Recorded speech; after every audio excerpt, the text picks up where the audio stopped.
A very warm welcome to everyone watching. We're here, JJ-kun as well as Permasneeze, bringing you the action for the remaining qualifiers for the WCS. Of course, if you're here, you're watching the East APAC region.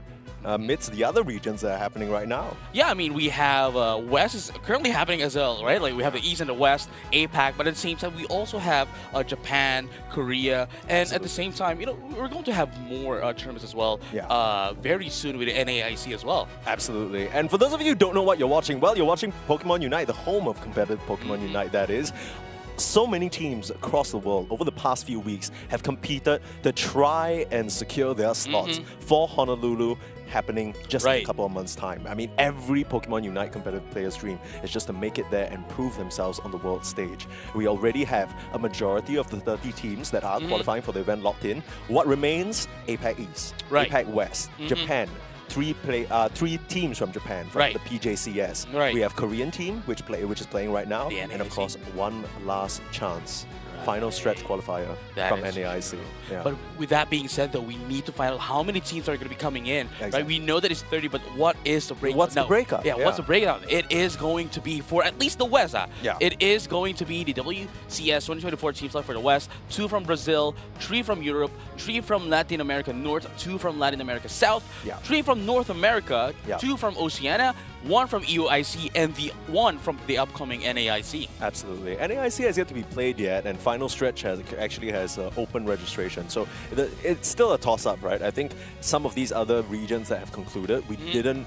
Some of the teams maybe people were expecting to see didn't really make it, especially in some regions that are so stacked. So, of course, this is more for the, I believe, the Western block of things. Let's have a look at the team slots for the Eastern block, which is where we're at. I think, so a full breakdown of so many different regions. And I think, honestly, very happy with how this pans out, because I think when you park it under East and West, there are so many teams that don't really get a chance to show their shine. We have 3 teams from Japan, like we mentioned. Korea is currently about to crown one. If you just search Pokemon Unite Korea, I'm sure you'll find it. India has 1 team. Taiwan, Hong Kong. I mean, India has so many teams coming in. So hopefully we see a bit more of them and maybe get them more slots in the future. But Taiwan, Hong Kong, that's already qualified. Philippines as well. Indonesia, Malaysia, Singapore, Thailand, all 1. Philippines at 2. And now, as you can see, highlighted by the beautiful graphic, we have LCQ East. That's us, baby. If you're looking for LCQ West team, well, you're looking for Dan Lee, Flava, Yolo Lee. They're on the other stream here. Now, of course,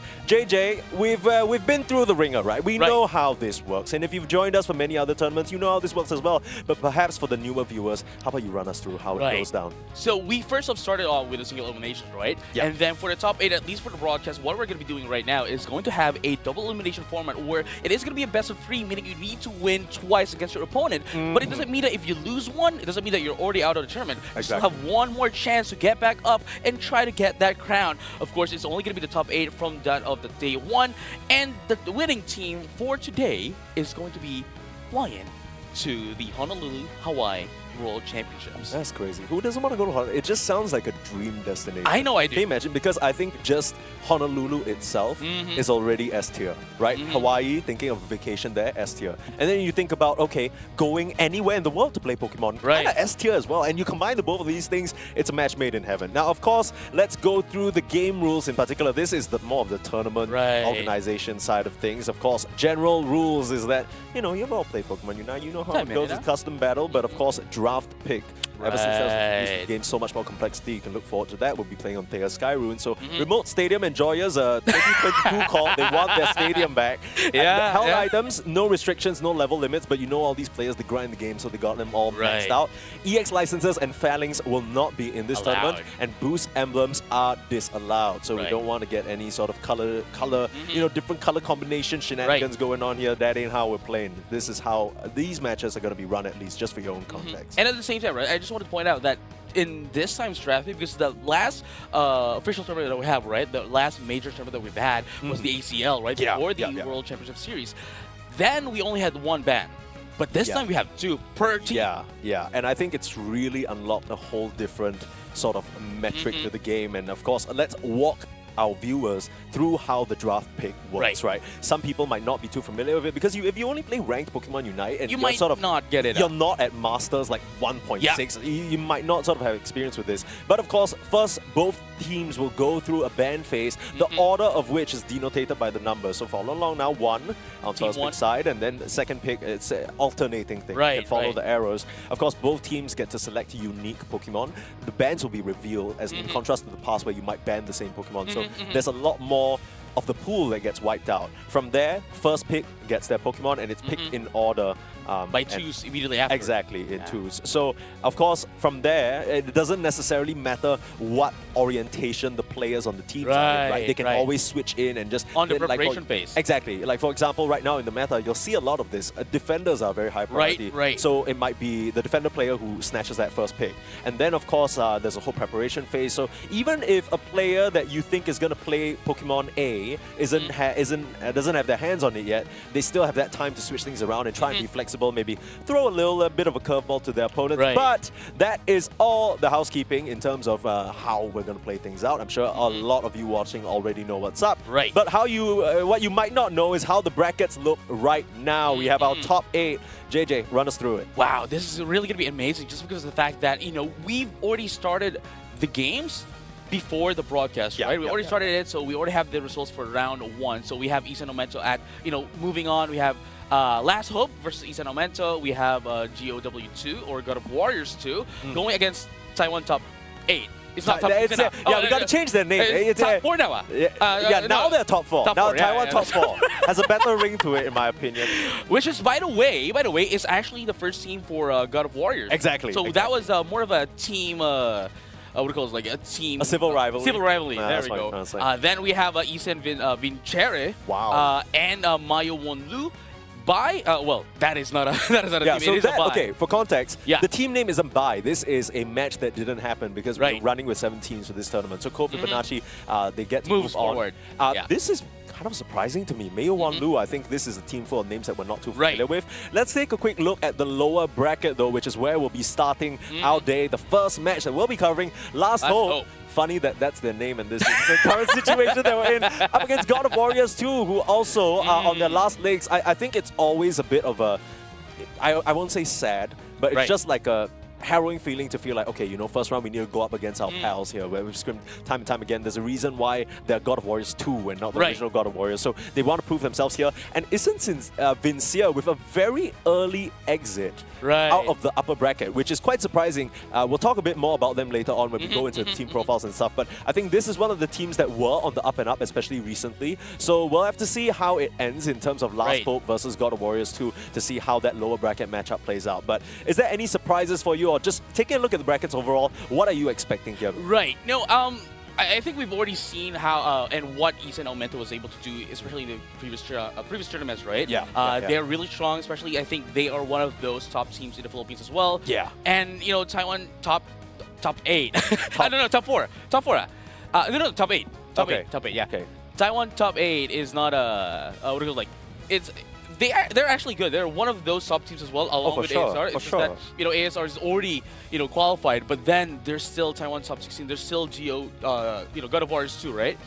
But the one that I'm looking most forward to is Mayo Wonlu. That's what we don't have any info. What are they doing? How did they do that? They just 2-0 Isan Vincia. I want to know.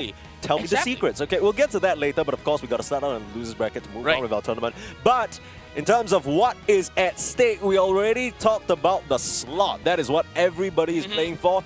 But also, there's a good chunk of change. First prize, you walk away with 7.5K. That's good money in the pocket, baby. There's a lot of Pokemon Center loot when you get there. That's true. You got to pick up some of that new Pokemon Concierge stuff that I saw just come out. That was nice. I mean, you're planning to. Yeah, I'm planning to. And there's gonna be a lot that you can get out of that. Yeah, for sure.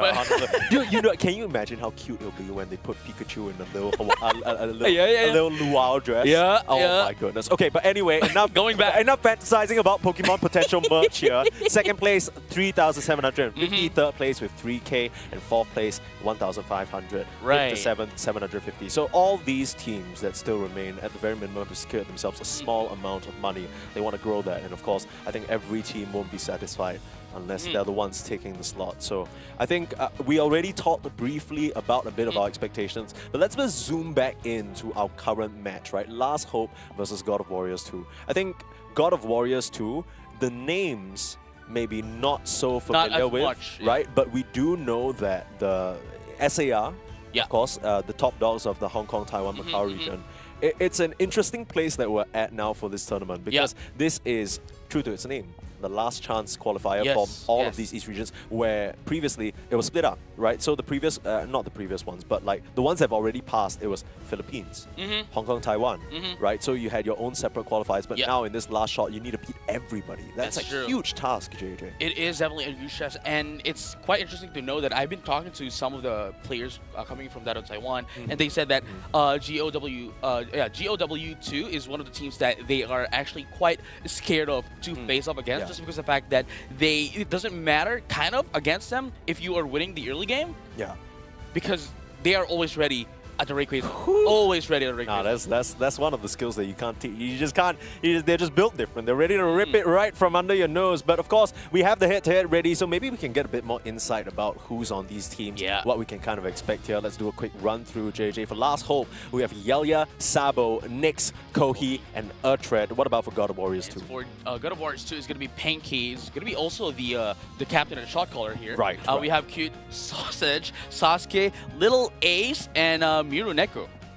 I appreciate the grammatical, nod here. They've made it a point to put little full stops behind each of their names here. So at least that's something, you're showing a nod there. But of course, like we mentioned, a lot of these names not really familiar to us. I Right. believe I've seen Yelia around, but that's about it. And that is the captain and the shot caller as well. Everybody else are pretty, kind of not familiar. It's Right. funny that if you're a One Piece fan, you're Sabo and Little Ace on two opposite sides. But okay, not to get too into other matters. But God of Warriors 2, I think the biggest thing for me is that if you take a look at Taiwan, Hong Kong, Macau qualifier, Right. it was SAR on top. And everyone knows SAR. Everyone loves these guys. Right? But who was it right there at second? It was God of Warriors, or rather Taiwan top Right. 8 at this point. Right? And if you're consistently scrimming with the Taiwan number 2, you gotta get some juice. But I think, okay, let's take a look at some of the team stats, JJ. Yeah, it is going to be Last Hope's stats here that we're going to be looking for at, after this, right? Yeah. We're going to be seeing that in quite a bit. But this is quite interesting for me to, look at as well, because Last Hope is coming from the Philippines and GOW2 is going to be coming in from that of Taiwan. So, immediately at the first match of the broadcast, we immediately see that, okay, this is what we're here for. This is the LCQ East. It is going to be the Philippines versus Taiwan. Yeah. And it's a bit of a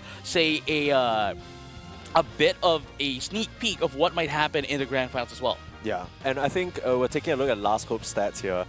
No real surprises. I think the only one that's making me raise a bit of an eyebrow is the Buzzwole and Blastoise. The main problem now is that I think right before this recent patch drop, Blastoise was basically up there with Trevenant and Umbreon, but he's definitely fallen in terms of stocks. I remember the day of the patch, my investment banker called me. He's like, "Hey, you need to get your you need to quickly sell the Blastoise stocks that you got because it's starting to dry up." Right, and I think he still very much does the similar job. Hydro Typhoon is just such a powerful Unite move, but it's interesting that Last Hope are still opting for this Pokemon because we don't even see Umbreon here. Maybe it's just too banned. Maybe it is just too bad, but going back into the statistics as well, into that of the PH qualifier, I believe Umbreon is one of those that is a what do you call it? PH is like one of Umbreon is one of the most picked Pokemon as well. Not surprised. Into that of PH, but at the same time, we don't see them using Umbreon as much. Or maybe they're just not as comfortable as using it. Yeah. But at the same time, it might be something that they already have. Is maybe giving it away to the other team and already have like a counter, towards that, and making sure that if they're going to be using it, then at least we are prepared. Yeah, it's kind of a double-edged sword, right? Because some teams really enjoy trying to come up with solutions to meta picks, right? So they'll kind of bait you with it a little bit, let you have it, and then they're just like, haha, we know exactly what to pick. We have to see how it all shakes out here as we get into the first ban phase of today, JJ. Yeah. I'm so excited. I feel like you mentioned it perfectly. This is exactly what we come to LCQ East for, right? There's that whole melting pot of styles in teams that likely have not scrimmed with each other, or maybe not even encountered each other in general. I can't imagine that they've had much experience in the competitive arena just because of that region difference. But we'll see. Tyranitar being banned out now. Okay, look, I have many words about Tyranitar. Okay, go ahead. You go first because I'm gonna take forever. Please. Okay, so like Tyranitar right now, it's not a Pokemon that is being used a lot or being banned a lot before the patch, because the patch dropped midweek before the LCQ, right? And then, but at the very least, right, Elevate, one of the teams that were actually qualified, right, Yeah. was using it on the PH qualifier. So, we already see a bit of a potential. And then we saw the patch that actually buffed up the Tyranitar. And now we're seeing almost everyone using Tyranitar. So it really makes sense that they're going to be banning in the Tyranitar because it's really strong right now. Absolutely. But JJ, I did a bit of research and I found out the actual spelling of Tyranitar. You ready to hear it? Go ahead. Placebo. Placebo. It's a classic. You get a nice little few buffs in the patch, then you're thinking, oh, I'm the new king of the jungle. I'm ready to crack. Look, no disrespect. I'm sure Tyranitar, he does a good job against opponents with high defenses and shields. That's what all the piercing damage is for. But against the current meta game of very early focus picks that we're already seeing, snatching up the Leafeon, the ban out of the Zeraora, and grabbing that newly buffed Cramorant. These guys come online way too early for Tyranitar to be useful, and that's kind of the strategy that we're seeing from Last Hope right now. Right, no, and I guess they're just being prepared here as well, just in case there is a Tyranitar. As you have mentioned, and we've been talking about this before the broadcast as well, that yes, Tyranitar might be, buffed in right now, but there's still the evolutions that can easily counter them, especially in the early game, that make it, make Tyranitar basically just not have any XP at all. Yeah, I love this choice from God of Warriors 2 though, going for that Clefable, right? Because I think this is a Pokemon that has fallen out of favor a little bit because of the nerfs slightly, but gravity is insane into this Last Hope lineup. I think right now we're seeing a lot of Eldegoss, we're seeing a lot of Hooper, we're seeing a lot of Blissey. Clefable taking a little bit of a seat on the bench right now, but this will be a very good return to glory if they're able to show up. This is the game for it. Rounding things up with a Scissor. We've seen a mix, right? Sometimes we see some... Oh, your jaw's dropping. You okay? Yeah, no, sorry. I just noticed that the Cramorant, right? Like, Cramorant is one of the bigger Pokemon right now. Yeah. I mean, but I saw the Cursed Incense. Yeah. As a counter to that of healing prowess into that of the side of GOW2. Yeah, okay. Look, here's my concern. And this, I don't know if you'll agree with me. Okay. I don't know if Cramorant is enough damage. That's what I'm worried about. Because, look, you can proc the Cursed Incense with the boosted, right? You bounce the different... It's cool. It's cute, right? It's a cute mechanic. But Cramorant... For me, at least, it's a consistent damage dealer over the course of the game. It isn't something like an Espeon that can just pump up endless amounts of burst over and over and over. You really need to rely on your positioning. You're trying to kind of get the tag onto backliners. It's going to be a bit of a tricky game for the side of Last Hope, I feel. I'm definitely favoring God of Warriors. No, yeah, I can totally see the draft here as well. We have the Blaziken. And the Slowbro as well is a really huge counter, especially into the very mobile Pokemon such as, like, the Trevenant. We have, it's not mobile, but it has that kind of like tankiness in it that is like one of their biggest win con here that I can see, right? Like if the Trevenant won't be able to line it up, then they would be scattered around and would have a huge chance to be taken out by GOW2. Yeah, a lot of pressure on the Trevenant's back, but I feel like that's been the entire story of a lot of these Trevenant picks. We've seen time and time again, this Pokemon, whether you're playing it in the top path as a more sort of core-focused Pokemon, or whether you're running EXP Share and running it as a support in the bot path as a tank, it's just so much utility between the Horn Leech, Woodhammer, being able to get up in there and set up for the team. Already getting some very nice early dunks off. That's that early power spiking Leafeon that we mentioned. Turn around, drive-by, slap down the Torchic. That's a great start.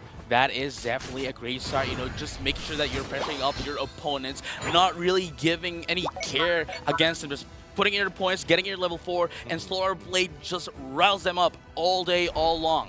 Yeah, and I think the beautiful part that we're seeing here is that Gossifleur has that initial red buff, right? Yeah. So it's allowing it to do just that much more harass. Doesn't really influence the Mimikyu because of that EXP share. Huge swathe of just the birds being swiped away by the Solar Blade. And here comes the Cramorant for a clean rotation.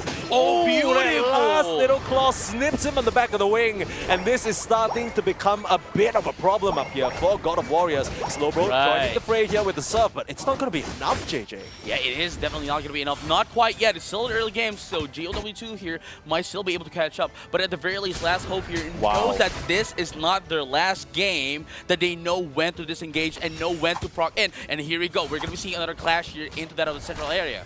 Yeah, actually going for the air slash, trying to find an avenue over the wall. Maybe didn't press the eject button in time. I'm not really sure what that was about.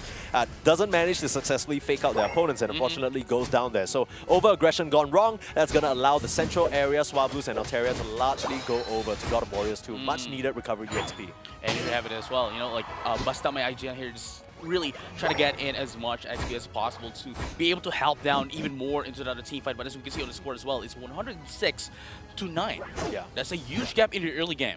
Absolutely. I think they've done a very good job in terms of pressuring the top half. The real only shining light for me at this moment is the Sylveon. We haven't really seen them involved. Gone for the Hyper Voice build. We've seen a bit of a mix-up, right? Sometimes Sylveons in that top half go for the Mystical Fire instead. And the curious thing is that throughout this patch, none of the evolutions were touched. So they're still as strong as ever, JJ. I mean, aside from the Glaceon, but even then, it's not as much. That's all right. You know, I think especially if you're up against some tanky Pokemon, you'll still go back for that evolution. It's just the premier damage dealer on that front. But objective spawning in just about 5 seconds here, JJ. We're going to see a bit of a clash. Yes, sir. And it looks like Last Hope here has the positional advantage instead of the Reggie bottom here with the Regirock. And look at them. They're trying to proc this in, using it as a bait for Geo2 to come in. But I think they're going to be able to take it. Yes, they will going to be able to take it. And they're trying to get in. Here comes the Emerald Dance, though. But it's not going to be enough, though. But the Solar Blade going to be able to take down that amazing Scyther. There you go. Yeah, I think so too. I mean, that was just crazy stuff.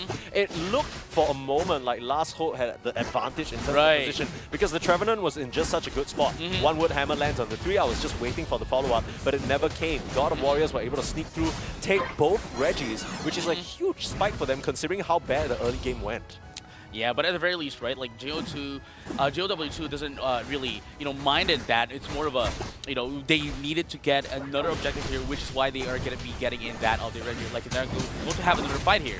Yeah, absolutely. Right in the middle of it all, popping that Unite move. Was that a close combat from the Clefable? Throws out the hands. It doesn't mind that they're always up in the air. She's ready to deliver a backhand when she needs to. Slaps him back in, and that's what, like 3-4 Pokemon taken out in one fell swoop.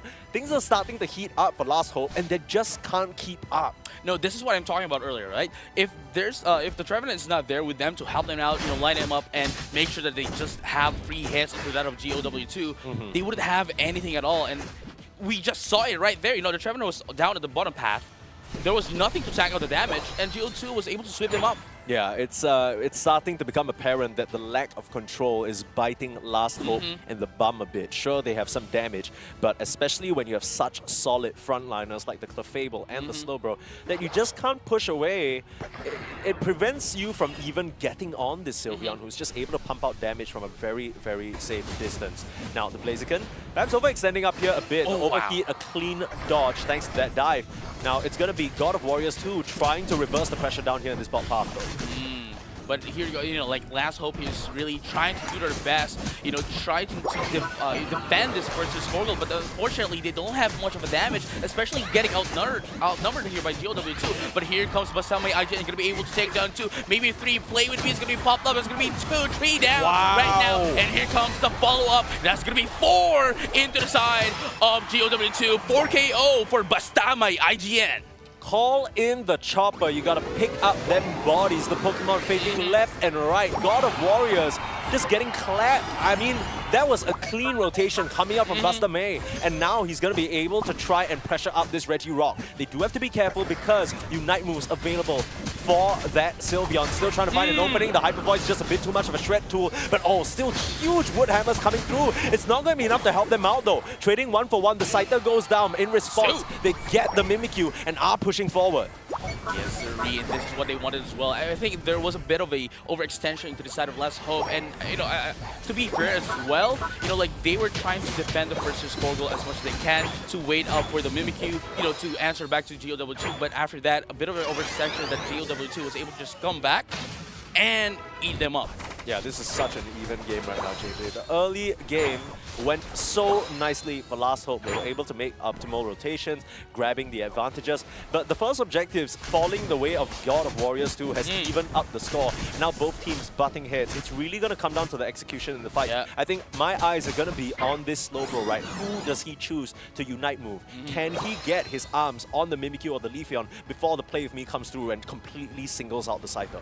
I mean, honestly, though, like any one of those getting caught in by the slow beam is going to be detrimental into that of Last Hope because then you wouldn't have enough damage to actually put up against. Wow! And look What at that, an Emerald Emerald 2 going to be two-step. taking down 2 Pokemon into the side of GOW2, trying to still push in, but no, they're not going to be stopping here, and only the Scyther is going to be able to get away. That was disgusting. Look, we talked about the Trevenant being the only setup, but we're seeing why it's such a highly valued pick. Again and again, 3 to 4 man wood hammers. I don't know how he's allowed to get this off. I mean, at some point, God of Warriors 2, I know you want to stick together for that sweet, sweet moonlight healing, but you know who benefits from light? Plants. They love that. True. They're attracted to it. They'll send the hammer swinging your way and knock you out if you're not careful. Right, and again, you know, if you're lined up there, Last Hope, everyone from there, especially the Sword Blade coming in, everyone's just going to be taking in all the damage from that with, of course, with the help of that Cramorant and the Mimikyu as well. But with that being said, in just 10 seconds, we're going to be seeing that of the Rayquaza.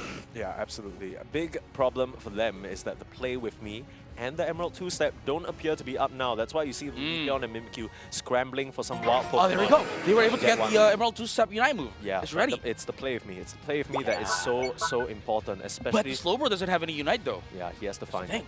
Yeah, I mean, that's kind of why he's just kind of playing on the outskirts instead of never being at mind. the front. Already had it Both now. teams are very tense. 50 points is what separates them. Oh, kind of on their last leg, starting with initiation. Both tanks just butting heads, nothing too committal. Just playing around, trying to force some sort of a reaction, JJ. It's actually, we didn't mention this just yet, but it's a Surf Telekinesis build, so even more catch for this Slowbro. Or Cloud Control. Absolutely. There we go, and it looks like GOW2, I think they think that they are in the lead and just, you know, trying to, you know, use the Rayquaza as the bait for Last Hope to get in. Yeah, I mean, Last Hope, they're going to get a notice in just about 15 seconds that they are in a very comfortable position. The question is whether God of Warriors can act on it. We already talked about the Sylveon objective ripping potential along with the Blazing Pen. Oh, the telekinesis! Caught the Trevenant. In comes the drive Oh, and they send him off. Trevenant That's down. 3 It's down. a big problem. No more wood hammers and no more Last Hope.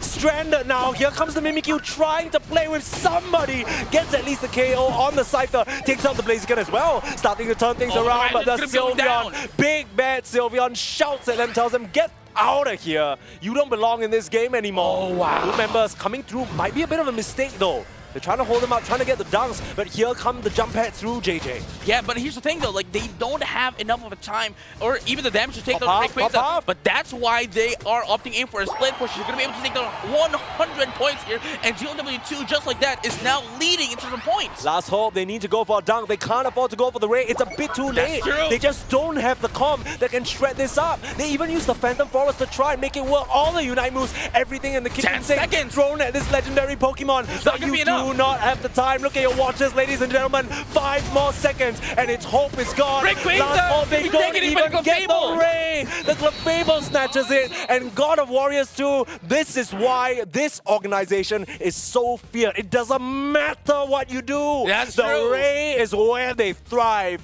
And in the last few moments of chaos, we thought it was a bit of a misplay. We thought those two support tanks dunking in the bot path, but giving them a bit of a red herring and dunking in that 100 points with the Sylveon. So risky. No, It yeah, pays off. but it worked. It's a huge risk, huge reward kind of play, and at the same time, this is what we mentioned as well, right? Like that's why, you know, the Taiwanese teams are really scared of playing against GOW2 because it doesn't matter, as we have mentioned, it doesn't matter what you do in the early game, in the mid game, they're always prepared into that of the Ray Pit. And I like what they did with the Ray Pit. It doesn't matter if they were on the leading end or on the, you know, deficit end, because they had the complete control of the Rayquaza, the Ray Pit. Yeah, and I think the main thing in that final fight that we noticed is, again, what you've been mentioning this entire game. A large reason why Kafkaesque was even able to land so many killer setups is because the lineup of God of Warriors thrives from running into you. They need to ball up and they need to charge at you. But in those final moments, God of Warriors took a little bit of chill pill, took a moment to breathe. And suddenly you're seeing Kafka just kind of, hey, where's my targets? Where do I set up? Where do I even plant this Phantom Forest? It didn't end up happening that way. And even though we didn't call it out during the game, I'm sure that that gravity selection from Sasuke really tempered with what Ramsey, Bustermate, and Yell Yell were trying to do throughout the entire game. And at the same time, like the Trevenant was trying to, as I mentioned, it was trying to like find where they're at, and then immediately use what it goes like Orange Leash, right? Use Orange Leash just to try and poke some, some damages into towards that of GOW2. But the thing is, because of that, he got seen. He got seen, and then immediately afterwards, they knew after that very small opening, went for the telekinesis and went rep it up. Yeah, we'll see that back and forth early to mid-game happen. This was a very, very cool steal. I mean, and I call it a steal because it was very much advantageous position for the purple side here. But of course, in this top half, this is where the heat starts to ramp up. For God of Warriors 2, they just put on so much pressure thanks to the help of that Regieleki. And we're seeing one of the problems of the Cramorant, and a reason why, despite this Pokemon's strength in the early game, it's not really picked that often. It just doesn't do enough damage. That is true. And as going back here, a bit of a replay, we are seeing this is the revenge of a last hope against that of a GOW2, but then they overextended a bit and got eaten up here by GOW2, which allowed them to get in that Reggie Rock as well. Yeah, the biggest problem is that as much as this is a very cool draft from I think purple side, they just again, it's crazy to say this about a composition with a Leafeon because we see that immense burst potential, but it only really works out when you line it up perfectly. That's true. Right? So as long as you have the Phantom Forest amplifying all the damage, you get a huge Solar Blade in. There we go. That's what I'm talking about. Yeah, exactly. He tries to jump forward, doesn't respect the telekinesis, gets caught, and you take a look at that Cramorant trying to use that Gatling Gulp missile, just gets obliterated. Nice little final sidestep from the Blaziken as well, just to dodge that Solar Blade, which would likely KO'd him. And he's able to just kind of weave back in, finish off that Mimikyu, and even though he does end up going down, it sets up the fight perfectly. It was just great play coming out altogether from God of Warriors 2. No, yeah, I mean, like Last Hope here has been really heavily relying into that of the Trevenant, and for good reason as well, right? Like, it was really good that Trevenant was just there to line them all up and make sure put them a bit of a burst damage here into that of GOW. I'll just say God of Warriors 2 because I'm really having a hard time. God of Warriors 2. And it actually worked, but the problem is God of Warriors 2 was able to, acknowledge this, especially during the Rape Flight. Right? And they were looking for that Trevenant because they know for a fact that if they take down the Trevenant, they know they can take down they can take down everyone else. It doesn't matter if they have like huge damage to Cramorant, the Leafeon, right, the Mimikyu. That's fine, that's all and fine. But as long as they cannot line them up, they can just basically, like rip them up. Yeah, exactly. And while we take a bit of an intermission before we get into game number 2, we actually sent out a few questions, to all these teams so everyone can get to know them a bit better. Let's take a dive into what they answered to some of these questions we posed. We asked Last Hope, which team or player are you keeping your eyes on and why? And this is no surprise. JJ, why don't you share with us? Right, so this is what they answered. Talon and Elevate coming from the Philippines because they are both from PH. Mabuhay is what they said. Mabuhay indeed. For people who aren't familiar, would you mind sharing what that means? Well, it's basically greetings in Filipino. There's no actual like literal translation. They're just saying hello. Well, it's not really hello. Hello is more like kumusta. Kumusta is like how are you? Hello, greetings. But Mabuhay is more like greetings. Yeah. Well, they're greeting everybody, and they might be saying goodbye very soon if they don't shape things up. It's not really looking too good for Last Hope at this present moment. I think the cool thing about them is that just from the draft alone, you can tell this team has character, right? Because they saw what was patched, they saw what was changed, and they are experimenting. They're trying to kind of make it work. But we're seeing why this draft is just not something that is very commonplace in current state of Unite right now. But at the same time, really, we definitely see the effects as well of what a mid tournament series patch can do to Yeah. a team, right? Like Yeah. it really affects not only Last Hope but everyone. Yeah. Let's move on to the next question here that we asked here. Let's have a little look-see about what they... It's always interesting to hear from them, right?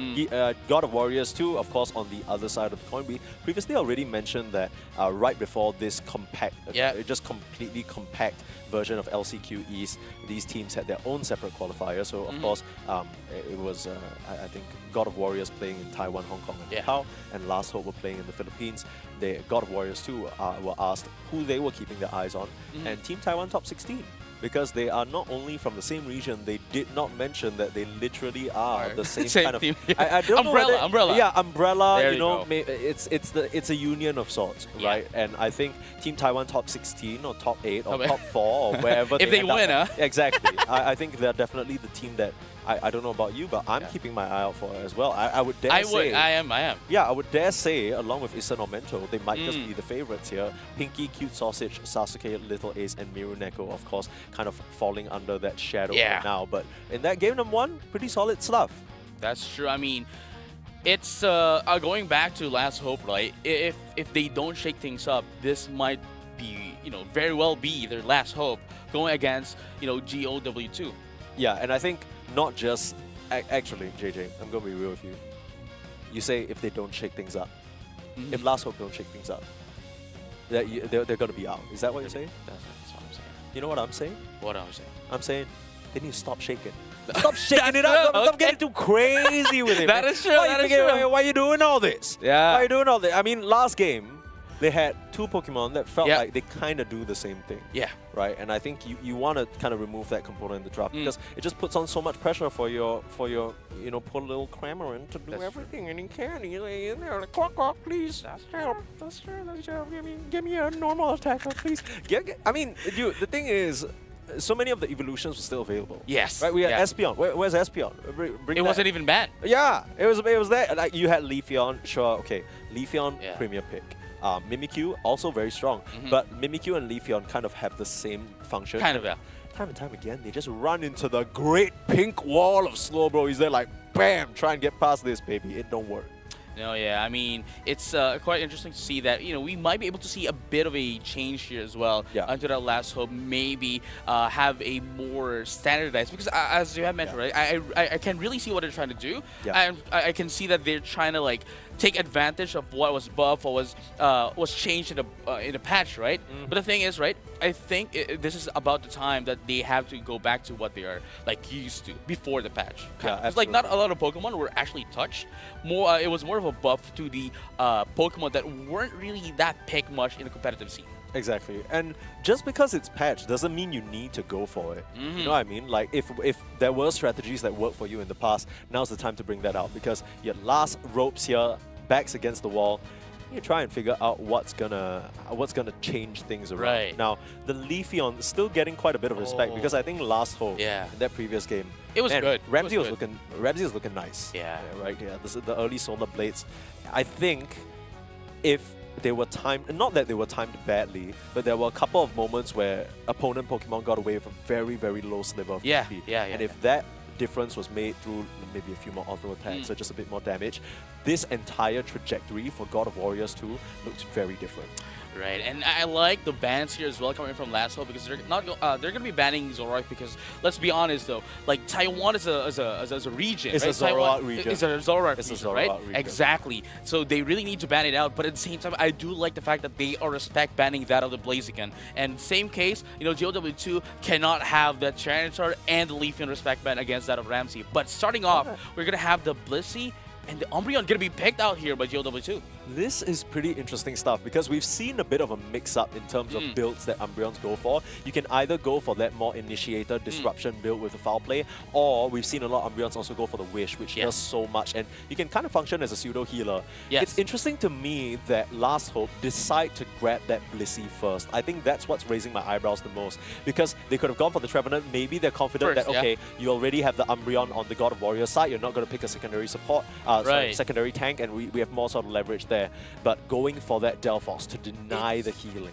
it's actually quite interesting as well because we know for a fact that, basing on game number 1, right? Like God of War 2 here already knows and acknowledges this Trevenant, what it can do and what it's definitely going to be doing for that of Last Hope. So it's really quite interesting to see that they are still running in that. I mean, not to say that Trevenant is not good. Yeah. But the way that they played it is something that is already read here by GOW2.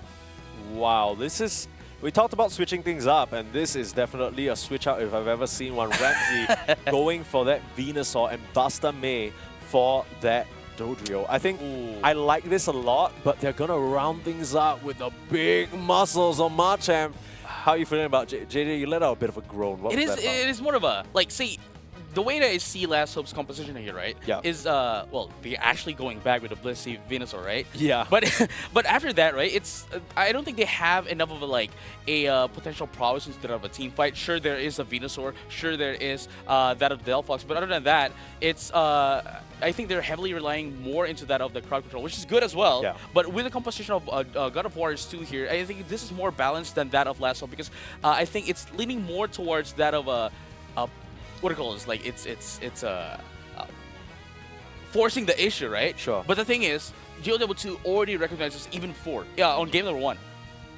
Look, I like what you mentioned about forcing the issue because we already know both God of Warriors 2 as well as the original God of Warriors team, Taiwan Top 16. Yeah.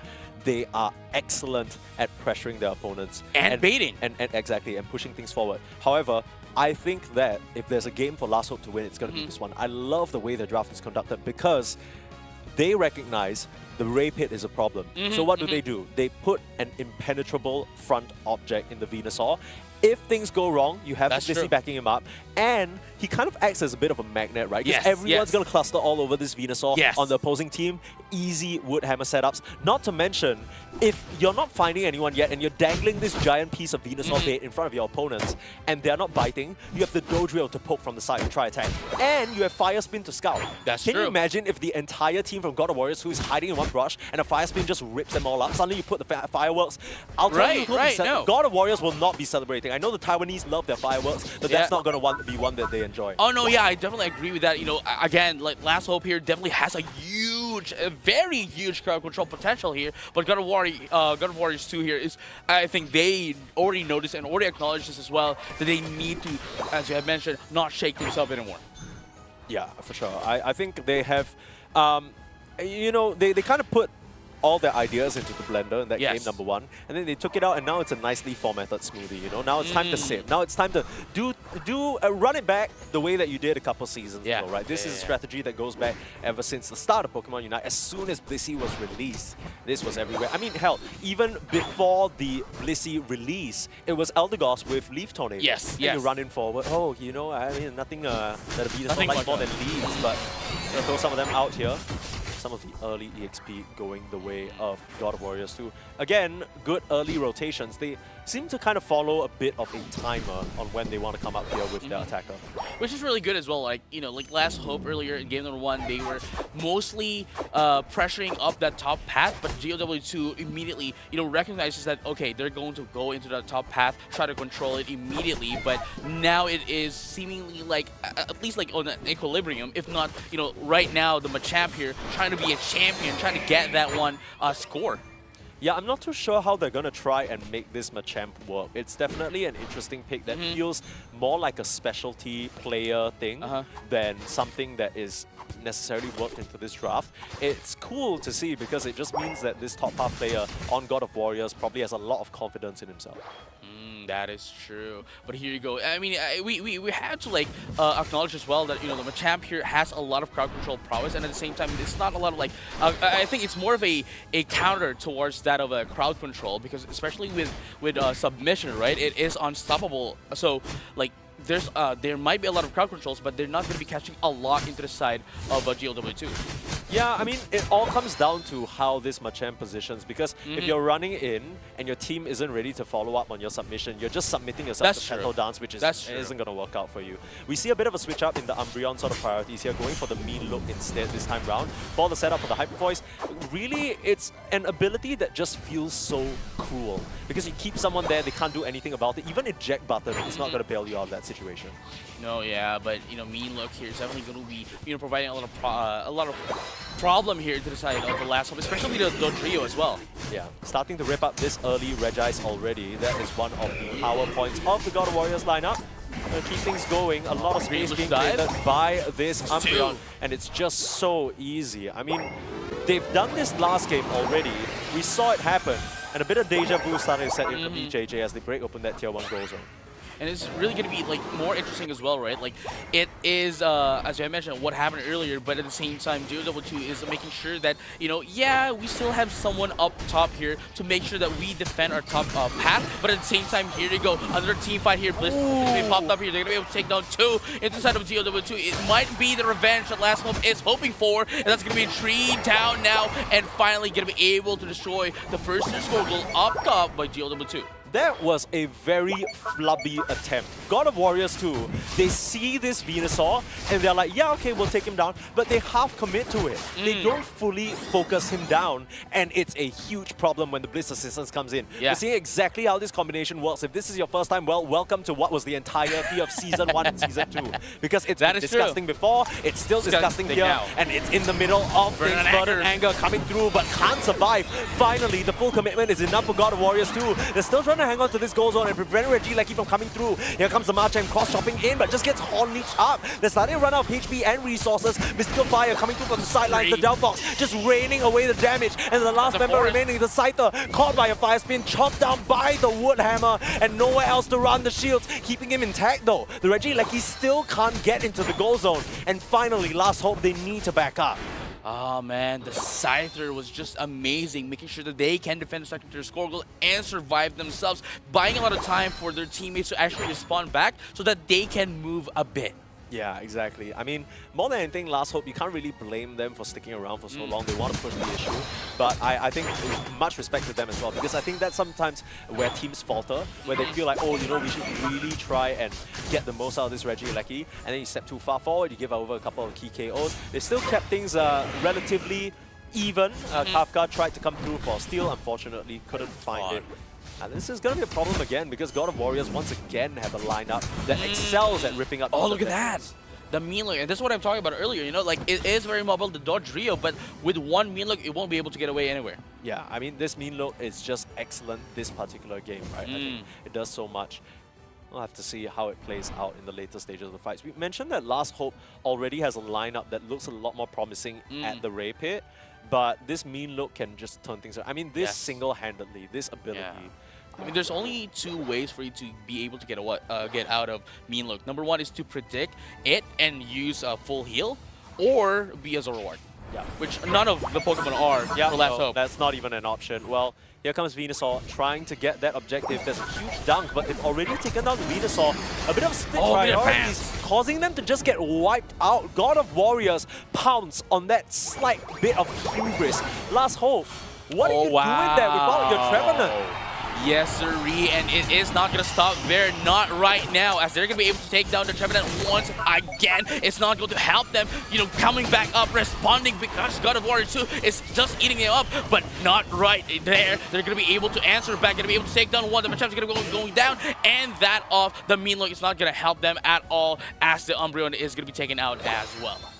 This is the mistake that Last Hope avoided making in that Tier 2 top path, but God of Warriors fall for the bait. They don't respect the slow respawn timers, and when the Blissey and the Venusaur come back, it's just the easiest Bliss assistance of their life there. Cleans them up, they don't have the damage, not on the goal pad, to take this Pokemon down, and they need to be so much more careful. They need to make sure that this Venusaur is in a compromising position before jumping, because if the entire team is there to back them up, you're not getting it. Oh yeah, but we see here as well that Regice is now down bottom. It seems as if like Last Hope has the position advantage, might be able to take this, the first objective that they're going to have in the entire set. You know, game number 1, they didn't have any primary objectives, but this time this is going to be the first one, Regice. Yeah, it's kind of crazy that this is their first objective, but all things considered, EXP-wise, it's not like they're so far behind. Yeah. I really like this sort of new adaptation because it feels like for the entire time in last meta where we saw Delphox, it was always that Fire Blast, Fire Spin. But now, with that recent nerf to Fire Blast and Fire Blast Plus, Mystical Fire just means that you have way more uptime on your Fire Spin. Because Fire Spin was also nerfed, had a bit of a cooldown increase. But if you're just consistently reducing the cooldown with the Mystical Fire, it's the same thing. It is definitely the same thing. And speaking of same thing, here we have it. The same thing that GUOW is hoping for, the Rayquaza, and now trying to scout Last Hope for where they are at the tall grasses. Kafka, he needs to try and learn from his previous mistakes there. Oh, the mean look! Nah, it's way too deep. I mean, you can't really afford to run into this trope. That is just firework heaven. And that's what Kafka's trying to bait them into, which is why you see Fen Fen on that Umbreon just hiding off to the side. He knows that he can't breach anywhere past. That is just the no-fly zone. You can't. That's true. It has to be a full commitment, and you know, you're running in there, it's going to be an easy Verdant Anger. No one on your team can survive that, so just poking away for now. Again, the 1 minute mark notice is so important because it informs the teams about their current standing. If they weren't keeping track of the score then, they'll know, but here the we fight's go. breaking out. Woodhammer in, and oh no, it's the Umbreon that goes down this time round. Charging forward on that Venusaur. They can't stop the tank. In comes Ramsey, mopping them up. The Machamp trying to stand toe to toe for Verdant Anger. Someone's unhappy with this situation, and it's gonna be the Venusaur coming out on top with the help of the Trevenant. Here comes the backhand though, the Scyther, ready to try and flip the tides. This is what God of Warriors are so good at, and they get themselves the advantage. Now it's the Venusaur and company that need to make a move. If not, they're going to be the ones that are behind, and they are going to be out of the tournament, JJ. And look at this as well. The spawn timer is going to be coming up as well. Everyone from God of Warriors 2 is now up as well. Going into the raid fight, only 30 seconds left. They need, Last Hope needs to rip this up right now if they want to win. But the problem is, God of Warriors 2 is complete as well. Now here we have it, another clash coming in. Full focus in, very frolic, triple trample. There we go! God of Warriors 2! Snatches it away again. You just can't beat them at the Ray. It's too clean. You're walking into their territory. And Last Hope, you might be saying Mabuhay in your questionnaire, but now you're going to be saying goodbye to this tournament. The lower bracket round ends as soon as it started. A bit of a heartbreak for the Filipino fans watching to try and cheer for their fellow team members and their friends. But unfortunately, it was too clean. It's too clean. God of Warriors 2 was seeing a level of play and decision-making at that Ray pit that's just so precise. They are so nonchalant about it. It is so precise coming from GOW2, and this is the reputation that they earned as well. And even SAR, even Shin and Rode, you know, the big dogs of Taiwan, aren't even scared of going against a GOW2 because of this. And we've seen it for 2 games in a row. Bro, the second that little boilerplate at the top that tells you the time turns yellow, lock in. It's like Super Saiyan. They just turn on. You ever see Pikachu when Ash just kind of tells him to lock in and then he just starts glowing yellow? That's exactly what happens when the enemy team comes in. Yeah, what just happened? Can you imagine in that moment when so much chaos is happening, you're unclear whether you can win the fight. Yeah. Machamp's like, man, I can't work this Venusaur down. Scyther's like, I got it, homie. So they just find little openings to slip through and be so annoying. You just can't cover all your bases. And all respect to Last Hope, because I think this draft was actually pretty okay. It was actually pretty okay.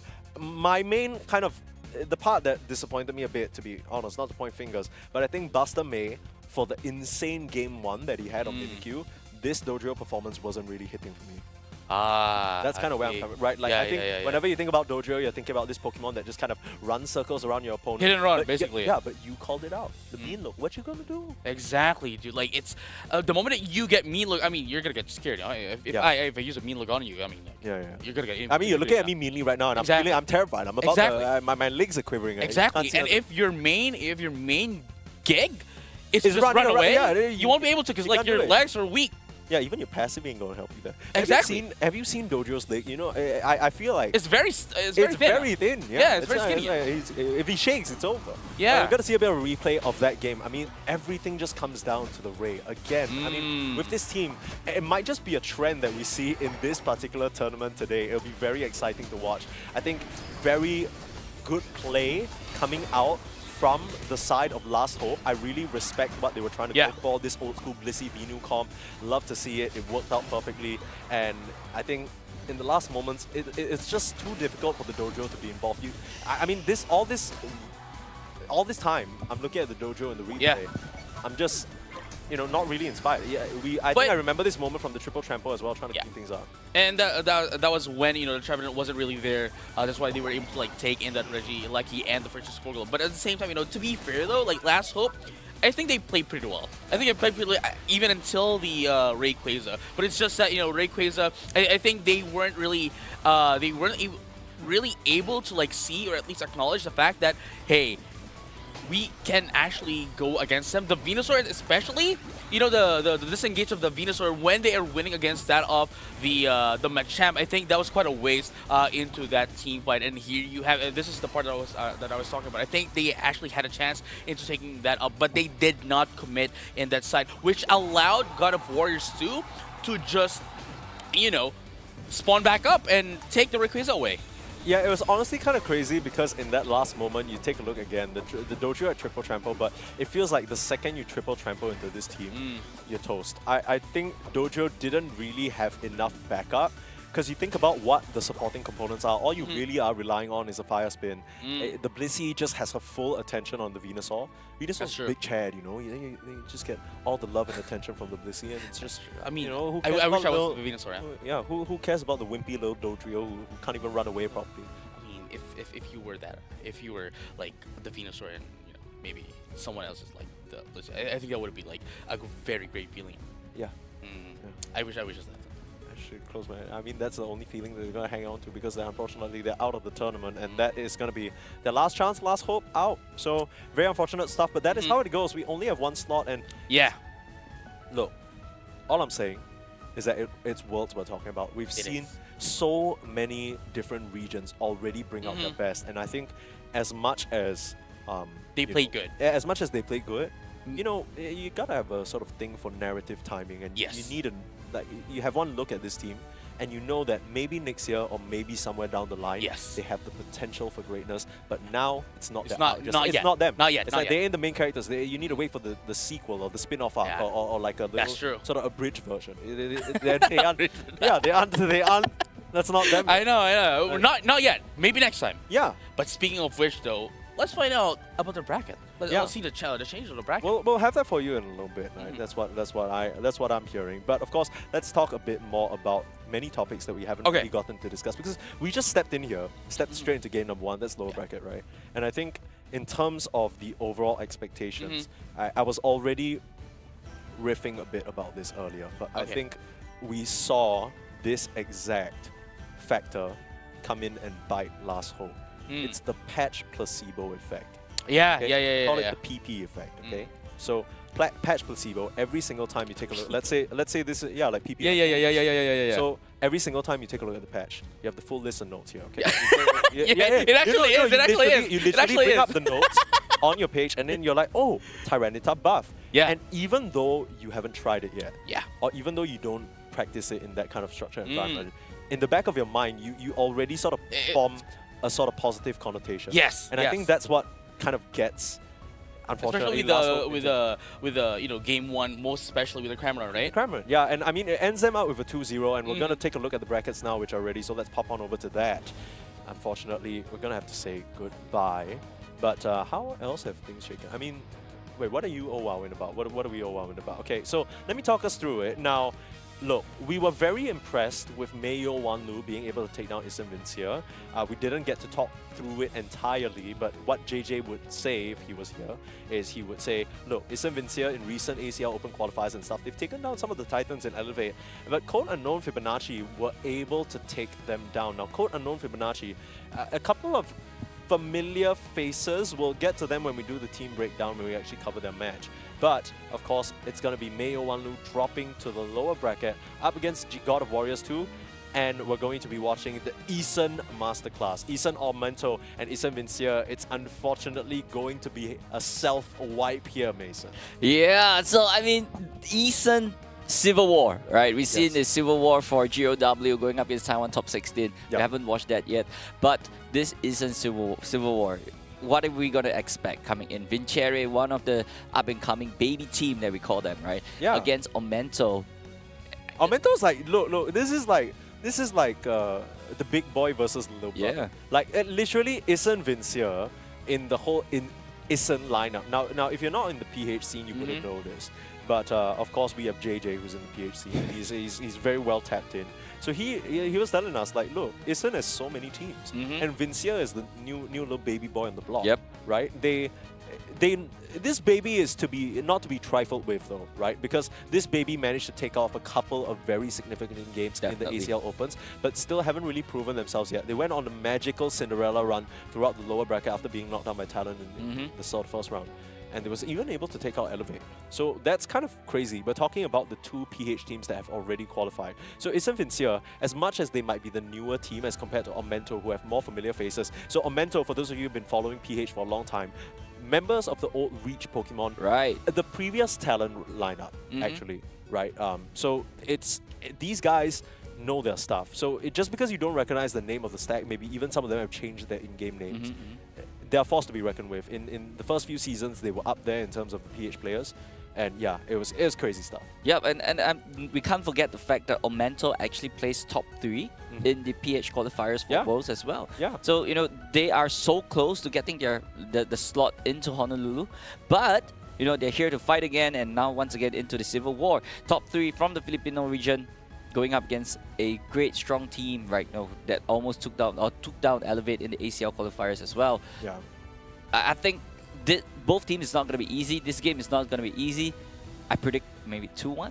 Yeah, look, respectfully, either way it's going to go. I think it's going to be a 2-1 because as much as generally speaking, you're thinking about, okay, this is the superior team. That's why they're like sort of the OG fellas. They've been around the block. But I think Vincier have something special and they're going to be dressed up nicely for this occasion. But speaking of dressing up nicely, we have a little bit of a video to show you about some very swanky holoware. Let's roll the tape.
Gorgeous. Yeah. It just brings a tear to my eye. It's so pretty skin, holoware, right? Yeah. Yeah.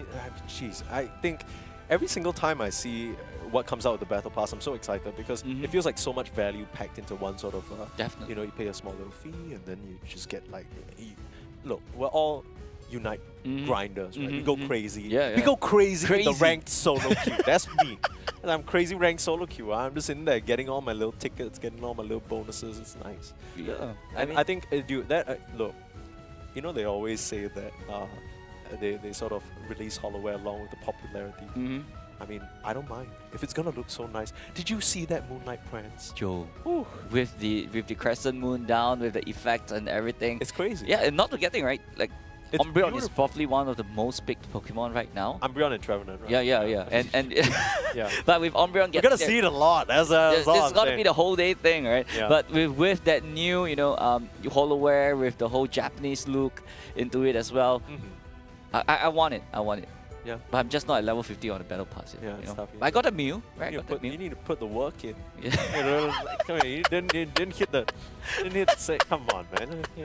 I mean, I know that, like, look at this. I can still hit him. Even though Ow. it's okay. But there's no hand in between. Yeah, no, it's not me. It's from where I am right now, I'm summoning a psychic force to, you know, Hoopa? Okay, okay. Portal? Yeah, Rings That's my of Bow. Hoopa. That's everyone rate my Hoopa cosplay. That was crazy. Okay, enough waffling around. Okay, Let's okay. talk a little bit about the match that we have ahead of us, right? Mhm. And I think this is a kind of a scary situation. Definitely. Mostly because JJ already mentioned it.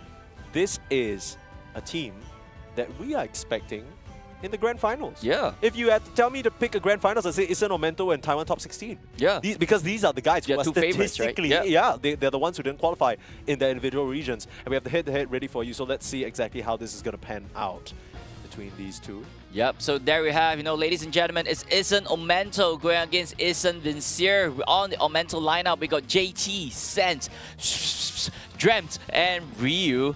But what about the Vincier side? Vincier, Jamiru, Faye, User, Dawn, and Jackatal. Now, look, Isen Vincier, Mm-hmm. got a level with you. Yeah. Don't know none of these guys. Yeah. What I do know Mm-hmm. is that they're beasts, okay? You don't just join Isen if you're some no name kind of you don't even know how to play Pokemon. These guys got the skills to pay the bills, that's for sure. Up against Isen Omento, again, it's a very similar, I think, situation that we find ourselves in where there is no doubt these teams scrim religiously. Yeah, Right, like it's got to be like every day, right before lunch you hit a little scrim before yeah. right before dinner you hit a little scrim before Mento. Right before you go to sleep, you give a Mento a kiss goodnight. You know what I mean? Yeah, I mean, both teams are from Isen as well. Like you said, Yes, they scream, yeah. they probably scream, there are more sessions within Isen itself. Yeah. And both teams might know each other's trick. Exactly. Yeah, exactly. so I mean, it's not gonna be easy task. It's got a lot of counterplay and knowing or pulling tricks out of your bag that your sister team might not be knowing of as well. Okay, so let me throw you a little bit of a caveat, right? Okay. Because I think anyone coming into this match who knows a bit about the teams and how we're hyping them up, statistically speaking, you're thinking Isen Omento. Even in the past, you're thinking, okay, this is the old Reach Pokemon. Sure, some of their names look different. So Sent and Ryu have changed their IGNs, but they're still very much largely intact with the same names. I mean, you'll recognize JT, you'll recognize Dreamt. The thing with this team is that, look, I'm about to say something. Okay, say it. That's a little harsh. Okay. They used to be talent. Mm-hmm. There's a reason why they used to be talent. So what's the reason? The reason, if you can't infer, Moonboy, is that when they had their opportunity to represent talent, Okay. they didn't do a good enough job. Mm. Look, I'm not an armchair psychiatrist. Okay. Okay? But I sit here, I watch these games, and I watch these players throughout multiple different tournaments. And one thing that's become very apparent to me is when teams are not on the same page. Now, this can come from a variety of reasons, right? Either you haven't prepared well enough, Yep. either you're just not communicating well. Okay. And both of those reasons are horrible. These are like the baseline requirements for being able to function successfully As a team. in a exactly. Yeah. I mean, you would know this as well. Like, if we're sitting in a voice call and we ain't saying anything, how are you supposed to sort of play the game or know what's the priority? I mean, that's basically our every ranked game, right? Yeah, which is why we don't. Which is why we have a sub 40% win rate. Exactly. Boy. Yeah. Yeah. so I mean, as you functioning together as a team, we saw it in the previous game as well, right? Yeah. How well all this precision actually paid dividend. Yeah. And when you work together, you time every timing right. Everyone is at the right spot together. Yeah. It always pays dividend. And if today, Elemento can't keep this up, we might have the same story as the previous years as well. Exactly. Right? Talent always falls short last year. Yes. And Yeah. this Yeah, year, yeah. they fell short in the PH Opens one again and the top in third place. And if they can't work this out within the next few hours, they might even, or the next few minutes, they might even fall short to their sister team right here. And also, look, I know that we're watching the APAC East qualifiers right now, but just because you qualify for APAC East, there's a whole bit of evolution and leveling up you need to do before you're ready to play at Worlds. Worlds! Yes, that's what like the big the boys are 30 at, right? best teams in the world, you pop up there just to get smacked back home, that's going to be a sad sight. Exactly. You know what I mean? Like, I think what I'm worried the most about, and the reason why I think Vincere actually stand a good chance, is because in the past, we've seen this mental hurdle be a factor. When they were talent, when they were reach, they would find themselves in these situations that, honestly, I think if I was playing that game in the solo queue, I'd be tilted as well. But you can't let it get to you. You're a professional e-gamer. Okay, you need to keep things tight, be an unshakable mountain, and lead your team to victory. That's the only way you become the very best. And of course, we'll see whether Aumento have... we know they have the skills, right? So let's take a look at some of their stats to see how they've been doing so far throughout the competitive circuit. We have that ready for you, popping up in just a bit. But I think I'm expecting a lot of things. I mean, this is a team that is highly aggressive, prioritizes a lot of their attackers, as we can see here. Yep, average damage dealt on a 190,000 damage, and at damage received 212,000, and the average recovery 85,000. That's what you mentioned, right? Previously, like, you know, they are a really attack-heavy, focused kind of team, and 190 is not a small number to be dealing with as well. Yeah, and I think one thing that we saw most notably from last season was a very high priority on these confays, on these single target healing supports, right? Just in a way, I think sometimes people like to refer to them as pocket healers because you just kind of keep them in your pocket and they follow you around. It's kind of similar to what we saw with the Venusaur last game, right? And this is, no surprises, a style that Isen Aumento is very comfortable playing because they played in those previous seasons. They picked up Blissey and the comfy 50%. Of course, when one's banned out, probably they opt for the other. But what's interesting to see as well is the Mimikyu, Sylveon, and Trevenant 100% pick rate. So they've basically played every single game so far with these three Pokemon, but there are only two bans, right? So either way, one of them is going to slip through. It'll be interesting to see what Vincere, like you mentioned, knowing a bit of their secrets, prioritizes in terms of taking out for them. Yeah, like what are they going to be pulling out of the bag? But, you know, something that interests me is that 100% pick on Trevenant. Yeah. Right? It's not an easy feat to actually pick Trevenant every single game. Yeah, I'm surprised because that implies that there are things that their opponents are more scared of than the Trevenant, which we've already seen time and time again is a huge problem.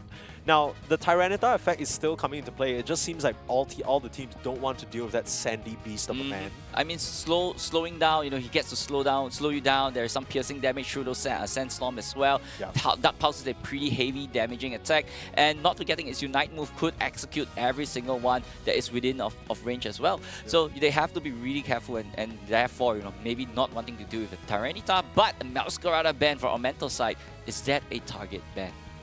Yeah, I would assume so. I mean, when have we ever seen Masquerada recently, right? It just kind of feels like, I think Luminosity were the ones who brought it out on Overlord a few times with some Flower Trick double team shenanigans, but apart from that, it's like that's it. Yeah, I mean, it just feels like a Pokemon that, you know, relies on quite a bit of trickery and acrobatics to get the most out of the map, and, you know, you already have Mimikyu for that. For now, this is a good start, though, for Vincere, and it's very promising because JT snags up that Mimikyu, and immediately those other two picks that Isen Aumento have run with every single game so far snatched away. Yep, I mean, we know that, you know, the Trevenant is really strong on mental side, but, you know, something interesting is Mew being picked up by Dreamt.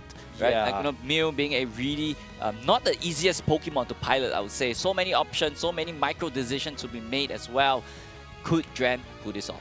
Yeah, the thing about Mew is that it got nerfed, and that doesn't mean that it's bad. Yeah. The thing with Mew is that it exponentially increases in effectiveness with skill. Yep.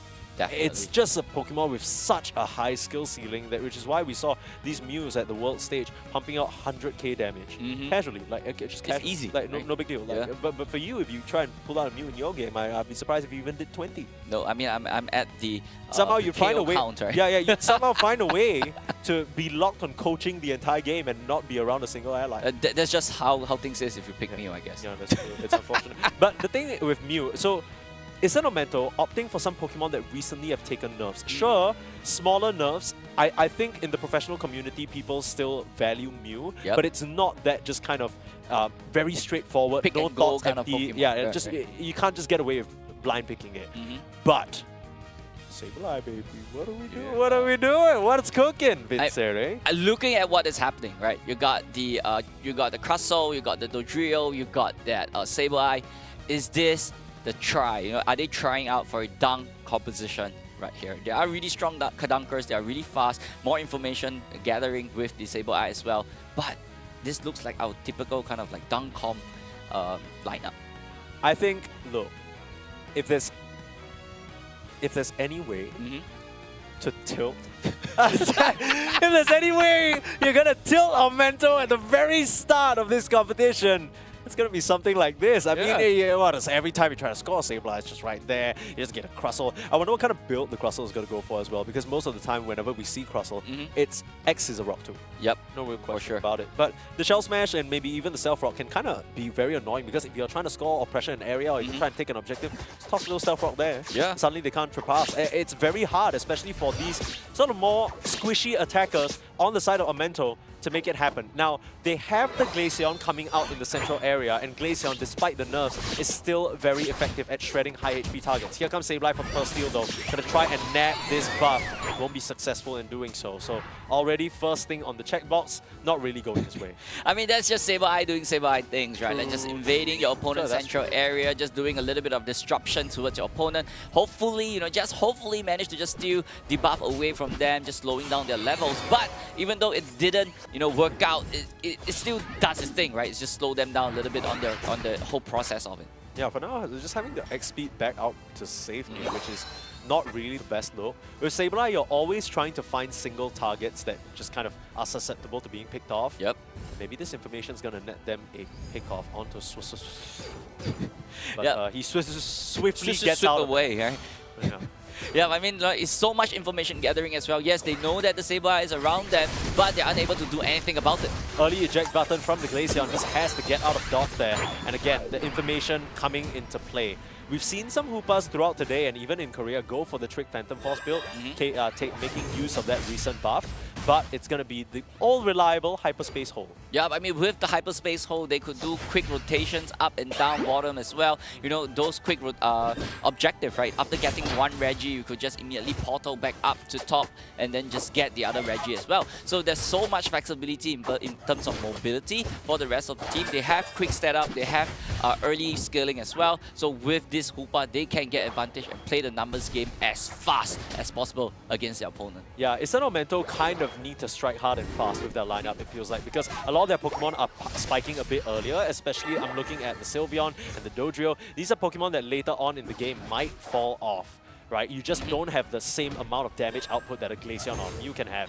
And that's why it's especially important to hang on to these Tier 1 goal zones, because when you don't really have a dedicated frontliner other than the Umbreon, you want a nice little barrier between yourself and them. You can just poke from afar, stop the downs from coming through. Now they're trying to pressure the bot path. Yeah, but there we have, a big fight right there for 4v3 as the Sableyes come into play. Unable to do much though for Aumento. They have no choice but to back off this one as well.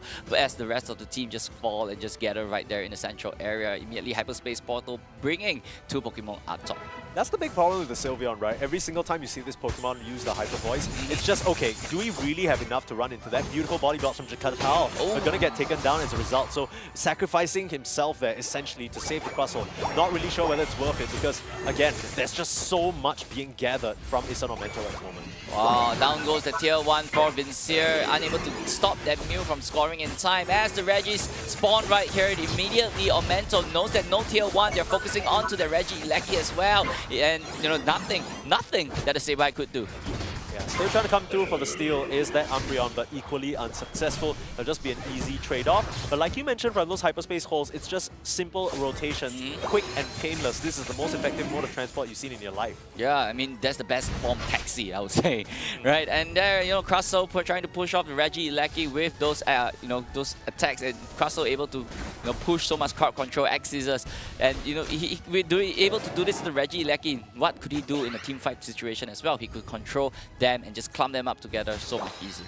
Yeah, I think the only thing that I'm worried about here is if we see a bit of a fight. Glacial stage committed, trying to get those ice crystals pumping through. Trevenant in big trouble, still able to turn around and Wood Hammer though, keeping this goal zone intact. And the Hyper Voice just being so annoying. There comes the reinforcements in the Sableye, but the question is it enough? The Sylveon still needs to back up, and now the ice crystals coming through, Sableye is just going to go down. So again, Isam Vincia are starting to run out of firepower into the resets. And you're talking about the Crustle, okay, sure, you can trap them, but if you just put a Hyperspace Hole where they're trapped, they're still going to be able to get themselves out. Yep, definitely. And knowing that this is a down composition, right? Team fight is not their specialty, right? They're not exactly down and get the one-on-one or the 5v5 right there. They are all down into dunking and looking at the scoreline right now, right? 169 into 11.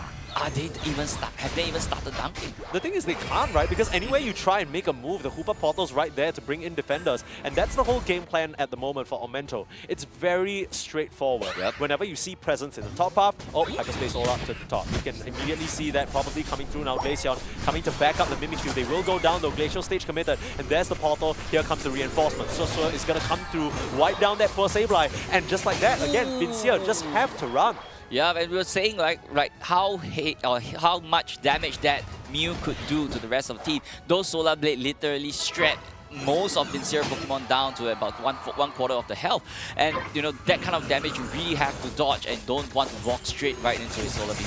Yeah, absolutely. And these are two Pokemon that traditionally we would consider tanky, right? The Crustle as well as the Trevenant, but they are looking like minced meat. Popping the Hoopa Unite move down here, Susur might just go down, but you gotta imagine that the reinforcements are coming through, or just the best bluff of his life. Okay, Rings Unbound, just for no one to come through, but it does buy him a little bit of time. He's still gonna try and Hyperspace Fury, but the whole time, Carnage in the top half as Aumento taking a huge advantage. Yeah, but here's the question, right? Is that Rings Unbound worth it?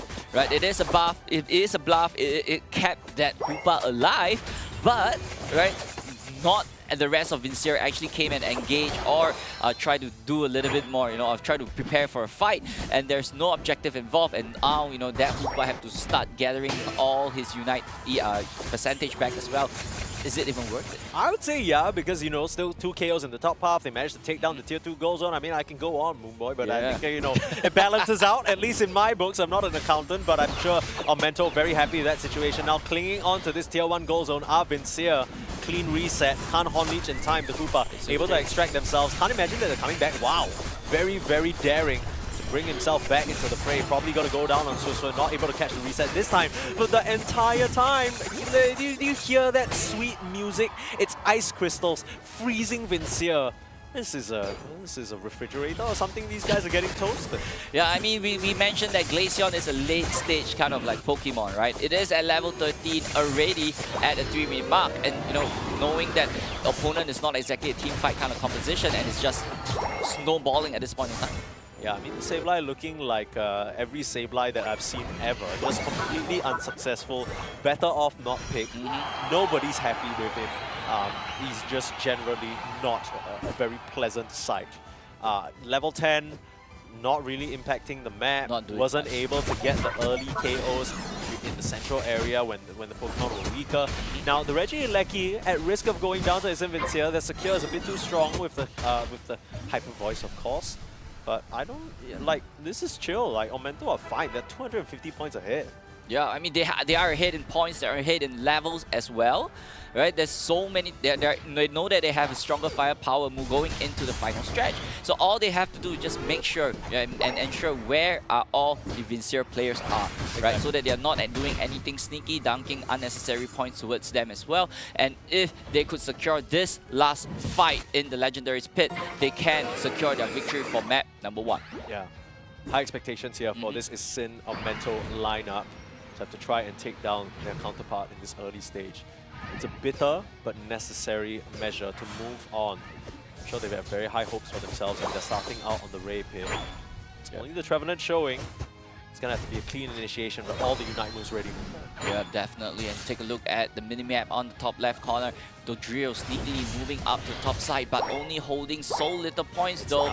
Yeah, it's 66 points into the basket, but they have to get that raid, they have to start going. If not, it's going to be too late. Another 28 by the Crustle. They're starting to add things up here. They just need to keep picking up and finding an angle. For now, they've caught out the Sableye and the Crustle. Rumble Rouser in the middle, Triple Trample coming through, but it's only an Umbreon. Everyone from the side of Isin Aumento has escaped, and Glaceon starting to rain in the pain. Where are you going? Play with me, Lil Sylveon. I want you right by my side, and nowhere to run. All the Unite moves pop, and so are Vincia. They get exploded, and the only member remains is Crustle coming through. It's gonna have to be a Hero X Scissor, but he can't even find the angle. Stopped by the Umbreon.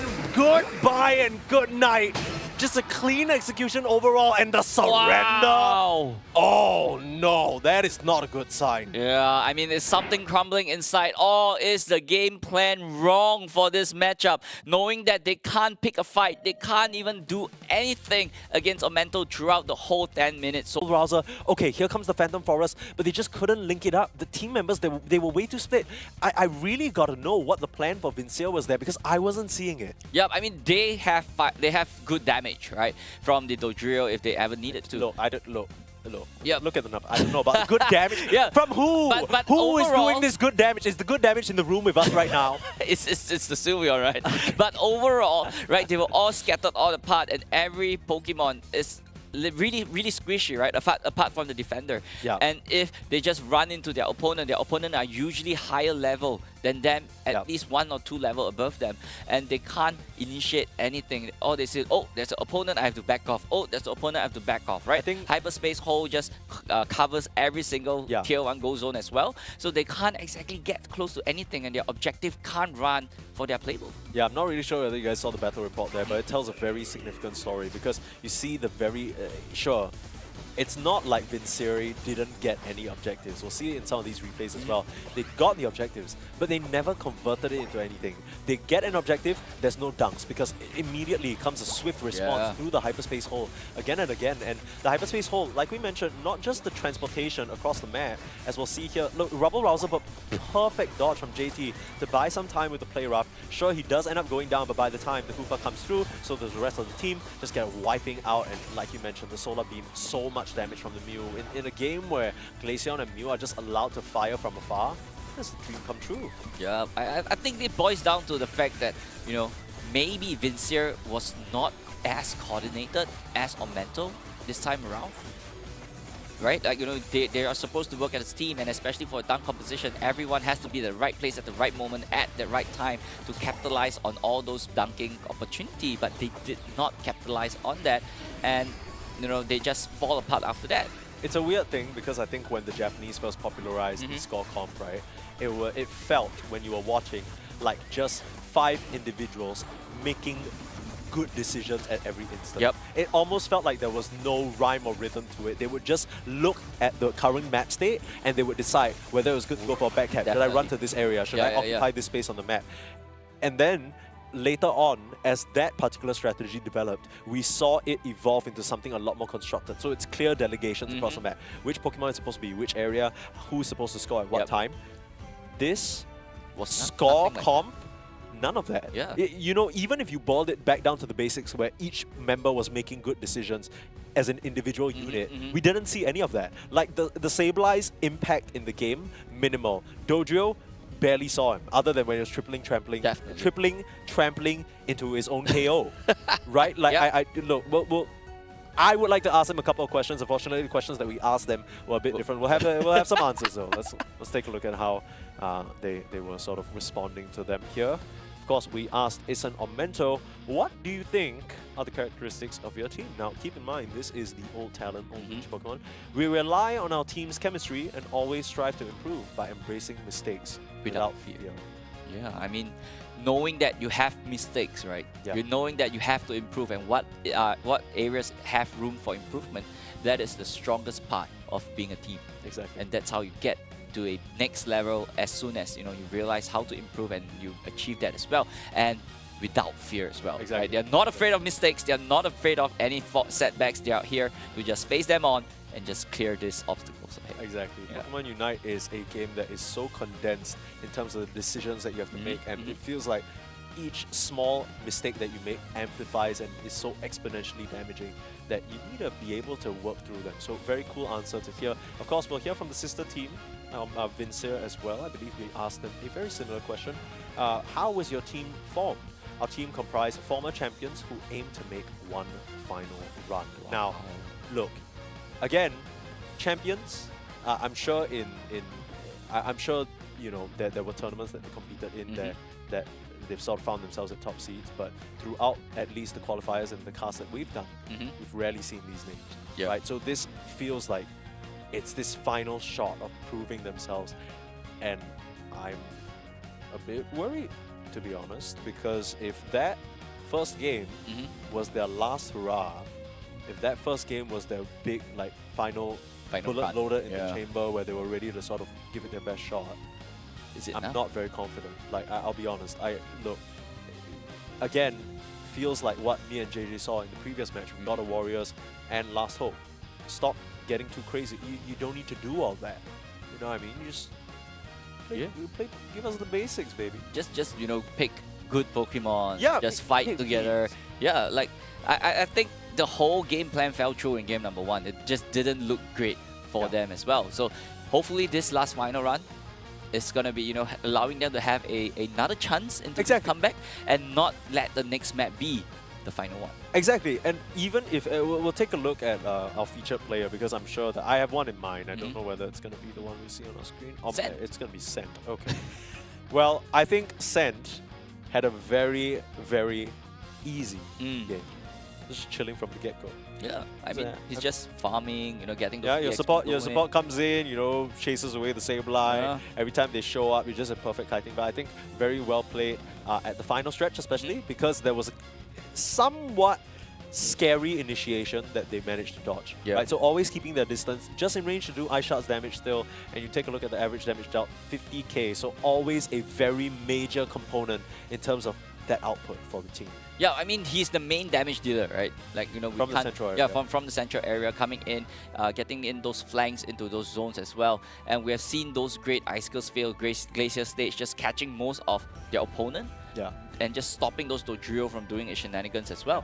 And that's where he just Icicle Spheres and the rest of the team just capitalize off that as well. And hopefully we get to see more of this action. Maybe we get the chance to see Smelskirada as well. Yeah, exactly. Like, I think Icicle Spheres, they always are a subject of contention because the whole notion of having a move Yep. that just does sure damage. The second you lock on, it's just you have the firing. body block. Yeah, I think this is something that people always found very powerful. And when you're able to use it well and maneuver with such grace, it becomes such a factor. Now, you were mentioning the Icicle Spears. I was particularly impressed by Scent's use of glacial stages because it always felt like as soon as someone would challenge any goal zone, He just popped it off. it just pops it. Yep. Right? And sometimes you see Glaceons get a bit too comfortable. It's like ice skating, you slide on the ice and then you fly a bit too far forward, you smack yourself in the wall. Not a pretty sight. But you kind of put the glacial stage down and it almost felt like Scent was inviting them. Scent was saying, you want to skate? You're going to get your teeth You're hurt. gonna get frozen. You're going to get frozen. Yeah. Right? So really, really cool stuff. So I mean, we're gonna have game number 2 here, and again, in a very similar situation to the first series that we saw, Mason. I think, give us, it's Vincia, you guys are former champions, show us a bit of that championship quality. Definitely. Show us a bit of that sauce. Give us some juice. Yep. Like give us what made you guys former champions. Yep, and this is like what they said, this might be their final map right here as Yeah, well. So final they have to bring up the big, whatever there's left in the artillery, they have to bring it down. Yeah. And I want to see more fights coming in for Vincia. Yeah, that first match didn't really feel very interactive. I mean, Crustle is cool. Yep. I mean, it's decent, right? No, Crustle is cool, and people might even consider it a great defender. But I don't know what he was doing. Like, it just felt like It's not doing much. I'm looking at every single. I'm sure the observers feeling the same thing. Like they're looking at every single member of Vincia. Like, okay, who am I even looking at? Because no one's doing anything, right? Like there was never any concerted play. Oh, okay. Okay, I thought they were gonna leave it to because we've seen some 4-hit teams decide to empty out a band intentionally to leave more Pokemon in the pool to force you into that first pick, right? But instead they go back for the Hoopa. They snatch. Okay, this is actually a snatch. So Hoopa now in the hands of Vincia. No more crazy map rotation potential, no more reset potential. What is the option? Wouldn't be surprised to see a Blissey, but yeah, immediately snapping up 2 of their favorites here in the Trevenant and the Mimikyu. Yep, I mean, these are 2 great and premium Pokemon, right? Mimikyu, we saw JT have 100% pick rate as well. In the hands, he did really good job doing a lot with the Mimikyu as well. Trevenant being one of the most premium defender Pokemon right here also. But on the side of Vincia, double evolution being locked up immediately. Ooh. We're gonna see a earlier, stronger earlier game. Yeah, my problem is that I'm seeing Mimikyu, Trevenant, and Blissey. We saw the team stats. This is ultimate comfort. Now, they're going for the Cramorant here, and in a previous match, we already saw a Cramorant Mimikyu lineup run into some problems. I'm interested to see what Scent picks up in this final Pokemon selection. User is going to go back for the Crustle despite that kind of rough first game, and they go for the Delphox. So very well-rounded draft. This is the classic kind of double defender. You have the reset of the Hoopa to get them out of trouble if needed, but your attackers are just going to be firing from afar, throwing the fire spins out. You know, if you try and come a bit too close, you're going to get Hyper Voice. If you stand a bit too far, you're fire spin. Yeah. And Sand immediately picks up the Zoroark. Right, that's one Pokemon that we have not seen for a while, or even this is the first appearance of Zoroark for today, the Illusion Pokemon. You know, lots of potential for just sneaking up from behind, 1-2 slash, and you are KO'd immediately. And you know, if Vincier is not careful of where the positioning of the Zoroark is, you know, that might spell punishment for them. Yeah, and I think it's so cool that we see a Pokemon like that, because I think that's where the Blissey shines the most, right? If you only have one good Bliss assistance target, things can get very choreographed for you in the fight. Like, people know exactly where you're going to be, and they're going to stop you. Now, I like this Delphox pick because the healing denial is something we always strong, need to talk about. You're up against a Trevenant, you're up against a Blissey. Trevenant, a lot of self-healing, and Blissey, not just the natural cure, but also all the soft pearls, all the Bliss assistances that she puts out. It's very difficult. And look, there is a decent amount of mobility on the core Pokemon of Aumento. But in a teamfight situation, they're not the tankiest. That's the problem. You have, you have Dive that can get you out of trouble. You have all these dashes from Zoroark. You have the Mimikyu, even with the invincibility frames, right? But if you're stuck in that just kind of same area because of something like a Meatloaf or Rock Tomb or a Fire Spin, like those are good ways to actually stop this sneaky Pokemon from doing their thing as well. Fortunately for Vincier, this might be their end of the road here. It's up against their sister team, so I can't imagine they'll be too sad, but bitterness on both sides and a bit of heartbreak, for sure. Yep, definitely. And you know, immediate, like, this is a good startup, right? You know, getting a little bit more EXP onto the Hoopa as well, trying to get it to level 9 as soon as possible to get those Rings Unbound activated for them to do a little bit more shenanigans. That would be a good way to work it out. Yeah, and I think it's just become common, right? Especially these range supporters, getting that early red buff just amplifies the harass that you can do. You need all the help that you can get, especially when you're playing top half Crustle. Yep. I mean, I'm excited to see what kind of Crustle is this going to go for, right? Is it going to be the Rock Tomb build, or is it going to be, you know, what we saw previously as well? And if I want to see a Rock Tomb build coming in from this Crustle as well, to have a little bit more control over their main Pokemon like their Zoroark, or even trapping the Cramorant after it diving away as well. Yeah, that's the tricky thing, right? Because when you put a Rock Tomb down, and you're up against Pokemon with so many dashes, as we see very brilliantly demonstrated there, it's so difficult to feel good about it. Like, sometimes you feel like you're blocking your own team instead. An early Jack button out, the breaks and being chased down Ryu. Very aggressive, has enough damage. Hero play from the Trevor. I mean, even if he goes down here, it's completely fine. Almost turns around for a Wood Hammer just to break things up too. Very nice stuff from this defender. Yep, a 4-man on the bottom side from Vincier. They really want to put those pressure on in the early part of the game, right? They really want to put those dunks in, maybe try to get a little bit of a KO, a few KOs right there as well. But you know, they're immediately moving straight out to their central area as well with the Zoroark. Aumento is not putting on the brake as well. Oh my goodness, that was disgusting. That's why Zoroark is so scary. Now, we typically see it played a lot in the Taiwan region, but Aumento showing that they can do it to Scent. As we saw in the player stats, he's such a big component of his team's damage, and I mean, he's got to be doing at least 80% of the work so far. Yep, definitely. I mean, he's the main damage dealer right here. Right? He's the one who should get the KO for the rest of the team. But immediately 4-man rotating straight right to the top side for Vincier as well. With the Hoopa Express, you know, this quick rotations, they can stack more players on each lane as much as possible. Yeah, but the numbers advantage doesn't even matter because the Zoroark's in there cleaning them up. It doesn't matter if you bring reinforcements, that's just more KOs for us. Sure, you want to defend? No, that proves to be a big mistake. As the Crustle finally comes through. Where was User in this entire situation? Busy chasing a Blissey. Now Scent able to dodge narrowly out of trouble. Beautiful feint attack. It's been acrobatics from this Zoroark so far. Yeah, I mean, those entry are just clean for him as well. It seems like right here, the Umbreon might be a little bit of trouble, but I think he will be getting out of this scope, freely as well. But Zoroark already at level 9 at this point in time, and he's just gonna be really, really devastating. As the rest of Vizier have to be careful to know where is he coming from? Is he gonna be flanking us from behind? Yeah, the problem is they don't really have a Pokemon that can deal with him and catch him as well. You're relying on a foul play. Oh, Gatling Gulp Missile standing their ground there. Dremt not able to secure it though. They still end up losing. I mean, they lose the objective, sure, they get one Sylveon, but it really doesn't feel good unless you can find more. Pressure's heating up though. It's definitely okay, right? I mean, they're just putting so much pressure on Mental on the bottom side as well. Zoroark with the Unite move, dashing straight right in. Yeah, howling to the moon there and claiming quite a few. Ryu might go down. Nice 8-ball. Don't tell me that's enough. The Fire Spin cleans it up, but the down box disappears. Here comes Drem, ready to help him out. Diving left, right, and center. You can't touch me. Dodging these Hyper Voices. Play with me. Where are you going again? Beautiful target priority. They are juking them left and right. Send that last softball. The bait attack. It's going to be enough. The Fire Spin desperately trying to chase, but it's not fast enough. And great play coming up from Su, just standing in the way, being the target and absorbing the Fire Spin. Sent finds himself right in the hands of a Crustle, and that is a huge KO. They needed that. They really need to take that Zoroark down, get those Revenge EXP back up as well. But the Zoroark damage has already been done, just putting so much Pokemon back to their Pokemon Center as well.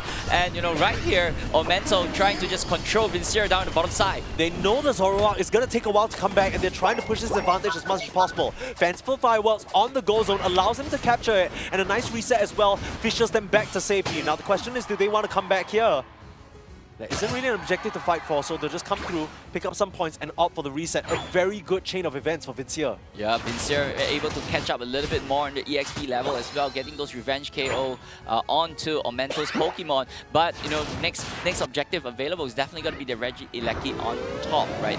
Is Vincier trying to compete for it as well, but down goes 30 more points towards Vincier. Very cute play there from Don, going to be able to help themselves get out. But funnily enough, a lot more successful scoring on the Hoopa than the Sableye last game. Yep. When you consider how it went. But this is what we wanted to see from Vincier, right? Keep in mind, this is a team, the newest in Isen line, that has proven themselves. They went on a crazy lower bracket run in the ACL Opens, even defeating Elevate, and we're starting to see a bit of that caliber come through. Yeah, and this is what we're talking about. This is what we want to see from Vincier, right? Compared to the previous game as well. This is what they're actually made of. And I would love to see this going, and if this goes on, Vincier actually might have a chance. They just have to control Sand, that's it. It's a shame that we need to say goodbye to one of these teams this early on, but that's the nature of the competition. So far, the Kremlin hasn't really inspired, right? I think even in that bot path fight with the Gatling Gulp Missile, it just wasn't enough. Like, they just couldn't work through the targets, and I think that's always been a Kremlin problem, and maybe we'll see it develop even as we go later into the game. Yeah, I mean, Gatling Gulp Missile, the Kremlin is just stuck in the center of the whole radius, right? Yeah? Yeah, so... Easy Fireworks, easy Hyper Voice, easy X-Scissor. Go straight right to it as well. Hyper Voice just trying to shred you down. Everything could remove that Gatling Gulp Missile, and they have to be really careful where it's positioned. Oh, they tried for the Unite move, but a bit too late. Sent able to clean them up. Both the Assassins on the side of Omento, forcing them back. And you gotta keep in mind, there was a Hoopa Unite move used as well, so a bit of a wasted one. It's not too bad because you still have time to build it up for the final fight, which is why we see all these Unite moves being used. They're trying to pick up some residual KOs here, and another pickup for this Zoroark. So even though there was a nice chain of events for Vincier in this lead up, basically even now it feels like, and another KO of the Silver, they find another.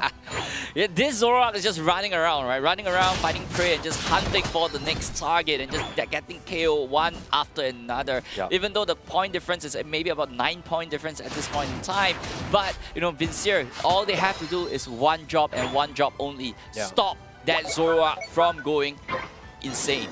Exactly. Now, on the flip side, Omento, everything they're trying to do is set up for Scent to go sicko mode, right? You just want the Mimikyu being a bit of a distraction. Dremt being that target. Sure, we talked about the Gatling Gulp Missile being a huge target that you paint on your own back, but that's fine. If Scent is able to capitalize on the chaos, you're A-okay. Now, final Ray fight, this is what it comes down to. Omento, they are the OG team. They're one of the first few in the Isen line. They want to show that they can't be bested by their younger brother, but Vincier, they might just have something to say about that. Is this going to be the last run for Vincier, or is this going to be Omento's victory moving to the next stage? It's all down to this. Rayquaza is spawned right now. We're into our final stretch as right here, both teams just squaring off. Hoopa still doesn't have the Unite move, and already the Delphox going down. How have they caught that? Catching back a reset, Gatling got missed out. It's a perfect setup, but the Rubble Rouser on the front lines, acting as a bodyguard. Look at that play of me in the back, taking down the Sylveon Lord. The Phantom Forest can't save him, and the Umbreon just has to try and run back to the safety of the goal zone, but it is a disaster. Isn't Vincier, they weren't ready for the fight, and they weren't ready for Sen. Big Brother is here to play, and you can't touch the TV anymore. You just have to try. Have to desperately beg, find an opening in this raid, but there's no hope. The final Unite move seals the deal, and Vincier looks like it's gonna be their last run after all. Yeah, Vincier was red from cover to cover at that point in time. Gatling got missed out, zoning them into that one choke point, and the rest of the team just jumps on them with the play with me and a follow-up from Sen, and just closing the game once and for all. Ladies and gentlemen, 189602, 15 seconds on the clock, but I don't think there's much that Vincier could do. We talked about Aumento in the past being a team that when the pressure rose, they would falter. But cover to cover, they read the story and they said, ours is not over yet. We want to keep it going. The expectations that we need to fulfill. And what a performance. Isn't Aumento, this is exactly what we expect from the third placing team in the PH qualifiers. Yeah, they missed out on the PH qualifiers, and they are here for that last final chance for Hawaii this year. And this is a really good display of skill right here from Aumento, and he's one of the that actually tells us that they are one of the team to watch out for today. Absolutely. I mean, all eyes will be on them. I don't know how much time the other competitors are going to get to watch some of these concurrent games, because everything's happening at the same time, right? Any bit of breathing room that you have, you want to take a short break, you want to recollect with your own team, figure out your own strategy, you don't want to get too distracted. But anyone who happens to be watching this match, scary stuff. Scary stuff. I mean, 900 points to 279. I think those final moments, great execution overall. Definitely.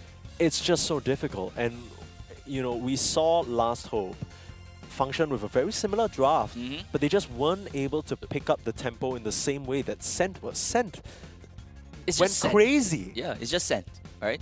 Yeah, but Vincier, this time around, they managed to put up a good fight this time, right? They have a better composition, they have a better game plan to go against Aumento, and it actually have a really solid, early to mid game. But once Scent was set up, everything just went south for Vincier.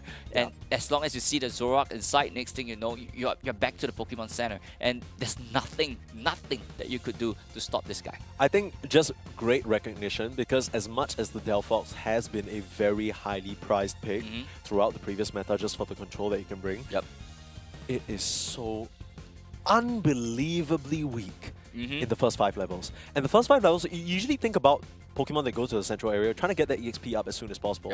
It might not feel like it, because when she's fire spinning you and when you're getting fanciful fireworks, you're like, damn, there's so much burst damage coming out from this Pokemon. But it takes a long time for her to get there, and we saw in the early stage, take a look at this. This was such a pivotal moment. The fact that the Trevenant gets the KO, slowing down the Braixen, and then you look at the map. Look at where Zoroark and Blissey were. They were already rotating to try and take part in the bot fight. They realized that immediately that Braixen is going to rush back to her own central area to try and get to that level 6, so she's useful.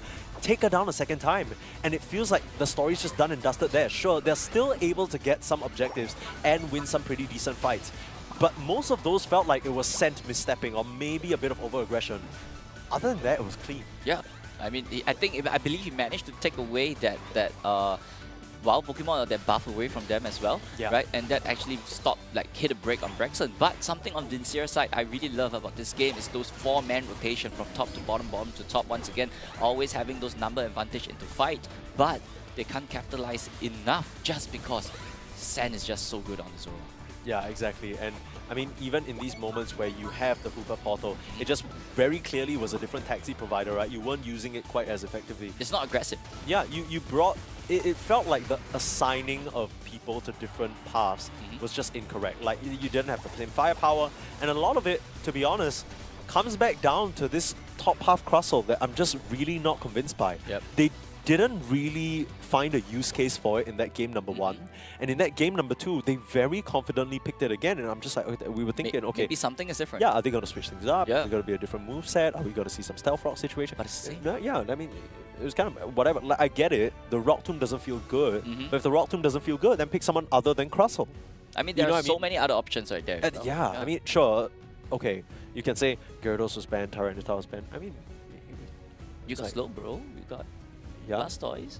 They're all, you know, they're Okay, pretty Blastoise decent. nerfed. You know.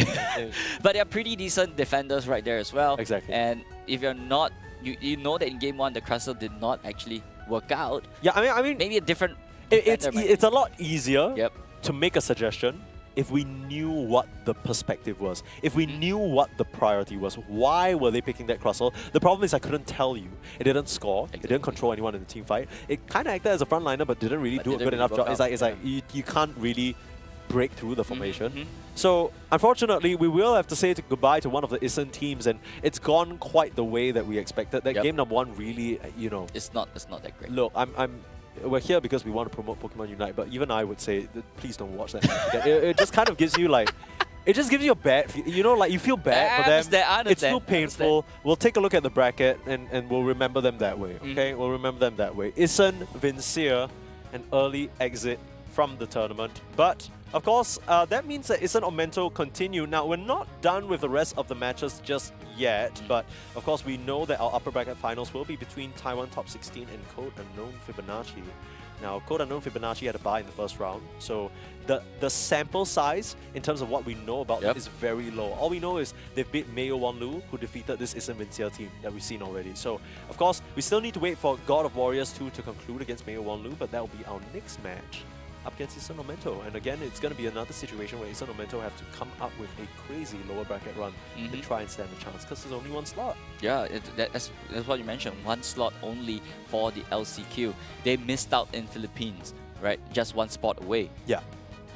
Are they going to make it this time around? But there's maybe a Mei Wanlu going up and God of War going up against them the next round as well. How are they going to fare? Are they going to miss out just a little bit short once again? Yeah, it's been the story of this team, very unfortunately, and I think that's what's beautiful about the sort of competitive state of Unite, because it's so cutthroat. It's so cutthroat. You're thinking, we're not even in the worst sort of situation yet. You think about India, the amount of teams that they have for one slot. Definitely. I mean, now, sure, you're combining a few regions into LCQ East, but it's kind of a similar situation for West, where you're trying to see a bit more presence. Now, I think this is still really cool to watch, because just last year, we saw Elevate quite literally rise to the occasion. To second place. Second place is crazy. In the world, nobody was respecting them. And out of nowhere, out of the blue, they catch everyone by surprise. And I feel like that's something these teams can do, but it doesn't feel time yet. Right? We've seen in the past, especially in multiple different tournaments, teams growing and evolving through it. This might be the start of Isen. Evolve. Yeah, Isen's evolution. This stage 2. Yeah. Stage 2. Stage 2. They're not at the G-Max of... Yeah, definitely. They're not at the... they still could terrestrialize. Yeah, 5... What the 5... The all type kind of like terraform or something? Yeah, I mean, hopefully they Rainbow terraform Terra? into champions here, but we'll find out whether that's the case. We still have many matches of Pokemon Unite for you, but for now, we're going to take a short break, grab yourself some water, take a little bathroom break, whatever you need to do, but be right back here for more Pokemon Unite action. We'll see you in a bit.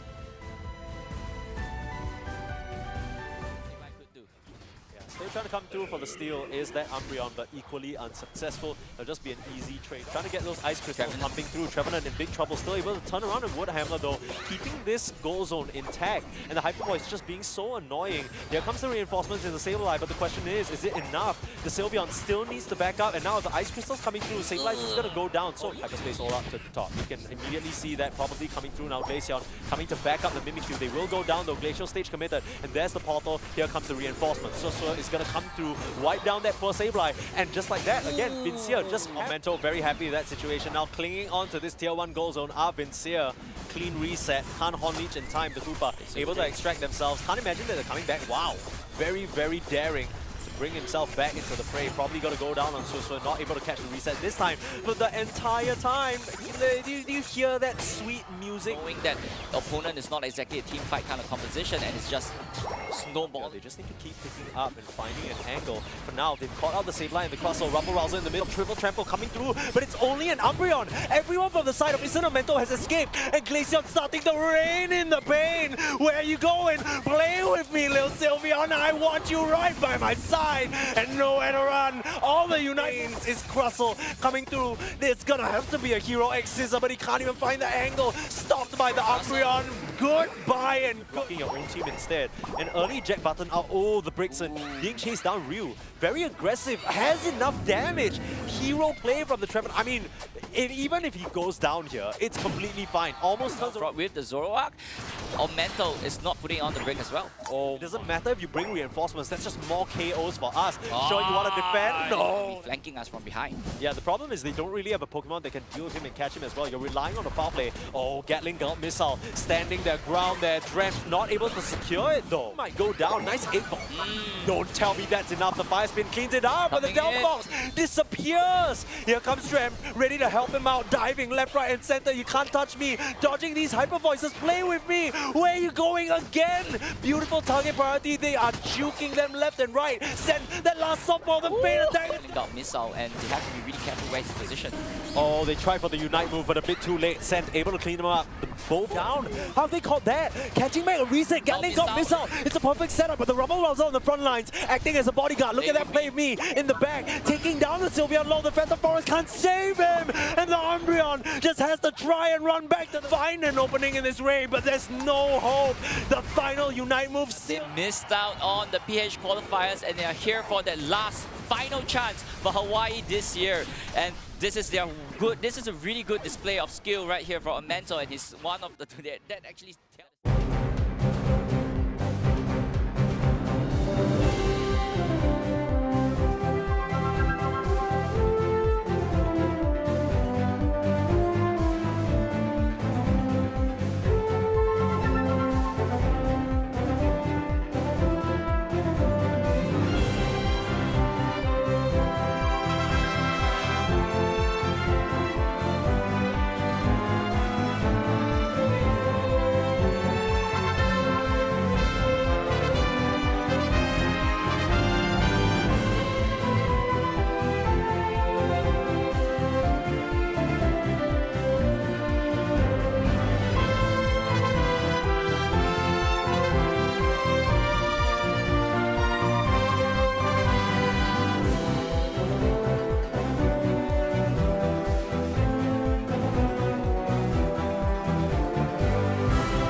Ladies and gentlemen, welcome back to Pokemon UNITE Championship Series APAC East. My name is Moonboy and I'm joined by JJ-kun. And we are down to our next battle right here. It's gonna be Taiwan top 16, or should we rename it later? Yeah. We'll let them know later. Yeah, going up against Code Unknown Fibonacci. Yeah, so Code Unknown Fibonacci, for those who don't know, especially who aren't like really going into that of the PH qualifiers, right? They are actually previously known as Secret Rare. Okay. So it is one of like the one of the top teams as well, along with Elevate, along with Talent, along with East and Elemental. They're always on the top. They're always on like say the top 8 of maybe even the top 4s of like community tournaments, local tournaments, and even on like official regional tournaments like the ACL as I mentioned. And they are actually one of the highlights as well in terms of like the region. But you're saying that, you know, Code Unknown Fibonacci is one of the better ones in Philippines. But you can't discount the fact that Taiwan top 16 used to be, you know, God of Warriors. They are one of the top teams in Taiwan as well. I mean, their name says it. Yeah, you know, God of the Warriors. No, but here we go. We're going to be seeing a bit of a head-to-head, right, with the kind of like the teams here. Here you go. Ladies and gentlemen, all trainers alike, this is going to be the team that we're talking about here. Taiwan, sorry, never mind. We were talking to them, right? Yeah. We were talking to them. We were talking to them quite a bit, right? And they told us, don't call us Taiwan top 16. Then call them what? APAC top 8. 16. Yeah. But now, since they're a top 4, right? We call them APAC top 8. Top 4. Top 4. Top 4. Okay, so there we have, you know, Taiwan top 16, or should we say APAC top 4. 77 Chin, Kon Sensei, Xiang King, Snake, and Arashi. And on codename Unknown Fibonacci, we got Tolates, Pom Pom, Micros, Steam, and Hua. Apparently, it's Tolates. Tolates is how you say it. Tolates. I don't know why, but like when I asked, like, hey, isn't this like Tolates? No, it's actually Tolates.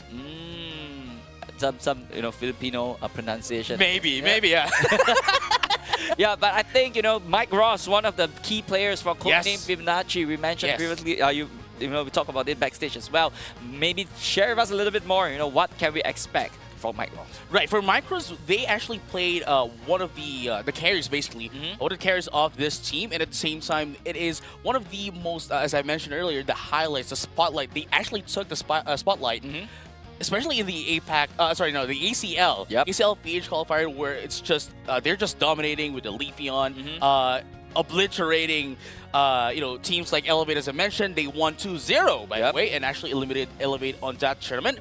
And at the same time, during the PH qualifiers, actually named as HP Manansala. I don't know why there's like a name change, but they actually showed out quite a huge prowess as well toward the tournament. Unfortunately, though, they weren't able to win or you know, get into the second place. That's why they're playing here now. But still, that just shows how strong they are. I mean, they are at the, you know, semifinals, you know, winners finals here. So it is really strong. That's what I'm trying to say. You know what I'm saying? I mean, we're down to our you know, last few teams, right? They are the best of APAC East. So we are going to expect more interesting games coming in as well. And then we go into the draft phase right here. First off, Steam banning, you know, maybe a fighting type Pokemon, Blaziken, or a Buzzwole. Blaziken is the one that they chose. You know, I just noticed something. They, under IGN, right? They have this, you know, close, like the greater than less than, like signages, right? Maybe that's why it's code unknown, because like, you know, like the coding wise, right? Yeah, that's possible. And it's a null. It's a null. Null, yeah. Sorry, I just wanted to point it out.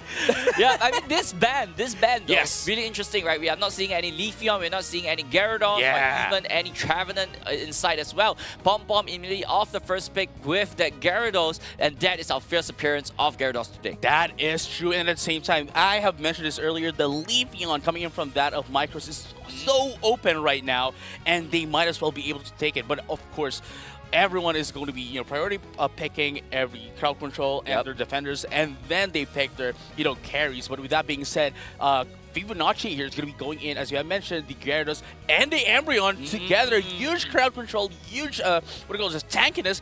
And we have the ever so buff right now, the Cramorant, who has been, you know, being with us in the tournament for I don't know, I think like 3 out of 4 games so far. Yeah, I mean, it seems like, teams are actually favoring a little bit more towards the Trevenant side of the stock market.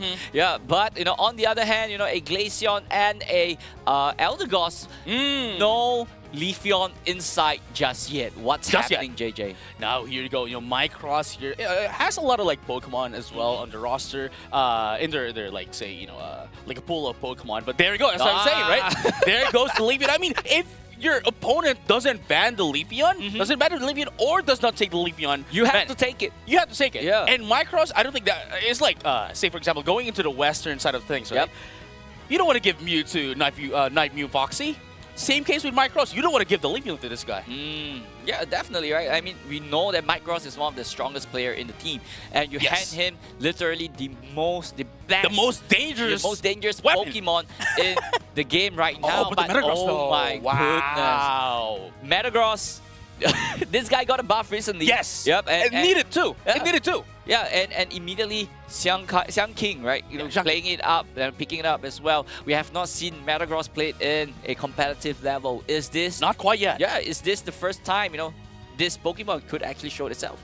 No, yeah, I mean, I believe it got chosen a few times, at least in the West regions, but in East, I believe this is the first time that we're going to be seeing it in any broadcast at all. But going into the draft, I'm seeing here that a bit of a balance in draft into that of the Fibonacci, because they have the crowd control, they have the sustain, they have the backlane damage, and likewise, Mycross here with the Leafeon, mid range and back range, no problem, Solar Blade, and at the same time going into the side of APAC East top 4. Okay. There you go. It seems as if like they want to go for a more tankiness. They want to outlast. Say for example, they want to outlast Team Code Unknown Fibonacci more than on team fights to win those team fights. Yep.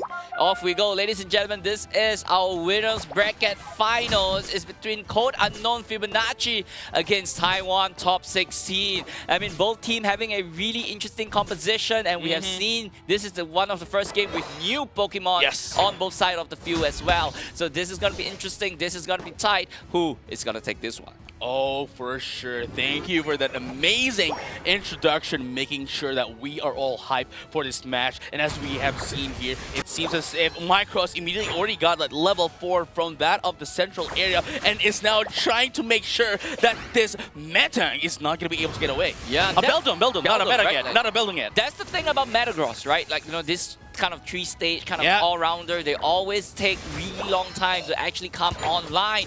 And Mycross immediately doing his thing, taking him down, taking the Beldum down, and just controlling him in terms of level, in terms of the orange and purple buff as well. So this way, this Metang or this Metagross in the future would not do too much. Which is actually pretty amazing as well. Like, Fibonacci here knows the fact that they only needs level 4 and only wanted to take in that orange buff, right? And made sure that, okay, you can take down the bottom Pokemon so that you can get your levels, but only level 4 and everything's up to you. And I'm just going to be invading now. Look at this. They are invading in right now, and the Evolutions is now meeting up for a family meeting. Yeah, definitely. And I love how the Clefable, actually sticking so closely to that Leafeon, knowing that Leafeon is a speedster, is not exactly great in the HP department, and with a great healer by his side, just pocketing him at all time with the Moonlight, and that's how he actually could survive, get those level up. Look at it, already at level 6. Yes, sirree, and that's what we're talking about. Like Metagross as a Pokemon is a really tanky Pokemon. It really has a lot of huge shields here, but at the same time, I think this is why the Umbreon here is very important, because the Mid-Air Prance can just take away all the shield that this Metagross can do. Yeah, definitely. And yet, take a look at that. Another casualty to Mycross once again. And that Leafeon really needs to be stopped right now. Yes. And, Fibonacci not putting it on the Solar Blade again. Look at the damage. Oh my goodness, the damage into that of the Eldegoss is just amazing. I mean, if it were any lower in terms of HP, that would have been a KO again. Yeah, definitely. I mean, they have to be really careful, right? Just do not engage when you're so low on level. 4 men on top side, 4v4 right here. That damage! Look at that! And just to end it up, Toladas here is putting the pin to the final pin to the coffin. And look at that, they were going to be able to take down one, but it's still not enough. They are making sure that they are not overextending and want to get that pressure against APAC East top 4. Yeah, I mean, I love how, you know, that movement of the Gyarados right there, Yeah. as well, right? Just pouncing around, just trying to get a little bit more information into Yes. those tall grass, make sure no one is sneaking around. Yes. Take a look at this, Mike Ross rotating straight right down to the bottom, forcing the meat tank to retreat right there. See, like, look, like Micros was up there, and after the camera shifted down bottom, like, He's there again. He's there again. Like, there's no Hoopa in this game, dude. There's no Hoopa. How did he teleport? Yeah, I mean, that's what Speedster do, doing Speedster thing. And Reggie still immediately, you know, off to contentions as well. It's going to be a scramble right here down the bottom side. Yes, sirree. And look at that, Micro's going to be able to take down the first evolution. That is the Glaceon. It's going to get touched here.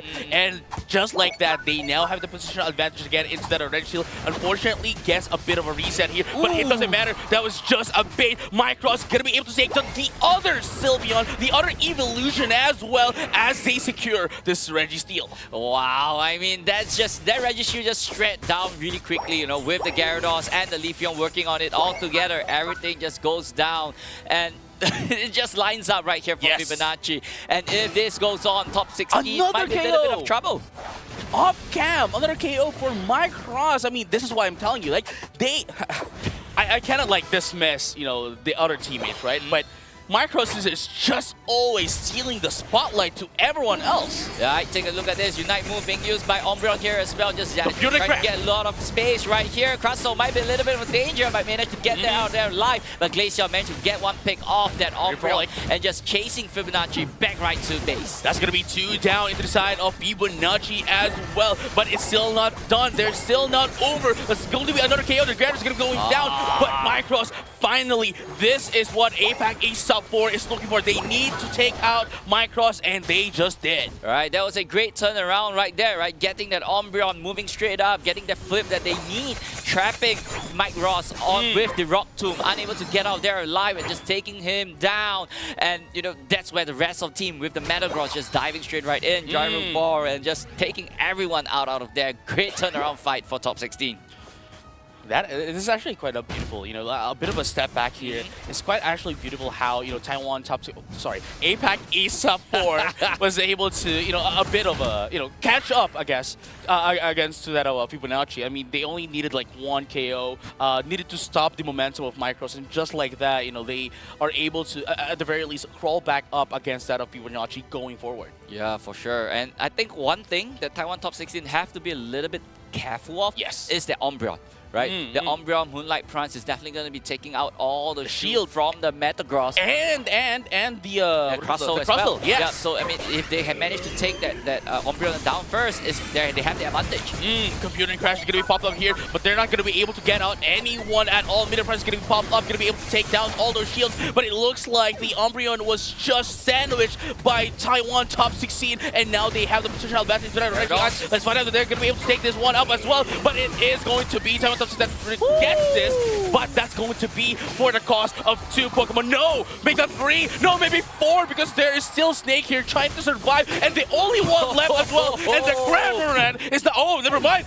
Get the ambulance, but not for me! Not for me is what he said, but Micros, you know what? You're done. I'm here. I've already spawned back. Yeah, I mean, that was a great timing, right? Stalling the Glaceon, not allowing it to retreat there. You know, it's okay, I'm going to sacrifice for my team because that Leafeon is going to be back there in time to take that Glaceon down and just have the advantage. Yes, we stole the Reggie Ice, right? But, you know, we still managed to come up on top, be it, you know, despite us losing the initial fight. And here's the, you know, the worst part here as well. Like, Fibonacci was able to steal away that Reggie, right, down bottom, which just buffed down, especially Micros, right, with the full HP, and just taking them all out in one go.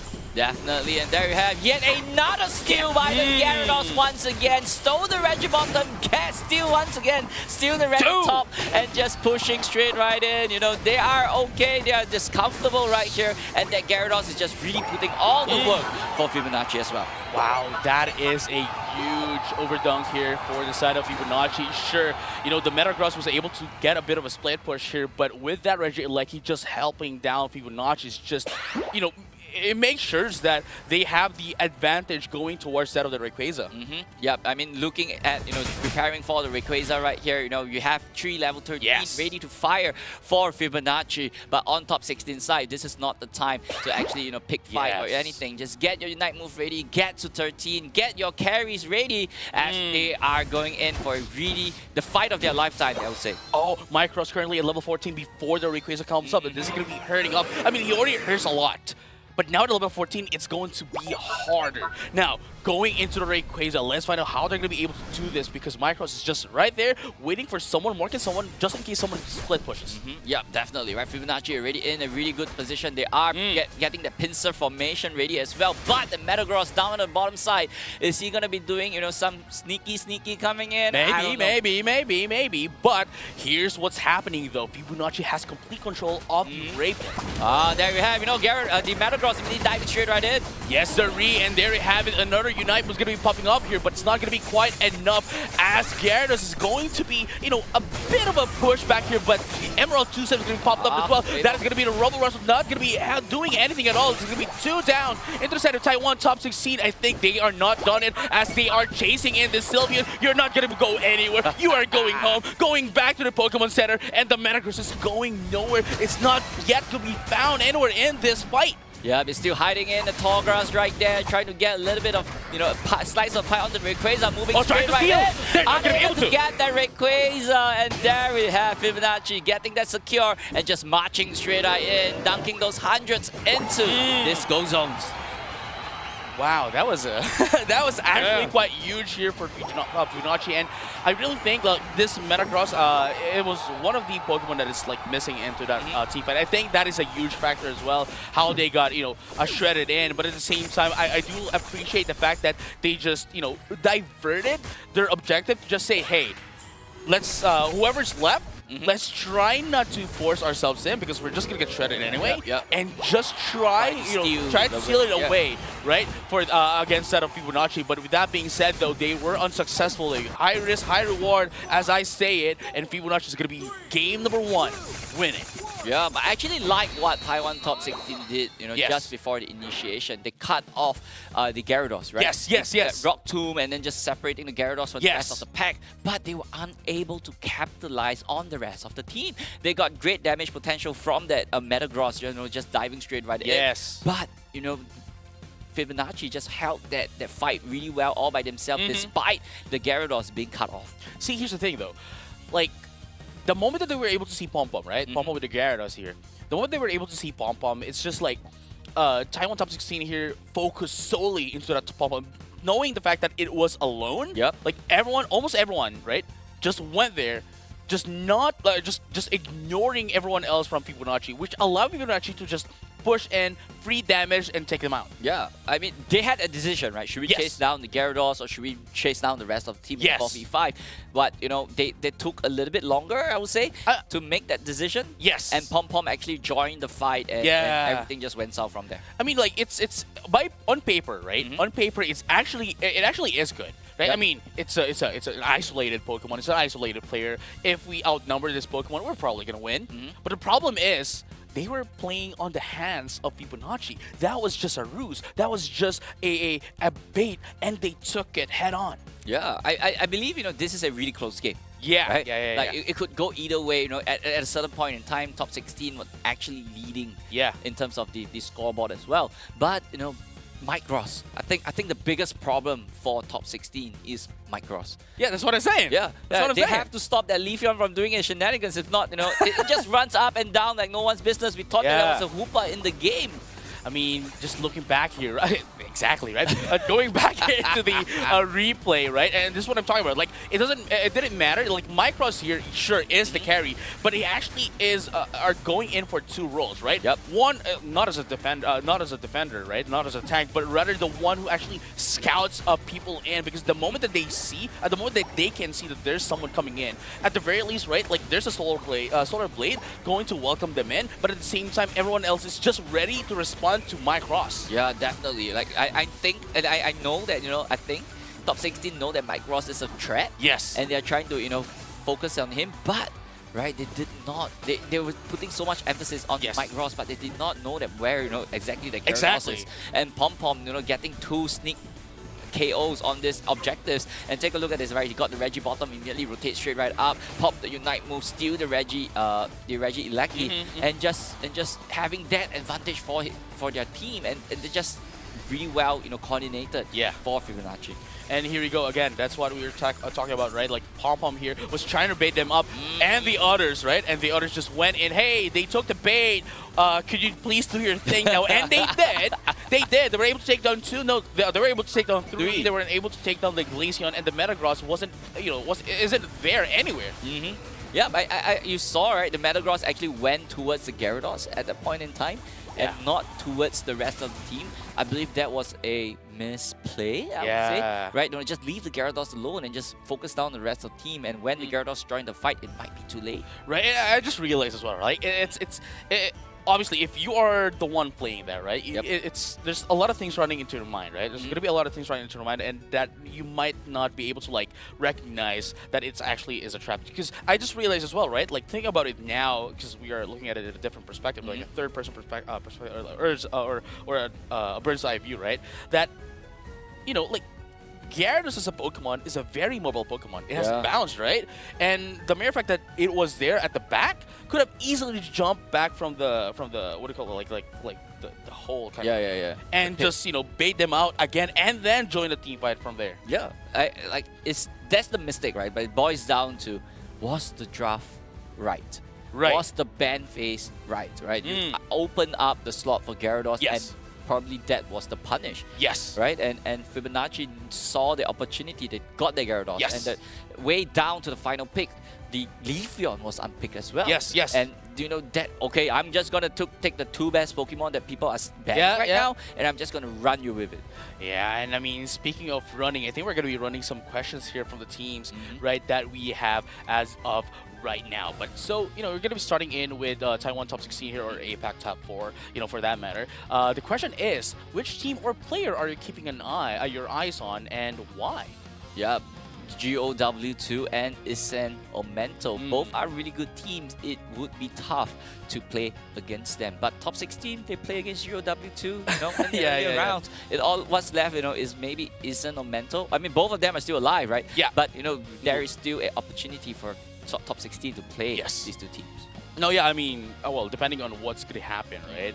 Especially that currently, what do you call it? It's like Code Unknown Fibonacci has the advantage, has the point advantage against that of Taiwan top 16. So if they are able to get the second game, then there's probably a higher chance of them going against Isen Aumento. But like at the same time, we don't want that for them to happen. Yep, let's just take a look at the next question for Fibonacci. The question is, which team or player are you keeping an eye on? Again, right? It's the same question. Same question. What is their answer, JJ? Yeah, and I believe this is like the same answer as well from earlier. Talon and Elevate, because they're both from the 3H. Mabuhay is what they said. It's a very Filipino thing. It's a very Filipino thing. Wait, what's Moonboy again? Moonboy is more of a greetings. Yeah. Yeah. So they put in an answer and a greeting in the same answer? Yeah. Dude, it's brilliant. 100 IQ.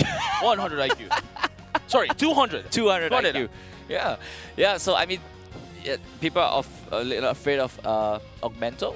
Yeah. That's one of the teams that people are looking out for. Yeah. And like, it's in a position where, like, everyone knows Isen Aumento, especially Isen Aumento, right?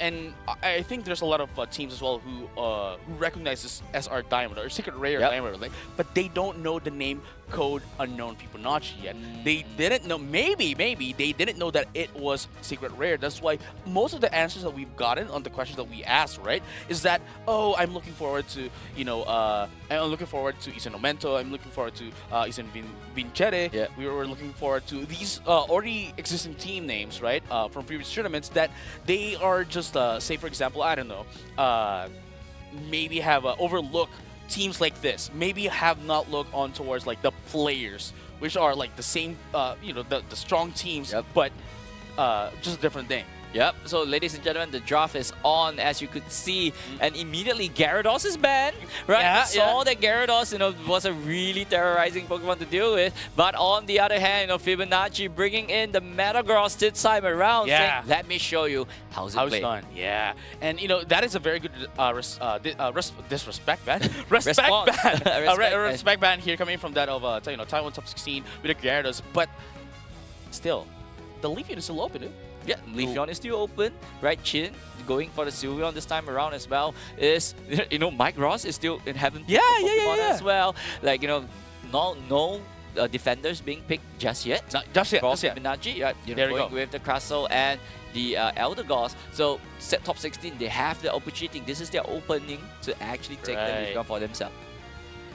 Let's see what's going to happen. Because so far we have the Metagross. I mean, as I mentioned, right? Like, it's quite interesting as well, right? Like, they are going to be going in for that of the Metagross, and it's a good counter here coming in from that of Taiwan top 16, knowing that okay, we have the Eldegoss, which could get a bit of a a shield to our teammates. Yep. Again, it seems as if they kind of half of them changed their draft, because now it is Fibonacci who has the the Crustle and the Metagross, and there's a huge potential here that Mid-Air Prance on the perfect timing could easily take it away from them. Right? Yeah, and take a look at this, right? Charizard, first time for today, and Dragonite as well. Like this, Dragonite really secure potential coming in from Dragonite as well.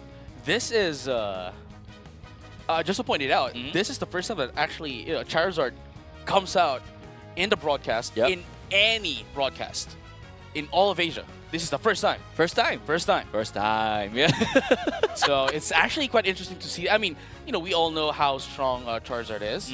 Well, depending on the composition, of course. But with the prowess, especially with its Unite move, right? It's unstoppable. It can do a lot of damage, and it's just overall good when played by a great player. And I think, Sean King here would be able to utilize it, especially that there is also, the Dragonite. But the problem here is that there's a lot of Pokemon that they need to babysit here. I mean, sure, there is the Umbreon, sure, there is the Sylveon, but the question is, if Fibonacci, right, if Fibonacci is able to, stop Dragonite and Charizard, what is Sylveon going to do? Sure, it might be able to do something, but if it's going to be the only source of damage that you have, what's it going to do?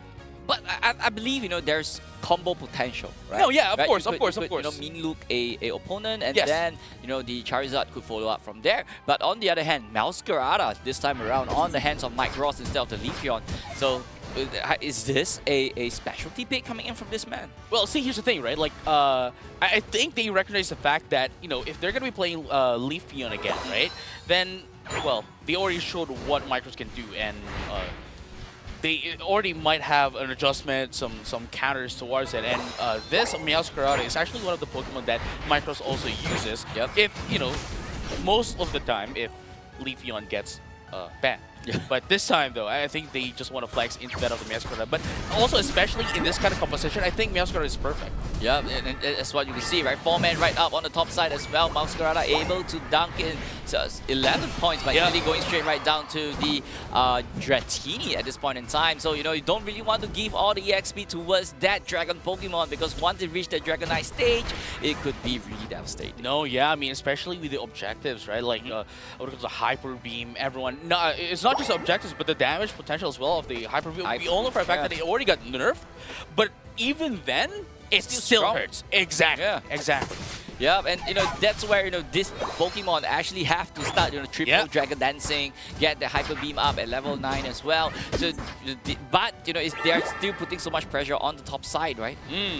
No, yeah, I mean, I think this is a very good amendment coming from that of APAC APAC East top 4, just because of the fact that, you know, at the very least, right, like Fibonacci was able to pressure them out, like eat them up for breakfast in the early game last game, but this time around they are making sure that, okay, you're not going to be, you know, pressuring yourself. We are going to make sure that we're going to be maintaining this equilibrium that we have. You're not going to be able to get us in. Yep, for sure. And there we have, you know, Hua trying to do a little bit of a sneaky, right? Trying to invade into their central area, trying to take that buff away from them, but it was unsuccessful. And that actually leave a little bit of space for the bottom side to actually push a little bit further. Now, see, another thing that's interesting that I have to point out, right? Like, they're not, the hoop right here for Taiwan Top 16 is not actually running a hyperspace hole, but rather running Trick. Yep. Oh, and there you have, you know, another KO right here, Night Slash from that Masquerada. Yeah, we have not seen, you know, Night Slash. Usually we see like Flower Trick and stuff like that from Masquerada. Night Slash, that's one of the interesting pick right here for this man. Another KO under his belt. Yes, sir. And look at that, just like that, they're gonna be able to put in a score, not a bit of a overextension here, and amazing knee look to just stop Micros, but the teammates are here prepared and ready to save Micros, because they all know for a fact that, and as if you've noticed as well, right, like they are always funneling Micros here, giving Micros everything and making sure that they have all the XP and all the damage as well, and that is what's happening. It's basically like protect the president. Yeah, protect Mr. President kind of like gameplay, and thus far it is working against APAC East top 4. Yeah, I mean, take a look at the levels, right? Level 9 on the Masquerada, Metang already at 8, he's ready to go one more level up, but on the other hand, you know, you got those stage 2 Pokemon ready to fire it off as well. They're squaring off right here in the Regirock. And Micros is just waiting for the right time to get in. There goes the Unite. We're going to be able to take down 1, no, make that 2, make that 3, and make that 4. KO, and only the Charizard, who's not into the team fight, is left.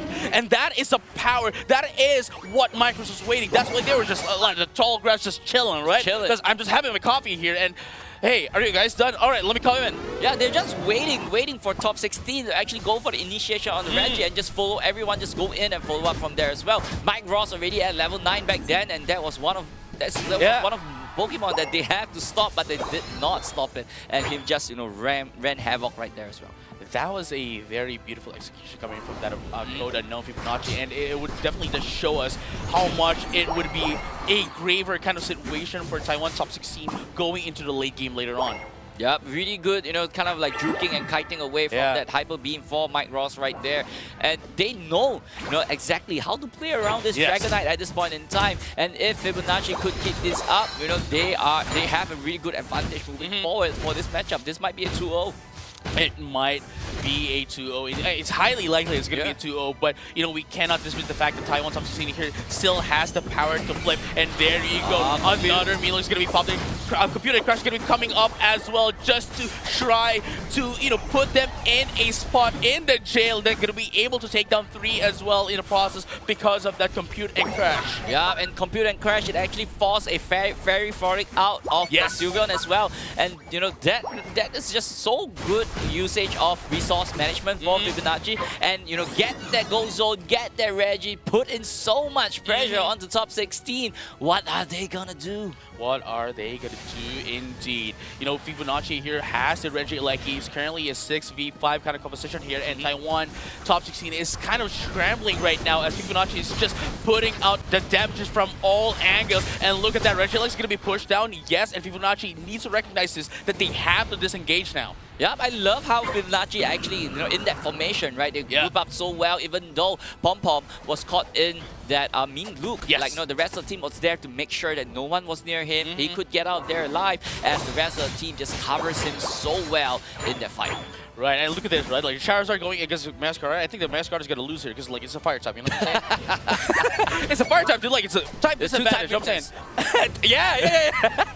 But, you know, speaking of that, though, we're going to be going back into that of the bottom path. Rings Unbound. Oh, Rings Unbound is going to pop up here. They really want this Regirock for themselves, but look at this team fight right now. I think there's going to be a bit of a reset here. Going to be using that as a, you know, a bit of a bait there, but it's going to be Fibonacci going to be able to to take down that Regirock, going to be able to take down 2, negative 3 right now, and the Sylveon is not going to be able to get away as Micros was coming in with that of the Cramorant, and that's going to be a 2-on-1 KO into that of the Sylveon as well. Yo, that was just clean right there for Fibonacci, right? Getting out missile, zoning them away from the Regirock as the rest of the team just focusing them down. Yes, Ring Sunbound was popped, but the Charizard was a little bit late into the party. But there we have yet another scramble right here as Cramorant gets one KO.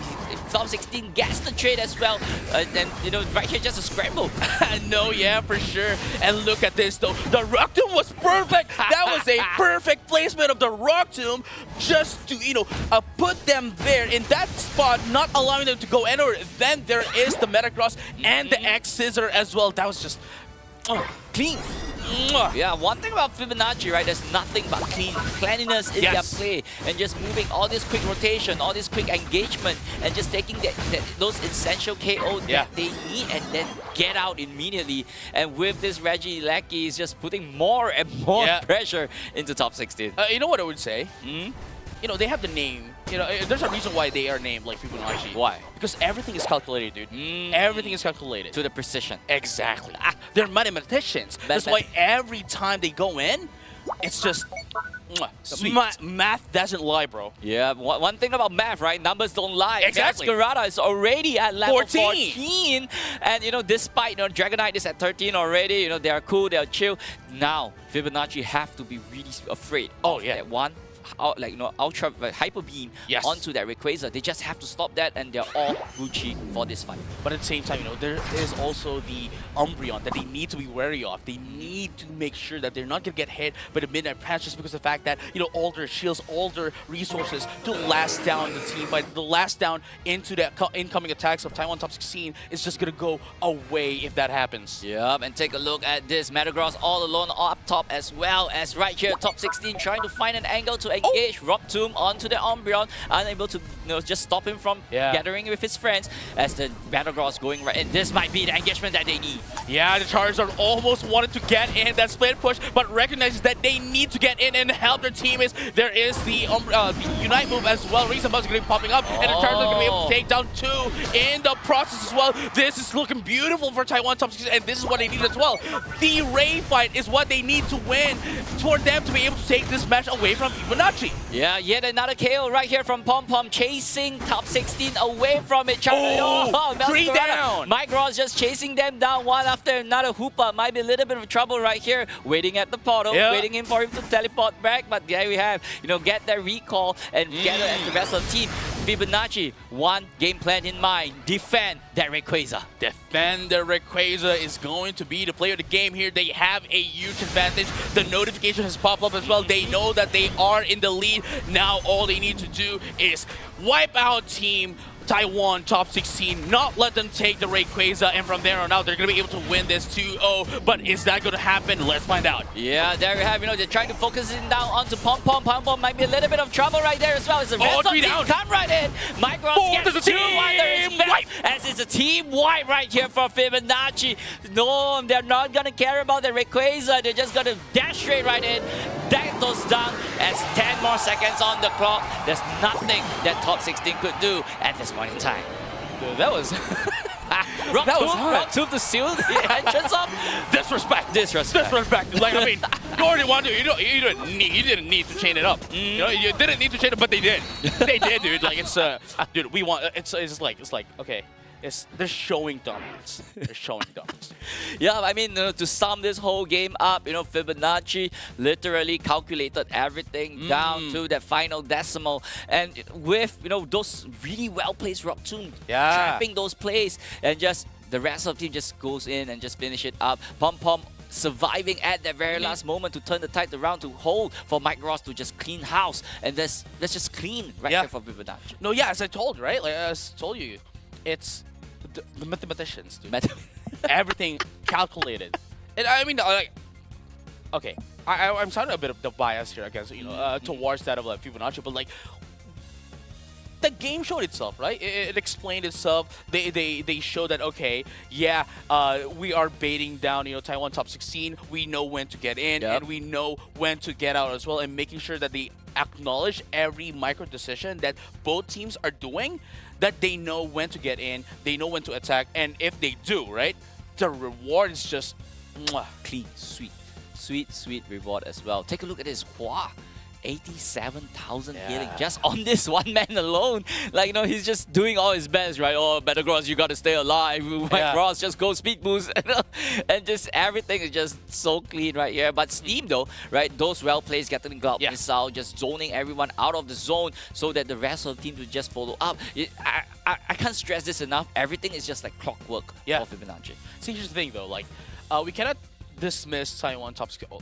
Okay, APAC top 4 yet. Yeah. APAC East top 4 yet. Because, sure, they might have lost right now against Code Unknown Fibonacci, but it doesn't mean that they're already out of the tournament. No, they still have one more chance. They are going to be, they have some chance to get back into the grand finals if they do win their Cinderella run from that off the lower bracket. Yep, definitely. There's still lots of opportunity for top 16 to actually come back up again. They could even get their rename of their name as champions if they get this run that they need. APAC East top 1 sounds very nice, dude. Yeah, and take a look at the replay, right? Take a look at how clean all the plays is once again. Like, immediately compute and right in, and everything is just a mess, right? Right there from now. Yeah, and with they're so good, moving on together. Gatling got missile from Steam once again, zoning them out, and the Reggie Rock was just in sight for Fibonacci to just close it out. And then after that, they're just chasing them down, taking the pick one after another, and everything is just so calculated. No, yeah, I mean, we cannot stress it enough. It's the every mathematician in us. It's a Fibonacci. I mean, say Fibonacci, dude. Like, it's a Fibonacci spiral. Yeah. And look, they're just playing around the spiral here. They're making sure that Taiwan top 16 is just right there, running around that spiral. Their world, basically. The palm of their hand. The whole world in my hand. You got the whole wide world in my hand, and that's exactly what I did. Oh yeah, but here you go as well. This is one of the things that we were looking out for, the team fight into that of the Rayquaza, and this is the final fight as well, where they essentially were able to take down a team wipe, right? Taiwan top 16. But again, as I mentioned earlier, we cannot dismiss the fact that they are still, into that of the tournament. They still have one more chance. As long as they don't lose anymore, they have a very huge chance of getting into that of the grand finals. Yeah, definitely. I mean, they are good. Right? Yes, they are. It's known that Taiwan top 16, they are a really good team. Yes. It's just unfortunate that Fibonacci managed to figure them out and just do their thing. Yeah, so it's all down. They still have a chance to climb back up. There's still a lower bracket run to go as well. But before that, take a look at the bracket and see how could Taiwan top 16 achieve that Cinderella run. I mean, I'm interested as well, right? I'm interested as well to see what happened in the lower bracket, right? So it seems as if, like, Codename Fibonacci, well, we just saw that game, right? Like, Codename Fibonacci won the game, right? Against that of Taiwan top 16. And looking at this right now, all of their games that they've won are all 2-0. So it really is like a huge game for them to, like, a huge chance for them to really get into that of the grand finals, and it really just shows here. But into the side of the lower bracket, right? Let's take a look at this. Mayo Wonlu is, again, this is a team that we are not like not that we're not expecting it, but a team that is zero information. Zero information. Right? When we were talking to the Taiwanese teams as well, Taiwanese players, right? I was actually, obviously, we want to give them a bit of a lore, give them information, and what they told me is like, okay, what they told us was like, well, they didn't even play in Taiwan regionals, and like they're like a new team kind of, and then they just come into LCQ and then just all the way down, right? And take down Geo Gutter Wars 2 as well, right? So that is a huge thing. That's a huge statement that, hey, okay, yeah, we might be the new kids of the block, but it doesn't mean that you should, right? That you should, I would like underestimate us. Yeah, definitely. Like, that's one team that we should not underestimate, and they are going up against Omento later on as well. So it's not gonna be easy feat for them, right? Omento, one of the more stable and established teams in the region. Yes. So I don't know what to expect from them. It's like, going up against a wild card, there's nothing to read for. I don't know. We just have to wait and see. Well, speaking of waiting and seeing, we're going to have a bit of a break here, guys. Don't go anywhere as we're going to have more Pokemon Unite action only here for APAC East. Well, there's still also, APAC West, so make sure you stay tuned for that as well. There's going to be a lot more action here in the APAC region, so don't go anywhere. We'll be right back. Getting some very nice early dunks off. That's that early power spiking Leafeon that we mentioned. Turnaround drive, share huge swathe of just the birds being swiped away by the Solar Blade. And here comes the Crammer for a clean rotation. Oh, beautiful! Bottom here with the Regirock. And look at them, they're trying to proc this in, using it as a bait for Geo2 to come in. But I think they're going to be able to take it. Yes, they will going to be able to take it. And the Trevor trying to get in. Here comes the Emerald Dance though, but it's not going to be enough though. But the objective here, which is why they are going to be getting in that of the Regirock. Like they're going to have another fight here. Yeah, absolutely. Right in the middle of it all, popping that Unite move. Was that a close combat from the Clefable? Throws out the hands. He's really trying to do their best, trying to defend this versus Snorgle, but unfortunately they don't have much of a damage, especially getting outnumbered here by GOW2. But here comes Basame IJ and going to be able to take down 2, maybe 3. Play with me is going to be popped up. It's going to be 2, 3 down right now. And here comes the follow-up. That's going to be 4. Because Unite moves available for that Sylveon. Still trying to find an opening. The Hyper Voice is just a bit too much of a shred tool, but still huge Wood Hammers coming through. It's not going to be enough to help them out though. Trading 1 for 1, the Scyther goes down. Detrimental into that of Last Hope because you wouldn't have enough damage to actually put up against And look at that. Emerald is going to be taking down 2 Pokemon into the side of GOW2, trying to still push in, but no, they're not going to be stopping here. And ripping potential along with the Blazing the telekinesis! The Trevenant. In comes the drive, and they set him off. Trevenant's down. It's a big problem. No more Wood Hammers and no more Last Hope. Stranded now. Here comes the Mimikyu trying to play with somebody. Gets at least the KO on the Scyther. Takes out the Blaziken as well. Starting to turn things around, but the Sylveon, the Phantom Forest to try and make it work. All the Unite moves, everything in the kitchen sink thrown at this legendary Pokemon. But you do not have the time. Look at your watches, ladies and gentlemen. 5 more seconds, and its hope is gone. Last Hope, they don't even get the Ray. Yeah, starting to rip up this early Regice already. That is one of the power points of the God of Warriors lineup. Keep things going. A lot of space being created by this Umbreon, and it's just... We still have someone up top here to make sure that we defend our top path, but at the same time, here you go. Another team fight here. Blitz is going to be popped up here. They're going to be able to take down 2 into the side of GOW2. It might be the revenge that Last Hope is hoping for, and that's going to be 3 down. That is disgusting before. It's still disgusting here, now. And it's in the middle of things. Burden Anger coming through, but can't survive. Finally, the full commitment is enough for God of Warriors 2. They're still trying to hang on to this goal zone and prevent Regieleki from coming through. Here comes the Machamp cross-chopping in, but just gets Horn Leech up. They're starting to run out of HP and resources. Mystical Fire coming through from the sidelines. The Delphox just raining away the damage. And the last member is Venusaur trying to get that objective. There's a huge dunk, but they've already taken down the Venusaur. A bit of split priorities, causing them to just get wiped out. God of Warriors pounce on that slight bit of hubris. They're not right now, as they're going to be able to take down the Trevenant once again. It's not going to help them, coming back up, responding, because God of Warriors 2 is just eating them up, but not right there. They're going to be able to answer back, going to be able to take down 1. The Machamp's going to be going down, and that off. No, but here we go. Breaking out. Wood Hammer in, and no, it's the Umbreon that goes down this time round. Charging forward off that Venusaur. They can't stop the tank. In comes Ramsey, mopping them up. The Machamp trying to stand on the door, but Burden Anger, someone's unhappy with this situation, and it's going to be the Venusaur coming out on top with the help of the Trevenant. Here comes the back. Warriors are so good at, and they get themselves the advantage. Now it's the Venusaur and company. As well. Now here we have another clash coming in. Full focus in, very frolic, triple trample. There we go! God of Warriors 2! Snatches it away again. You just can't beat them at the Ray. It's too clean. You're walking into their territory. And Last Hope, you might be saying Mabuhay in your... Gonna say what I could do.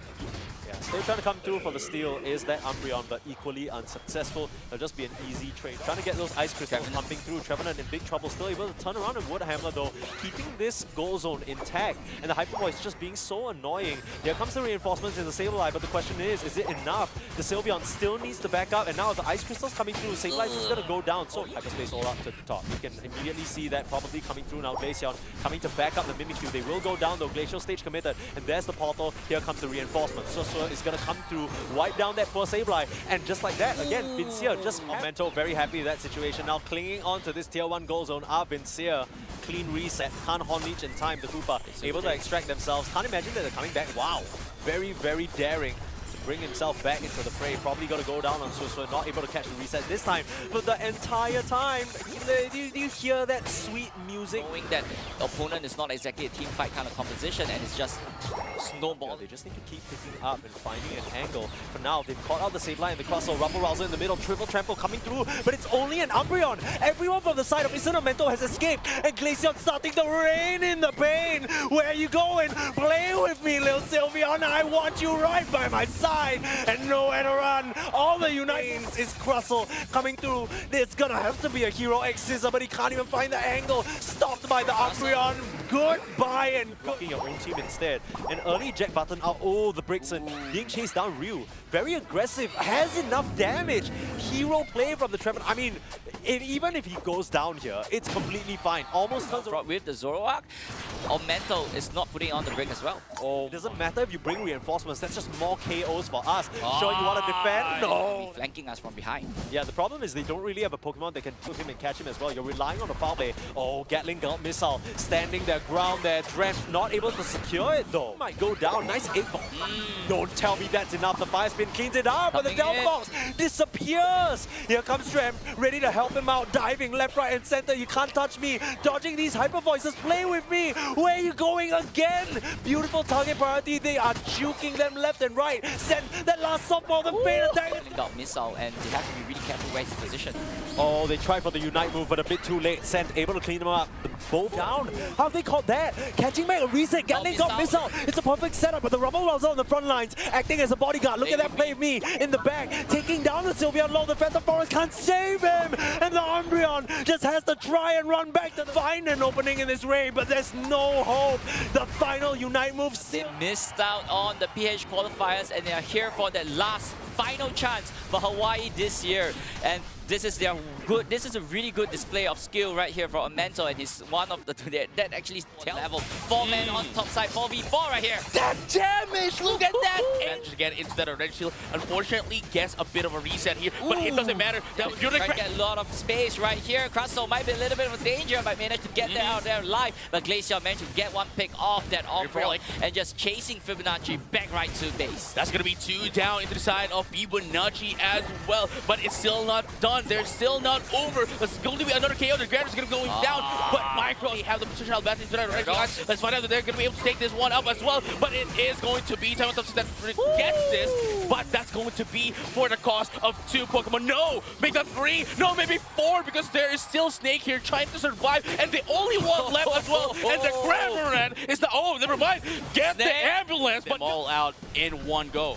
Definitely, and there you have yet another steal by the Gyarados once again. Stole the Regibottom, steal once again, steal the red top, and just pushing straight right in. You know, they are okay, they are just comfortable right here. And there you have it, another Unite was going to be popping up here, but it's not going to be quite enough as Gyarados is going to be, you know, a bit of a push back here, but Emerald 2-7 is going to be popped up as well. That is going to be the Rumble Rush, not going to be doing anything at all. It's going to be 2 down into the side of Taiwan, top 16. I think they are not done it, as they are chasing in this Sylveon. You're not going to go.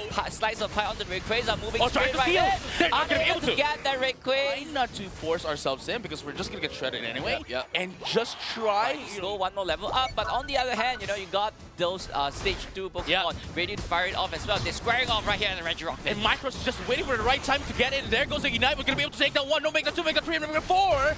Power to flip. And there you go. Another Milo is going to be popping. Computer Crash is going to be coming up as well, just to try to, you know, put them in a spot in the jail. They're going to be able to take down Regirock for themselves, but look at this team fight right now. I think there's going to be a bit of a reset here. Going to be using that as a, you know, a bit of a bait there, but it is going to be Fibonacci going to be able to take down that Regirock, going to be able to take down 2, never 3. Sunbound was popped, but the Charizard was a little bit late into the party. But there we have yet another scramble right here, and Scrapper gets one KO. top 16 gets the trade as well. And you know, right here just a scramble. No, yeah, for sure. And look at this though. The Rockton was the Unite move as well. Reason Buzz is going to be popping up, and the Charizard going to be able to take down 2 in the process as well. This is looking beautiful for Taiwan top 16, and this is what they need as well. The Ray fight is what they need to win for them to be able to take this match away from people, not be able to win this 2-0. But is that going to happen? Let's find out. Yeah, there we have, you know, they're trying to focus it down onto Pom Pom. Pom Pom might be a little bit of trouble right there as well. It's a red team come right in. Micros gets 2 while there is back. As it's 2 to seal the entrance of Disrespect. Disrespect. Like, I mean, you already want to. You didn't need to chain it up. You know, you didn't need to chain it, but they did.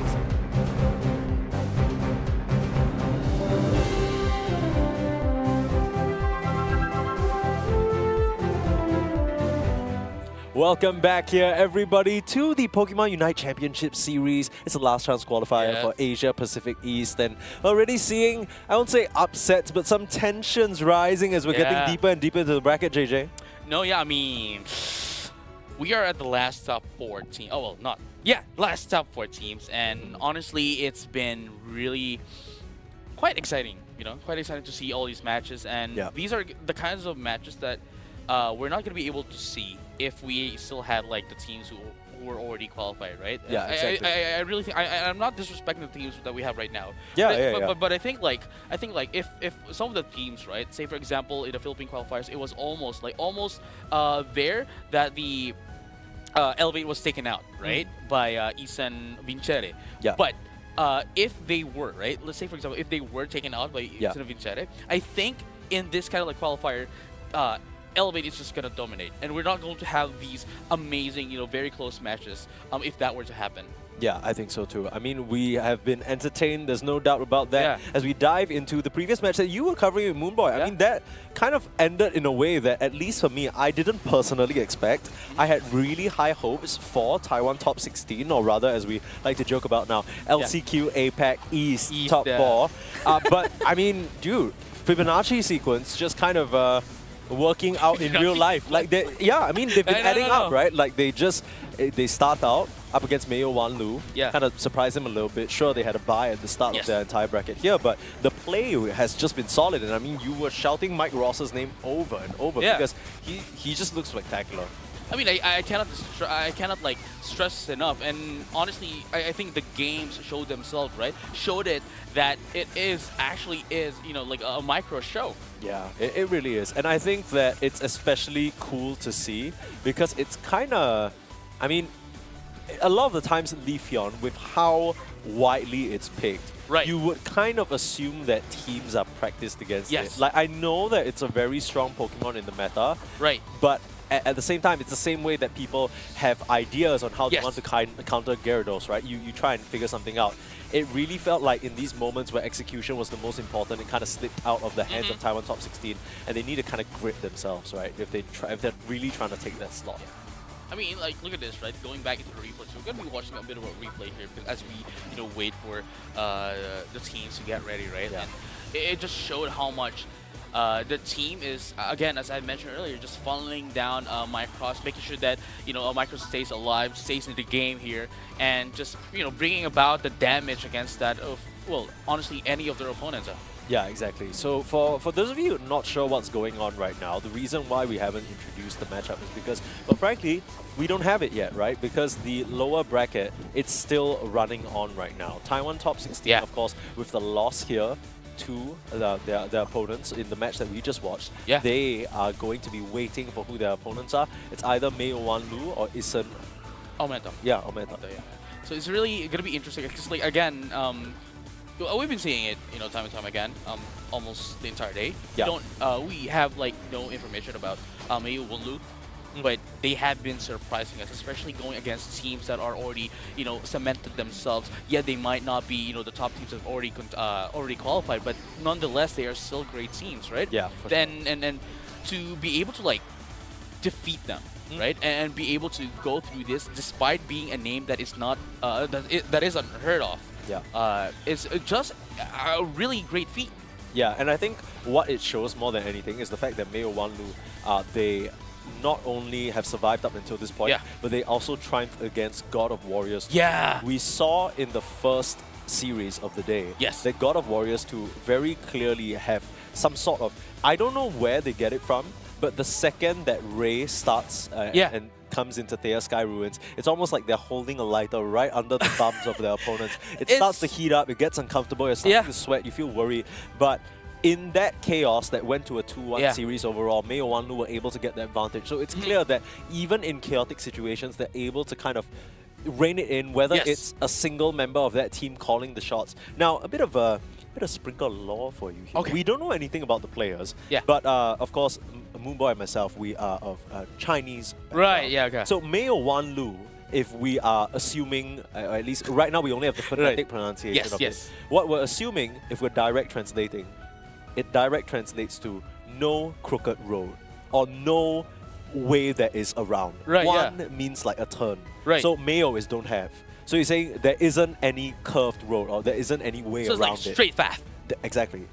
No way around it. Straight path. And that's the road that each of these teams has to take away that one slot. You can't beat around the bush. You can't hope for a better bracket. You can't hope for... This is the mishmash that is going to secure your spot. And I think it's especially cool to see a team that at least we don't know about yet play with such a high level of grit. Yes. I mean, you know, like it's just like what happened with the, you know, as you had mentioned earlier, right? Like with the WCS, right? Like there's a lot of teams coming from the NA and the EU, right? Yeah. But there's a lot of teams who, as well, aren't like really, you know, like aren't like more of like surprised with the that's Asian teams that come in, and that's why I think that's one of the biggest factors as well why you know Elevate was able to get in like the top 2 spot, because like they were surprised about how they played, and now we are seeing the same thing. Though it is just the APAC East, I think this is just the start of something new. Exactly, and I think that when we last saw international play at the world stage and whatnot, draft at that point wasn't fully developed yet. Yes. Right? You still had little sort of, they were still tinkering with it. There was only one ban, and then since then the game has evolved to increase the roster size. So you have so many more viable options for all these different Pokemon to be selected. And right now we're gonna have a bit of a head-to-head. So let's we don't know who is actually up yet. So we're gonna see at the same time as you. Who is gonna be going when we against, get this head-to-head, let's throw it up. Yeah. Who do we have up against Taiwan top 16? Oh, it's Ethan. Okay. Well, you know. Yes. Well, I mean, you could. Well, it's yeah. We hyped up Mayo Wanlu so hard. They're not it is what it is. I mean, it's an Ometo.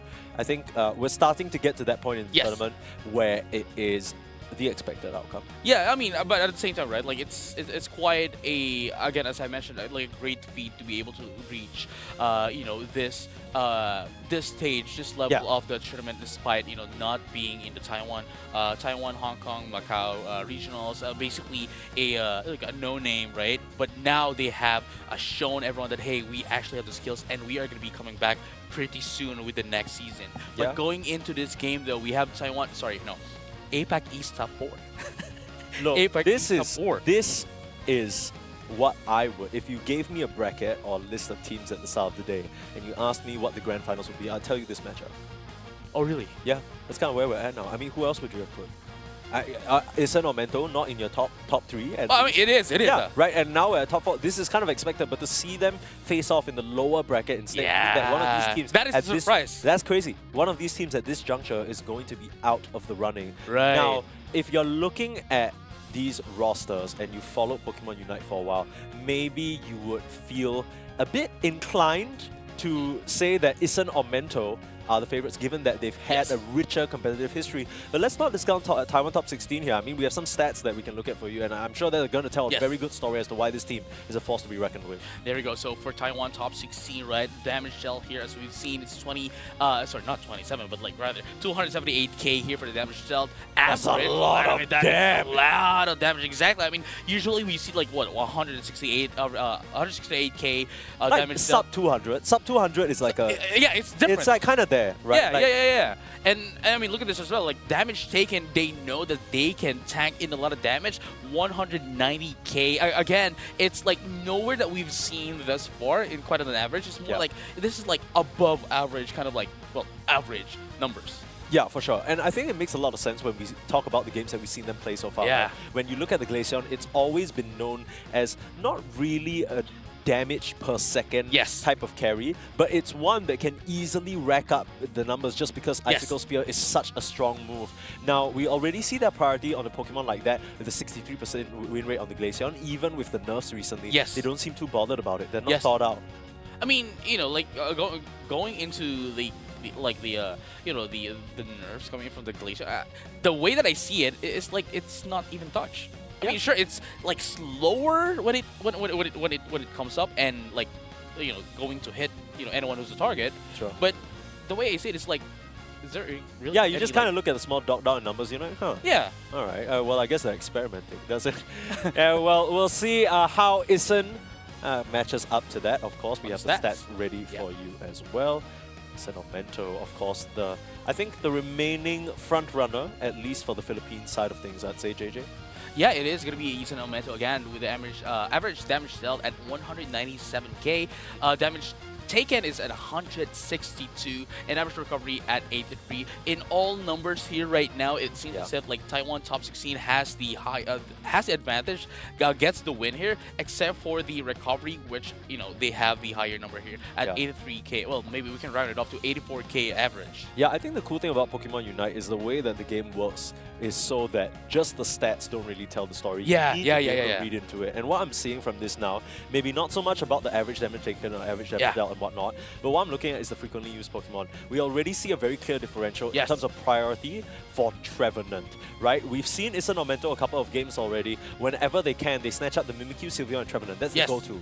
And they still aren't too shy to pick up the Glaceon as well. So that is a pick, the Glaceon and the Mew, two Pokemon that very favoured by their opponents. Yes. So this is gonna be within contention. I wouldn't be surprised to see some snatch picks. Oh yeah, to deny for the sure, opponents of that opportunity. I mean, again, it's going to be quite a detriment to the team that wouldn't be having the first pick as well. So in this position, right, it's either they play a different Pokemon. But at this point, I don't think they can afford to do that because, again, they are at the lower bracket. And having a bit of an experimentation and playing their comfort picks is going to be quite heavy, quite difficult, and quite detrimental to that team, right? So, it's as you have mentioned, it's going to be a game of snatching that Pokemon for themselves. But at the same time, right, it's either you, again, play a different Pokemon, ban it, not allow them to get that in.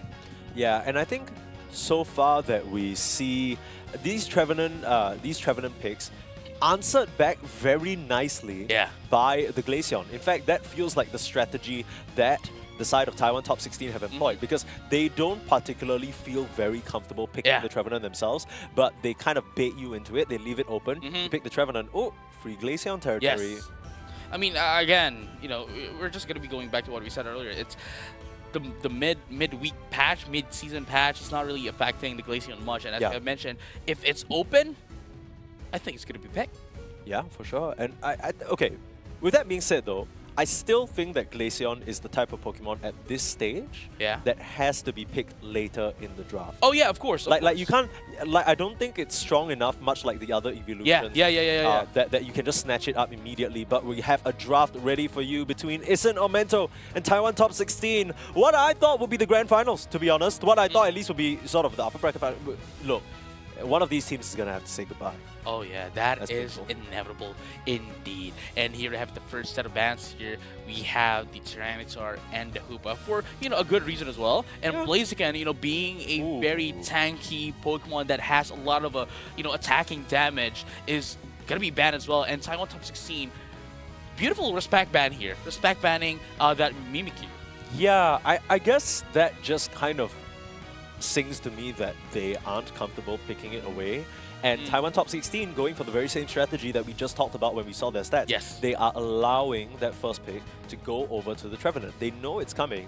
The question is, how do they respond? Because as much as they snatch up the Umbreon now and probably snatch themselves a few more priority selections in terms of the Sylveon, you gotta imagine that Aumento are expecting this Glaceon down the line.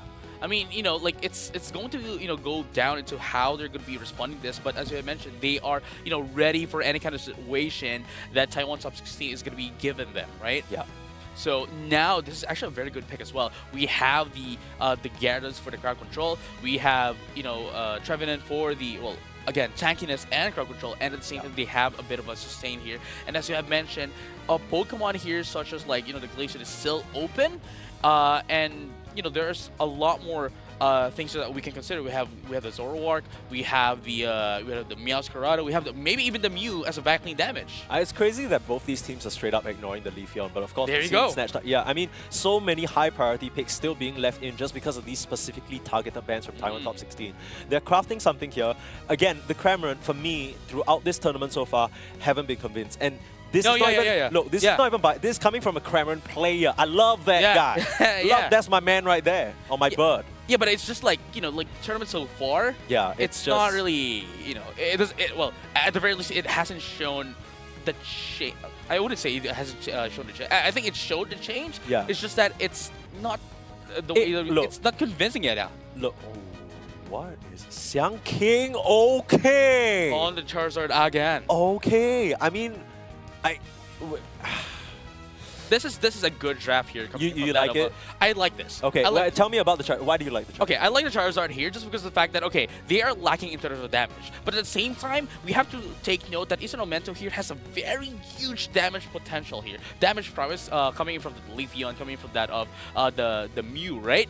But the thing here is, Taiwan is lacking on the, what do you call this, like the tankiness and the attacking damage. So, with the Charizard here, does both of that. It is tanky enough, especially after its Unite move, and could be able to deal so much, not so much, but a damage nonetheless, going against that of Isonomento. I won't lie, JJ. I just kind of feel like this. I don't know whether this Charizard has what it takes. I mean, think about the Charizard when it pops its Unite move, right? Yeah. And you fly it into the sky. Yes. I think it turns you into a bit of a raid boss, but at the very same time, you lose access to your moves. So what that means is that, let's say, if you pop your Unite move, and you're chasing after a target, if you're chasing a Leafeon, he just dashes away. Right. You're chasing the Gyarados for whatever reason, he can not only stand his ground and probably fight you, he could also Dragon Current if things get hairy. Right. There are so many tools for these Pokemon to get away from the Charizard that I'm not really sure.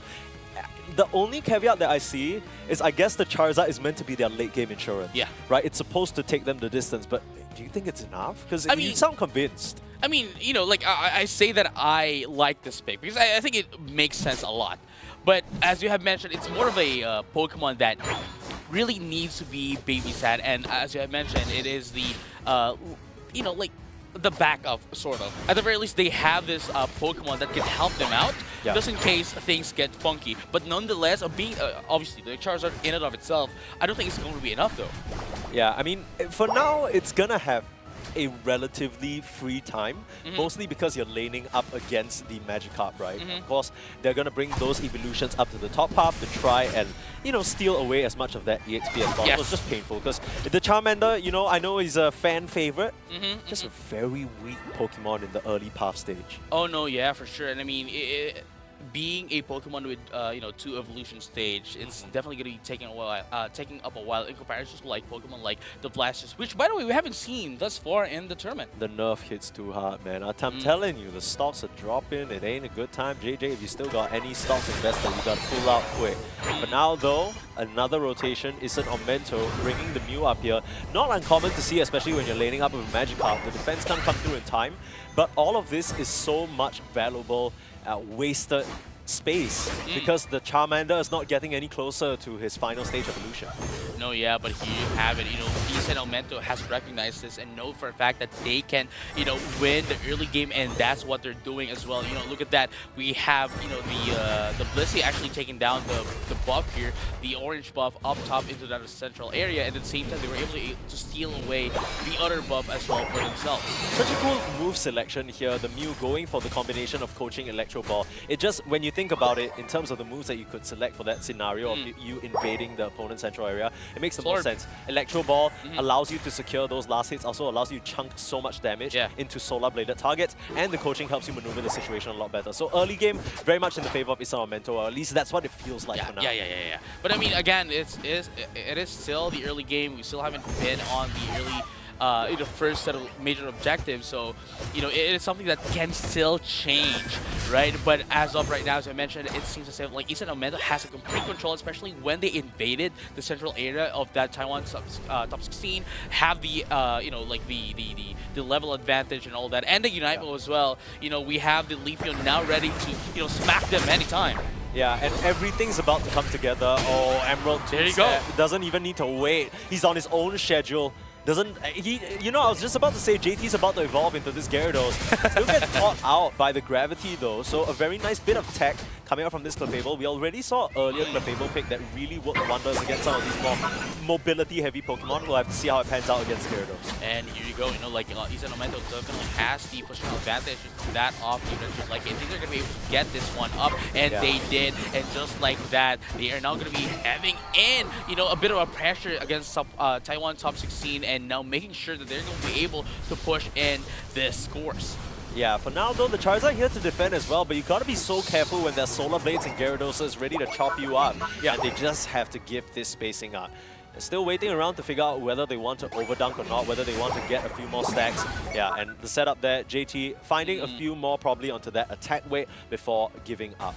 Yeah, but at the same time, we still have the Reggie Steel down bottom, which Taiwan top 16 I think is going to try to take forcibly against that of Omento, but Omento is ready and they're just waiting for the Leafeon and the Gyarados to be ready. Yeah, this is a problem because it's a 4v5 situation, right? I think your saving grace is going to be Chin, and whether he can find a good position with this Gatling Gun missile. For now though, Taiwan top 16 closing in, waiting and biding their time. Here they come, Gatling Gun missile in the middle of everything. Wow. Not enough to secure though, that's the problem. And they just Another crushed one. that Cramorant. He can't do anything. Again, we've seen this Pokemon throughout the entire day stand its ground and just get crushed, stomped like a damn Goomba. And for now, this fight has fallen out of favor for Taiwan top 16. They need to try and cut their losses and back up because Isan Omento clearly too strong right now. Yeah, I mean, they've shown the prowess. They had complete control of the early game. Were able to get into Regieleki and were able to get in that Reggie Steel as well with additional buff onto their special attacks and attacks as well, making sure that they have the advantage against that of Taiwan top 16. And that alone is so huge that Taiwan top 16 isn't able to do anything against them. Absolutely. Isan Omento sent, he's just been such a key factor, taking the early advantage by the reins and never giving it back. This Leafeon has played a flawless game so far, and his teammates are just capitalizing nicely. Take a look at that setup.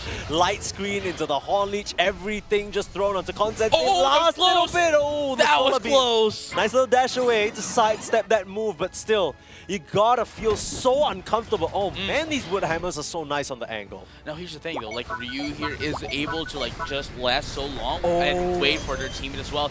But look at this though, we have Sen being the only one left. You're not going to be able to seal away the Regieleki though, but they're going to be able to take down the Clefable at the very least. Wow, that was such an unfortunate sequence of events. It was very nicely played from the Gyarados because Xiang King was going in for the Unite move. He Dragon countered right in time and interrupted it. But the Clefable uses their own Unite move, gets the Wish, the Wonder Wish into Fly, and that burst damage is enough to secure the objective. So a very lucky sequence of events here, despite a decent outplay from the Gyarados. No, yeah, for sure. And I mean, it's it could have gone wrong, especially with the Bliss. Both sides, Wish, right? Could have gone wrong if there wasn't a Fly. It's it could have been like block or something. You're just like, okay. Yeah. I mean, I'm sure this player is good enough to make it work, but still, exactly. I think that objective was important for Taiwan top 16 to take to keep up in terms of the levels, because you take a look, the only person really keeping up is just 77 Chin, and looks like this Registeel's under threat. Yeah, and I mean, it's going to, it's left its spot quite a bit. Now it's going to go on a, refresh in terms of its HP, and just like that, it's, Isan Omento, Taiwan top 16 is using it as a bait for Isan Omento. Maybe try to get in some KOs here, maybe take them out as well, and to be able to catch up against them in terms of level, in terms of XP, and maybe be prepared for that of the upcoming Ray fight. Gatling Gun missile working out a lot better this time, making use of himself as a little bit of a sentry to that fight, popping all the Unite moves on the Taiwan top 16 side, and they're able to get 2 KOs, looking for a bit more, but the Charizard doesn't want to overextend and lose themselves in the music the moment. You gotta let it go. Yeah, I mean, that's what I'm talking about, right? Like, especially with the Seismic Slam, right? They're looking to get in the tankiness, but at the same time, the one that can actually deal in a bit of a damage. And that is what, you know, the role of the Charizard here. But unfortunately, though, I don't think it's going to be enough once everyone from East and Aumento is actually going to be in the team fight. This feels like that type of moment that you get to when you're playing chess, right? Because when you start playing chess at first, you're positioning your pieces, you're getting everyone prepared. Yes. I feel like we're at that point in chess in this game where the Unite moves just inherently can outplay your opponent so much. Like, we already saw a bit of a glimpse of it with the Dragon Current. Regieleki stolen away by Isen Aumento. It was Taiwan Top 16 that started it, but they get it snatched from right under them. And I feel like all these small interactions, we have to keep our eyes peeled because this final stretch is going to be full of them. Oh, no, yeah, for sure. And, you know, with less than 10 seconds as well, we're going to be able to see that Rayquaza. But as that Regieleki is trying to push in itself towards that second-tier score goal, that just allowed Isen Aumento to prepare themselves and position themselves towards that Ray pit. Yeah, Taiwan top 16. No real good options for them in terms of backcapping. They can't afford to risk any of their members out of position. But similar situation for Isen Aumento. They don't actually need to be pressured. But I'm sure both teams have no damn clue who's ahead. No, yeah, I mean, at the same time, right? Like, Isen Aumento, I mean, the gap isn't that wide either that they cannot really, like, you know, play a bit of a very risky play as of the moment. But Ryu, though, just trying to bait them out, and Taiwan top 16 is not, it's not getting it. Yeah, and they have no reason to, right? I think Xiang King, look at him. This Charizard trying for a bit of a self-attack here. Solar Beam crushing through all of these members, but he's just waiting for his time. He's waiting for an opening to catch the Mew by surprise. Now, there is a Mystical Mirage, which means that this Mew, Dreamt, should be able to keep themselves safe. Time is just ticking. 1 minute left. Maybe the teams are waiting for a notice to see who's ahead, but they're not going to get much information. Charizard revealing their position now. It's a close battle. That tells us nothing, both teams say, as now the pressure starts to ramp up. Who's winning? Who's losing? Who's going to take away this game number one? Who gets the advantage? It's the Sylveon.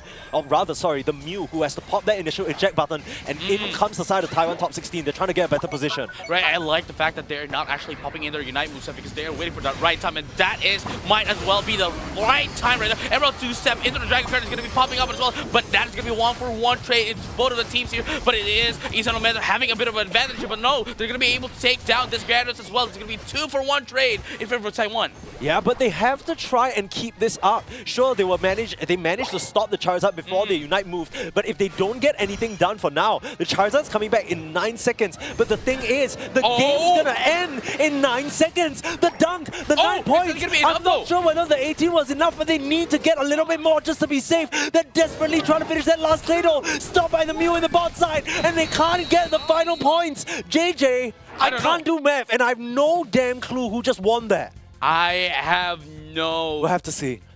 We'll have to see. Oh my Arceus, bro. Oh my Arceus. It is so close that 18 points was not enough. Bidoof. By the name of Bidoof, that was not enough. That was a very good try, though.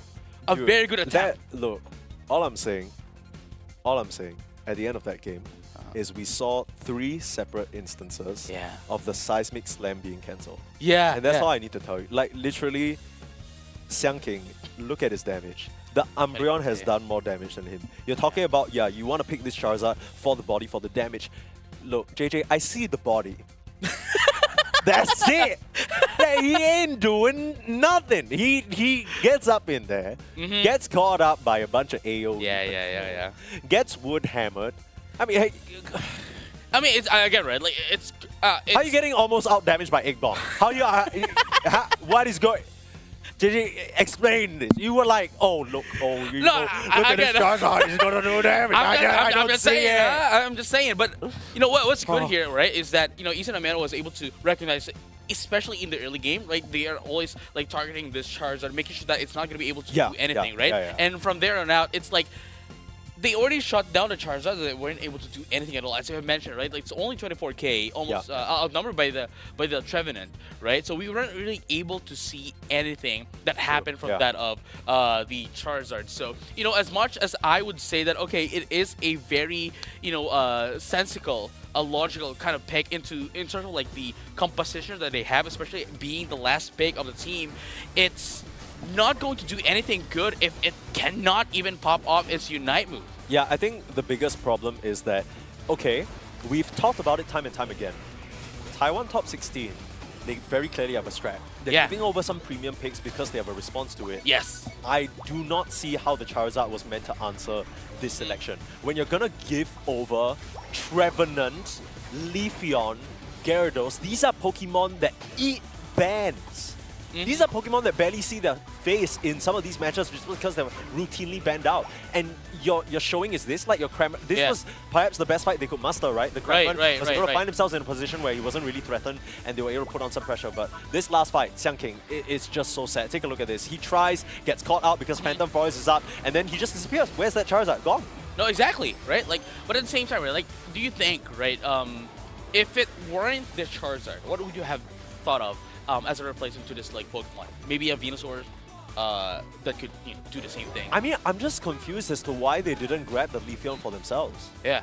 Right? Because if you already have, you know, if you're already trying to emphasize a bit on the early game, just double down on your strategy. You already had so many evolutions in play, right? You had the Sylveon, you had the Umbreon. Bring in the Leafeon as well and run havoc on the map. The 5 to 6 minute marks are yours. Right. I mean, here's the thing, though. I think we have to consider as well, like, when I was watching the Taiwan-Hong Kong region, and I'm looking at the stats right now, just to double check. Big stats, man, over here. You can't see it, but you got a whole list of notes. Right. And them custom printed for him, and it's actually... Leafeon was actually only picked twice in Taiwan and Hong Kong. And both of those times, it lost. It lost. So it was like it has like a 0% win rate at the time. So maybe that's why they weren't really like going into the Leafeon thing. But I do understand, right? And I do agree as well. Like, why give Leafeon? Look, if you're not going to, all I'm saying is, if you're playing competitive Pokemon Unite, I understand regional differences, right? Yes. That insight was brought to you by the JJ difference. So thank you. Shout out JJ for that. That's it. You wouldn't get that if JJ wasn't here. But the JJ difference giving us that regional insight. But the problem is that you are, newsflash, trying to qualify for Worlds. Exactly. No, Worlds I agree. You know how many people play Leaf? You're gonna be toast if you don't figure out how to deal with this Pokemon. You're gonna be toast if you give them exactly what they want. And if you can adjust into like the regional changes or regional meta, right? Yeah. Look, I have so many questions, but so do our producers. So let's see what they ask some of these teams in some of the questionnaires. There you have it. It is. This is going to be our questions for now. You know how your team was formed. So for Isanamento, they said it is Dremp and Sips who joined their roster as a new team member. So for those who doesn't know, right? From what I remember, it's like a play thing, like a word play when you're calling it like a little cat or something. A cat, you're asking right? a cat to go. That's right. But for those who doesn't know, I think this is a more recognizable name.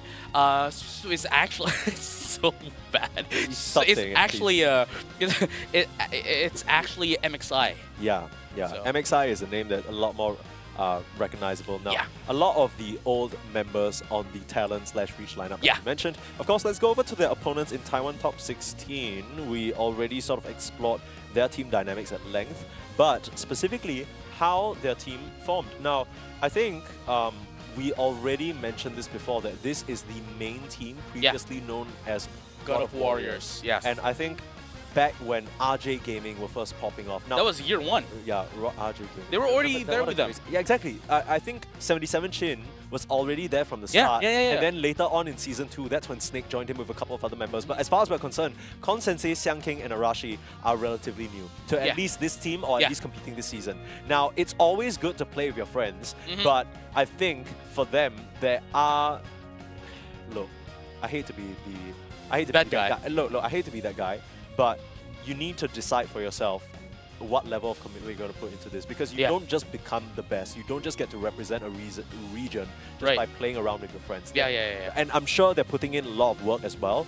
But so far, some of these strategies that they've cooked up, they've been been working so far. Kinda. I mean, the meta grows. It was cool. It was cool. But it doesn't. At the end of the day, you got to win the game. So. No, of course, no. It's more of a, like.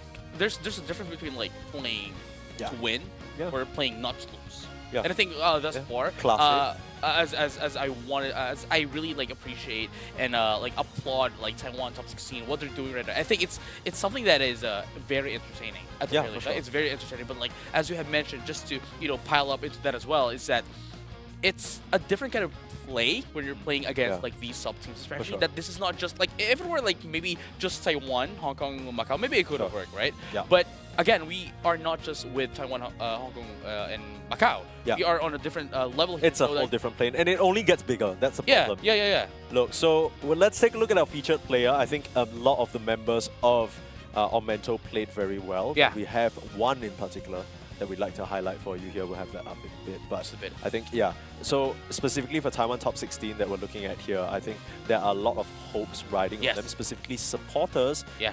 specifically Xingdi and company. I think there's a certain degree of pride Yeah. that SAR have in trying to potentially get a second Taiwanese, Macau, Yes, or yes, Hong Kong yes. representative up. And I think I saw a tweet from them just now saying that, they're rooting for the Taiwanese. Yeah, yeah. So I mean, they're gonna have to turn things on because or MXI, in this whatever you want to call him, I call him the GOAT because man, that was Yeah. plays. Yeah, and this is the highlight that we're gonna be bringing up to you guys. It is with being the support here from coming in from that team Eastern Aumento.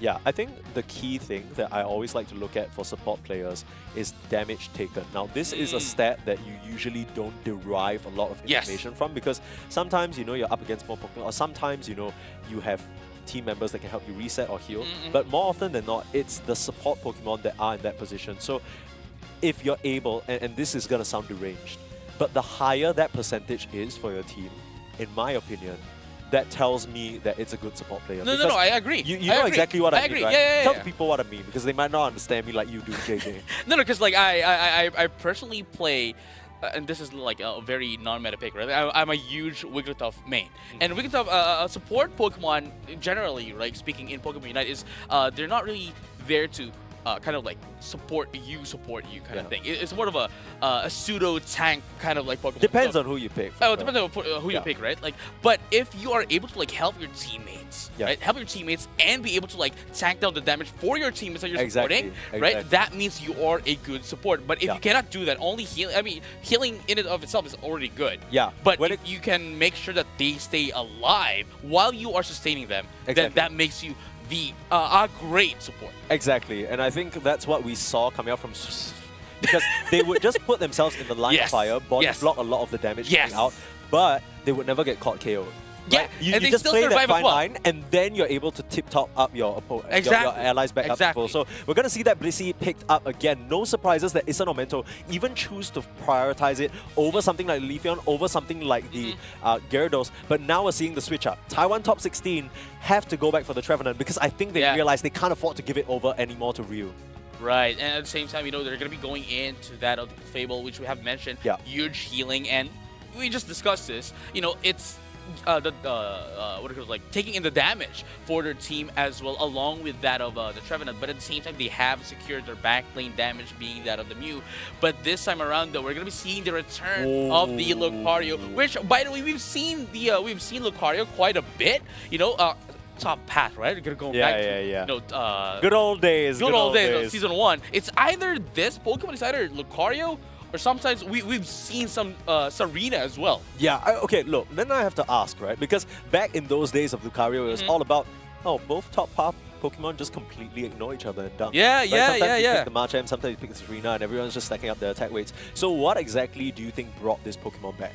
See, here's the thing. I think the main factor here has to be Buzzwole. Buzzwole got a bit of a nerf. Buzzwole got gutted. Buzzwole got I mean, I have to say though, like Buzzwole is still good, but only the Sometimes. in the You can early bring- game. you can bring In them the out, early yeah. game, it's really good. It's still really good. But Yeah. going into the mid game, into the late game, it kind of like everyone else just catches up, just like Absol. Yeah. Just like Absol. Now, that's, I guess, the reason why, and I think is the biggest factor why, Pokemon such as like Lucario, Pokemon such as Serena are coming back. But this time, though, they don't play them like solo top. it's always someone with them. Yeah. So it's less of a solo endeavor. Maybe we'll see either Ryu or Swiss being up there, and Swiss already showing themselves to be an excellent support, right? So what else could you ask for? Now, specifically for Isan or Mento, they've equipped their lineup with some very early game power spikes, right? Specifically, their secure potential for the Ray and their secure potential for some of these objectives with the Aura Cannon, with that Sylveon, is going to be quite difficult. Now, Taiwan top 16, they switch things around a bit, right? They pick up that Trevenant, and they go back for the two attackers that they really love in terms of that Glaceon and the Mew, and that Metagross that we've already seen. But the question is it going to be enough? What do you think this draft is trying to achieve? Well, I mean, right now, Taiwan top 16, I think they are...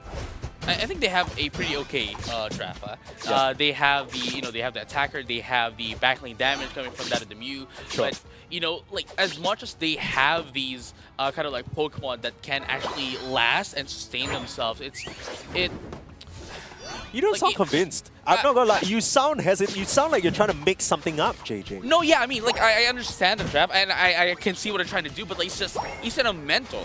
I think it's kind of a draft meta. Let me make it simple for you, JJ. Do you, yes or no, believe in what Taiwan top 16 have on their side in terms of draft? With the Metagross, no. With the Metagross, no. No. And you feel like it's going to take a bit too much time. I think it's going to take a bit of too much time. I think they're going to have to babysit this Metagross a lot. That's what I'm saying. For them to be able to like go against Isan or Meta. Whereas Isan or Meta only is like, what, level 4? The Slowbro, the Slowpoke only needs to get level 4 telekinesis and be able to like get that out. Yeah. I mean, Metagross got some very nice buffs. Yeah. Sure, and I think a lot of the sentiment of the community was that these weren't even buffs that were really needed. He was already in a decent place, but clearly not decent enough if Mr. JJ doesn't believe in it. Now, I think the one benefit that this Mew gives to Taiwan top 16 is they can actually contest in the path up against the Cramorant, who is widely known to gulp up all the farm. No, here's the thing. One of the things that I'm also looking at, right, is that a Trevenant sure would hammer into the Compute and Crash Unite move from that of the Metagross, and then there is the the Mew that could just like put in the damage, right? But the thing is, there's so much setup that you need to do in order for you to do that. Yeah. I wonder whether we're going to see a Gyro Ball build come out from this Metagross instead of Meteor Mash, because, okay, now we're seeing it's the Meteor Mash, but I just thought Gyro Ball might be pretty nifty, because if you're thinking about how much shields you can get just from getting into this entire cluster of Isan or Mento Pokemon, it's a huge stack, but at the same time, if you're getting into the thick of that, you might just get KO. No, yeah, exactly. And here you have it, like Isan and Mento, making sure that, they have a bit of a pressure here, especially into that on the bottom path. And look at that, a 3v4, sorry, a 4v4 situation coming down bottom. Yeah, trying to put on the pressure. That Electro Ball narrowly missing the KO on Dren, who's able to get out thanks to a very nice softball. But unfortunately, Swiss is going to have to give up themselves for the cause. That's been one of the crowning factors of why they're such an effective support player. And Dren is still playing very aggressively on the front lines. Narrowly gets that last auto attack blocked, thanks to the Slowbro just being there and parking himself in front. Yeah, but it doesn't stop there as the Altaris is now taken out. At the same time, in just a few seconds, we're going to be able to see the first set of major objectives as well in the top path and the bottom path. But here's the question though, JT, once they go down bottom, I think it's going to, destroy the equilibrium that they have right now. Yeah, I'm a bit worried about this Lucario because as much as it was the Season 1 Warrior, there's a new king in town. Metagross, in these 1v1 situations, should always reign supreme thanks to that Meteor Mash and as well as the clear. And even in a situation where you're cornering him, the clear body should give him a very good advantage. Now, contesting over this Regice, the last touch, Clefable, okay. Yeah, I'm seeing a bunch of Clefable secures today. Not sure what that's about, but maybe just want something in the pocket. And now they want to put on pressure. Beautiful Egg Bomb though, forcing back the members of Taiwan top 16. And I think now they're deciding, okay, a bit too scary. Eject button down. Hammer of the Ages, finding two. Conjuring I can play this tank too, baby. Two members out of the picture, and Isan or Mento, they just have to flee. Man, it's I have to go back to what we're saying. Cameron plays thus far in the tournament. Everyone is not quite convincing in terms of even with the buffs. Yeah, here comes Lucario trying to turn things around, but just finds a hammer. But then really finding the KO, and he just gets wiped. I mean, you're just running over and over into this absolute firing gallery. They're locked and loaded, ready to set your packet. It's a KO streak of 3. Keep it running, keep it coming. Taiwan, they're just running it back and smashing down the side of Isonomento with his pop-up. It's like, you know, like I was saying, right? Like JD could have made a difference if it were, if JD were down there at the very start of the match. But the problem was they went in onto that bottom path a little bit too late. Dude, that Glaceon at that point, by the time Lucario showed up, Yeah. Glaceon has launched at least 100 ice crystals. Oh, yeah. Unironically, like I'm sure. And now they're going to try and rebut, but a beautiful wow. steal. Come on! Metagross, compute and crash into 4. Beautiful Phantom Forest planting the seeds, but it's the ones of their defeat. They need to run away because the Unite moves mirrored on the other side. This distance there, along with that Cranmer and Unite, means that they have to run for now, but they're still ready to poke and prod away. Glacial stage is set in a very nice spot and still tanking so much damage as long as they can keep Mew intact. Regieleki's still there, and Con, man, he's just too clean. The tricks are there, the angles are perfect, and he just keeps winding it up and knocking them down. Wow, Taiwan's top 16 really wants to show us that, hey, you know what? They're Might not have been able to win. We weren't able to win the first game, but remember, all anime main characters get a shonen anime, huh? Exactly. Gets beaten up first. Yeah. Then they come back. You gotta get smacked around a little bit, and then suddenly from the ashes, it's a momentum like, oh, you haven't given up yet, and suddenly you get knocked out in one shot. That's what it feels like Taiwan Top 16 doing right now. It's crazy stuff. I mean, they're going back to what their favorites are, and this is what we've talked about throughout this entire tournament, JJ. Some of these teams, they're getting the patch placebo. They're trying to switch things up. They're trying to get crazy with it. Don't do that. Show us why you're here to begin with. Now, maybe a bit of an overextension at this point. Yeah. For this one in specific. For what but, but at the very least, right, they know for a fact when to get in, when to disengage, and made sure that, okay, we might, overstepping a bit here, let's try to get away. Yeah. They got Taiwan, the pride of SAR right on their shoulder, right? They want to join their brothers and represent at the world stage. For now, slow beam just singling out Ryu, who has been a problem. And without your Trevenant, that's a large bit of setup gone. There you have it. Even with the Unite move from the Clefable, it still ends up going down. And I mean, this kind of feels like one of those situations where you just cut your losses, JJ. Oh no, yeah. I mean, right now, I can see what why they pick up this draft. It's still, I'm in a position where I think it takes a lot of setups for them to be able to roll in. But the way that they execute their, these setups that we've seen from the previous team fight, right? It looks so great, and it did so much as well. Dude, I'm just wondering if Kon Sensei plays a Trevenant like this, why were they not picking it earlier? Oh, This is the sauce. If my Trevenant player played like that, I ask him to be on it. He's in Trevenant all day. He's in Trevenant jail. He ain't picking anything else. Yeah, no, exactly. Okay, what are we doing? What are we doing here? Like, are you trying to win or are we trying to mess around? For now, they're trying to get the Regieleki into the top tier 2 goal zone, putting on the pressure, but they don't want to use their Unite moves because it's near the final stretch. They're trying to force some sort of reaction out from Isonomento, poking and prodding, but for now, they will be able to hold this tier 2. Oh yeah, and just like that, Isonomento is going to be able to push away that Regieleki, not allowing any pressure for themselves in preparation of that Rayquaza. But we still have 20 more seconds, so they still might be able to, rip apart this Regirock. But at the same time, they have to prepare themselves into that Rayquaza, because look at the scores. It's 215 to 211. It's not a lot of a difference. Yeah, they haven't really been able to get to their plus moves as well. Still only just now hitting the level 30 on the Glaceon. That one's important. Now looking at the Metagross as well, he's just busy trying. Oh, this could be a problem. This could be a problem. If the Metagross can't get here in time, Isonomento could just rip this one up, but they're not entirely sure of the positions just yet. 4 points is the only thing separating both these teams. 4 points is what might send Taiwan packing, with the only representative being SAR.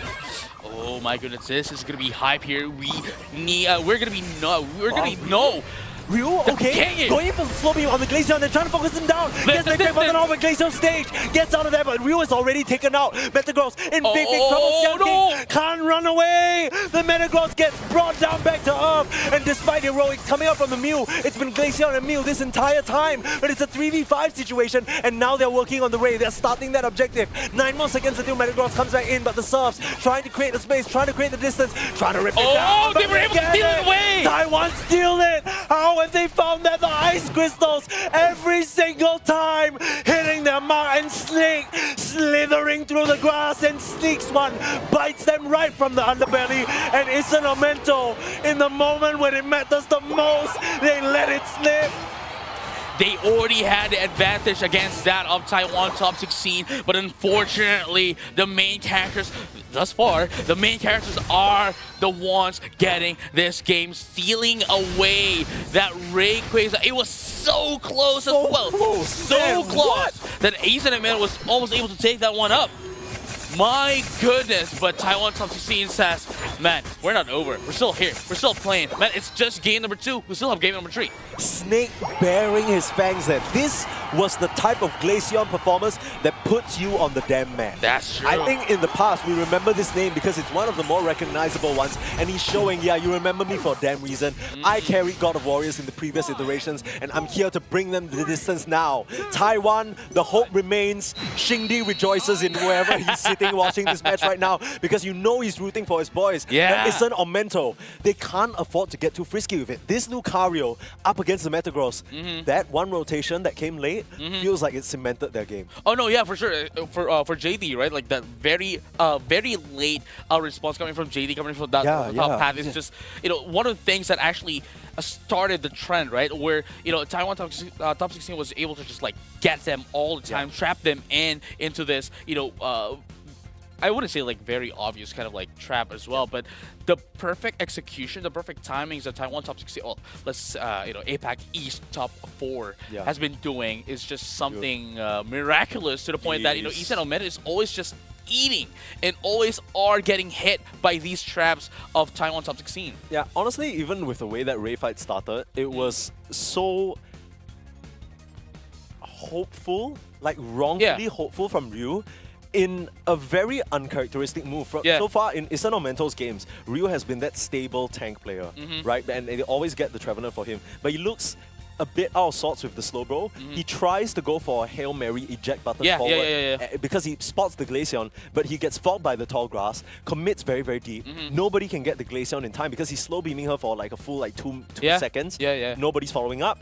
Eject button out, Glacial stage, and the fight's over. It was quite unfortunate, really. I mean, at the same time, you know, I have to I share the same sentiment. Like Isan and Mento at the start of the Rayquaza, right? Like they had the advantage, they had the win against that of Taiwan, but unfortunately they played a little bit too much, you know, of playing with their food kind of a kind of situation. Yeah, the thing is, at that point, they just need to have one person at the front chasing away their opponents, and the rest of them rip, right? Because that you don't know what the point disparity is. It was 4 points at the very end of the day, but you just want to snatch that away because you know in this extended poking fight against a Mew Glaceon, you're not going to win. Oh no, but I think they felt that they weren't going to be able to take the Ray without disturbance, so they wanted a bit of peace of mind. But we'll see in the replay now. I mean, this game, honestly, felt like this early game was so clean for the side of Isan or Mento. Oh yeah, for sure. I mean, I have to say it as well. But you know, it's more of a like Taiwan top 16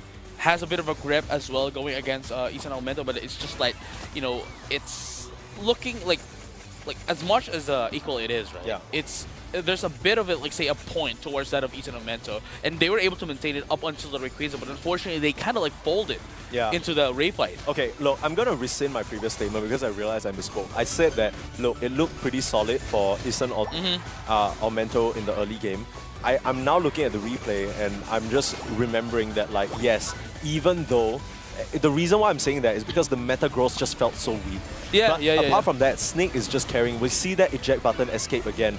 Everything just thrown in to help, and Arashi just immediately flanks him. Even though the Metagross goes down, that's not the important target. And take a look at that final steal. Just getting the targeting correct. I feel like in the fights as Glaceon, that's what makes a master Glaceon. If you're able to target the right... Because most of the time, people are just button mashing. Oh, no, right? You're just trying to get eye-shots out to do as much damage as possible. But at that very moment... The targeting. Not just the targeting, but the positioning to make sure it's not blocked. Straight in for the Ray. No, So like right targeting. Yeah. Making sure that Pokemon is making sure that Pokemon is, you know, like being blocked by the Rayquaza, making sure that those Icicle Spears hit the objective as well. Exactly. You got to line it up. He's playing some sort of 4D chess here, but that's going to allow him to keep his team alive. That's true. This is lower bracket. And that's what happened as well. You know, I mean, if it wasn't for that Glaceon, if it wasn't for like that 200 IQ play, right? Yeah. They would have said goodbye. Yeah, and I think after seeing that and after how annoying Snake has been through the entire game, you can kind of understand why Isan or Mento felt pressured to push him out. Because they maybe thought, as long as this Glaceon is up and not sent back to base, we are going to have problems. And to credit where credit is due, they were right. I think for what it's worth, this match from Isan or Mento, I don't think it was really their most comfortable. They looked a bit confused at times. I mean, like there were a bit of a situation or a bit of a times, right, where they want to commit, but at the same time, it feels like they had doubts with themselves, you know, going into the team fight, especially when, you know, the Trevenant, the Metagross, and at the same time, you know, we have the Metagross and that of the Trevenant were there, and at the same time, you know, we have that of the, you know, as you mentioned, the Glaceon, and you know, the Mew is always just ready, even if you don't see it on your screen. Yeah. You are always anxious enough that, okay, maybe the Mew is there, ready to fire up its, you know, Solar Beam. It's just kind of like it's like the Pavlov dog syndrome, right? You just keep like literally just keep conditioning them into believing that, okay, a steal is coming, and you're so scared that you try and go for the jump. But of course, let's have a look at our featured player. Look, I'm not one to flame, but I think that if it was anyone other than Snake, I would need to take off my headset and have a little chat with whoever's in charge of choosing moves. Because, you know what I mean? Like, I'm like, were we watching the Snake match? What are you on about? Snake, insane plays from Glaceon. I mean, look, nerf, this guy was nerfed? Can't even tell. Again, as I mentioned earlier, like, those, like, very, very small nerf, it doesn't even feel like it got nerfed. It's like still same. It feels like it's still the same Pokemon pre-nerf. Yeah, it's honestly very terrifying what a good Glaceon can do, and that's why we see and that's why we see so many, you know, teams prioritize building a draft around it and prioritize keeping it safe, because they understand that, look, I mean, in that situation, I respect the approach from Taiwan Top 16, because they realized that the Metagross was not the main character. Right. The Metagross was not the guy. The Metagross was the guy who's meant to sort of get caught halfway through the movie and then you never see him again. Yeah, it's kind of like the character, like, say, the comedic relief. You know, like, it's there. No. Well, I said it in a way that, you know, it's there. Damn. Hear me out. Look, great contributions from Xiang King, just being there, fellas.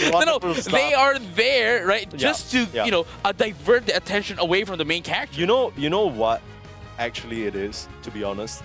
You mentioned at the end of game number 1 draft that Xiang King is picking this Charizard because they need a body. They need a body that could potentially threaten damage. That's exactly what the Metagross does. But the difference is Metagross doesn't get his Unite move just randomly interrupted over and over. It's not clunky. He actually has a way of securing. He actually potentially becomes a scary 1v1 duelist when you reach that point. So I think the Metagross idea is a good one. Now, what I need from Taiwan Top 16, and if you're a Taiwan Top 16 fan, you are crossing your fingers because you are saying, look, you guys cooked a little bit, right? You guys cooked a little bit with the Metagross, but we all know that the Metagross wasn't the reason for the win. So don't get too crazy. Oh yeah, of course. Like the Glaceon, it's still available. They go for the Trevenant for themselves, so Ryu gonna be back on his comfort. You still have, tank-wise, I guess, Slowbro that you could go for on Con Sensei. Crustle, still available. But at the same time, you know, like, here, this is what I'm talking about. Like, we have the Glaceon at the same time, but this is actually, I think this is a bit scarier now, just because of the fact that, you know, Taiwan Top 16 here has the Blaziken, which I think we all know for a fact what can do with, especially with the objectives, right, and how it can actually last down into team fights, and at the same time the backlane damage coming from that of the Mew. But as you have mentioned, we are looking at the hovering. No, this is sick. Or Shifu. This is sick because even if they play any combat, if they get this Meowscarada, this is perfect. This is saying you like to hide in the grass so much, we're gonna get you. We're gonna get you. Yeah, okay. The Blastoise. First Blastoise of the day. First Blastoise of the day. I need to get my funds back up. give me a moment. Get a bit of a call. Yeah, I gotta give a bit of a call. Maybe I drop a couple more, investments into it. But this, okay, look. A couple of things to mention here, so let's go bit by bit. Let's start by addressing the bear in the room. Yeah. don't really think much of this Pokemon now. Saw it a couple of times when I was casting OC. It just looked uninspiring. It feels like Water Bear is not something you can go for. Oh, yeah. It has to be Wicked Blow Urshifu just for the secure. So that's kind of what I'm seeing. Now they have a lot of punch when it comes to getting these objectives potentially up against the Blaziken.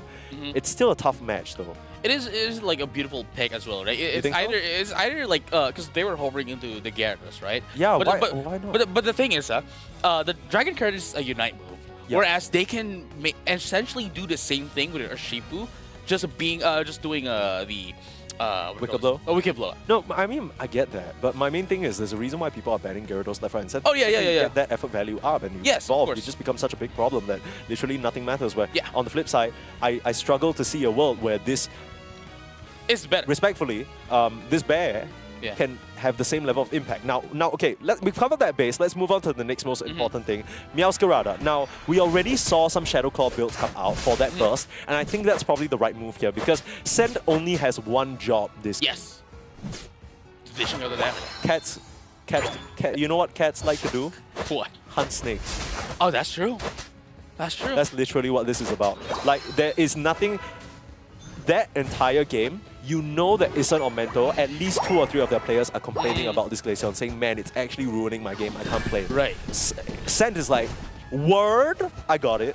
Right, and I mean, at the same time, with its moves, right, we have what it goes like Trailblazer, which can like give out a pseudo double team, right, which can easily pull down the Glaceon. Yeah, so it depends on what you want to go for. I think most of the time when we see Shadow Claw, you see the Trailblaze come in just because of that insane amount of mobility. When you land on the Glaceon, kind of stops her in place as well momentarily. So it becomes this awkward thing where even though the Snowcloak pops, you still have kept her there for a significant amount of time where she can't like just juke you completely. I think that's one of the main problems. So we'll see how it pans out. For now, it's the classic situation where the Glaceon has reached level 4, moves up to the top path, and gives some of that EXP to the Combusken who desperately needs it. Arashi in a little bit of trouble here, eating the Hyper Voice, but has that Moonlight to tide himself through. Oh yeah, for sure, but here you have it. I mean, at the very least, right, like Isanamento is now getting a bit of a pressure up here, but at least Site 1 top 16 is going to be able to answer back, and just like that, they are ensuring that, okay, Isanamento is not going to have that, advantage against them. That was such a cool play coming up from Sam King. That is one of those situations where over the course of playing the games today, you learn the patterns of your opponents and you capitalize on it. They know that Isan or Mento love using this Sylveon to invade early. So the Combusken waits in the wings, kicks them back, and in a situation where the Sylveon typically feels strong, like, oh, I'm supposed to be one bullying you, gets a false sense of security and ends up being punished instead. That keeps them at level parity and honestly puts Taiwan top 16 in a great spot. No, yeah, I mean, as I have mentioned, right? As I mentioned, it is kind of a thing where, like Taiwan top 16 is using it as a bait, to be able to get them in, rile them in, and from there on out, just eat them alive. Yeah, we'll have to see how it goes, though, in terms of, I mean, look, all I'm seeing is a bear that is level 5. What is going on? Like, wait, JT, what's the plan here? What is he cooking? I mean, going into the Dark Bear, right? It's more of a, I'd say, and this is what I think, right? A way for them to be able to secure their objectives as they are going in, and at the same time, try to be a bit of a very tanky Pokemon to get in on a team fight, to allow, this Trevenant as well, line him up, get a Wicked Blow, and at the same time just make sure that there is a Sylveon to end things up, and and the Meowscarada as well to be the final bit of profit. And just like that, using JT, Wicked Blow to be able to take down that objective. I mean, it's a clear prioritization shift, right? It has completely left Xiang King up here alone. I think Xiang King was thinking for a moment of whether they wanted to try for an overheat steal, but, decides that, okay, it's probably better if I just stay intact and don't give up any KOs. I say that, but still, the Meowscarada and that Urshifu able to get the KO. Now they're trying to put pressure back on this Tier 1 goal zone, but reinforcements have arrived, and Ryu with another set of crazy wood hammers. It's not going to be enough to get them out though. Fairy Flora committed, immediately answered by the Glacial Stage. Surf is not going to connect into anyone, and that means that this fight is over. Yeah, for sure. I mean, at the very least, right, like Taiwan top 16 was able to get in one Pokemon to their advantage, right? And that's what matters. And if they did get a bit of a overextension, I think they would have been able to be taken out here by Isan. As we are seeing right now, they are doing the pressure against that of Taiwan top 16. top 16. That was a very, very cool gravity stopping them in their tracks. Here comes the floral storm that is the Meowscarada Unite move. It can't take down anyone though, because again, the sustain coming out from the Clefable is just too strong. They still haven't been able to pressure through, and the Meowscarada goes down. Again, they're just firing squad of 77 Chin and Snake blast into the side of Isenomento, and there's no response. They just can't break through. No, yeah, even with JD with with a Dark Bear, right? It's something like, sure, you are insubbable, you are charging up your Wicked Blow, but it doesn't mean that you're not gonna get hit by my Ice Cream. Exactly, That is what's happening. It's just like like you're just taking in the damage freely. Yeah. Yeah. And it's not working out very well for them, especially that Masquerada here has a very low HP. Oh, Xiang King finds himself in a very, very stealthy position. They try to sneak him out of the tall grass, but they have no idea he's there. And this could set the stage for a scary backstab situation. Taiwan top 16.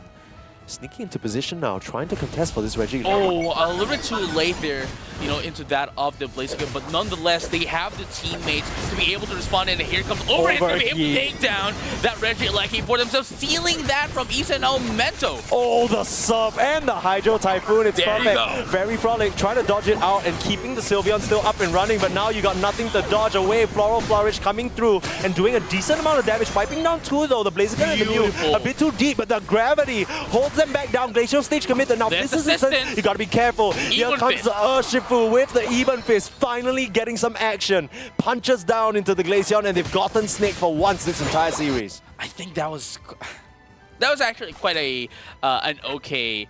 That was good for that was an okay right? Fist, especially with a micro decision, because usually Even Fist is used without any directions, just to get in that uppercut to get the AOE knockup. But at the same time, it's quite a 1v1 kind of situation, and I think Fight breaking out, Phantom Forest onto 4. Meowscarada still able to secure it though, and now Xiang King's just gonna go down. Now it feels like Taiwan top 16. Ever since that top fight where they lost Snake the first time, getting a little bit desperate, maybe succumbing to some pressure. They've got to rein it in, calm it down, because they're starting to hemorrhage a bit.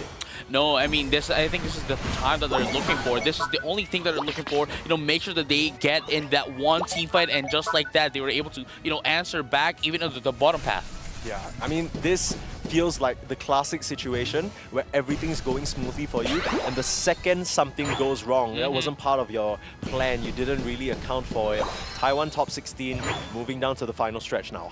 100 points, or rather, to be precise, around 90-ish behind, which means they need to either get a crazy overdunk in the bot path or win this Ray fight. Now, they have the shredding potential and the poke priority around the pit, but this is a very difficult engage to make happen, especially with a Blastoise who just doesn't really have as much gas in the tank, but Hydro Typhoon is always going to be a factor, I guess. Right, and here to have it as well, whoever is going to be able to take this is going to be able to take down that final Regieleki of the game, and whoever gets it would have a huge advantage against the other. Yeah, here comes the Trevenant though, finding a Horn Leech, trying to catch out to Arashi. The Wood Hammer is going to fly wide.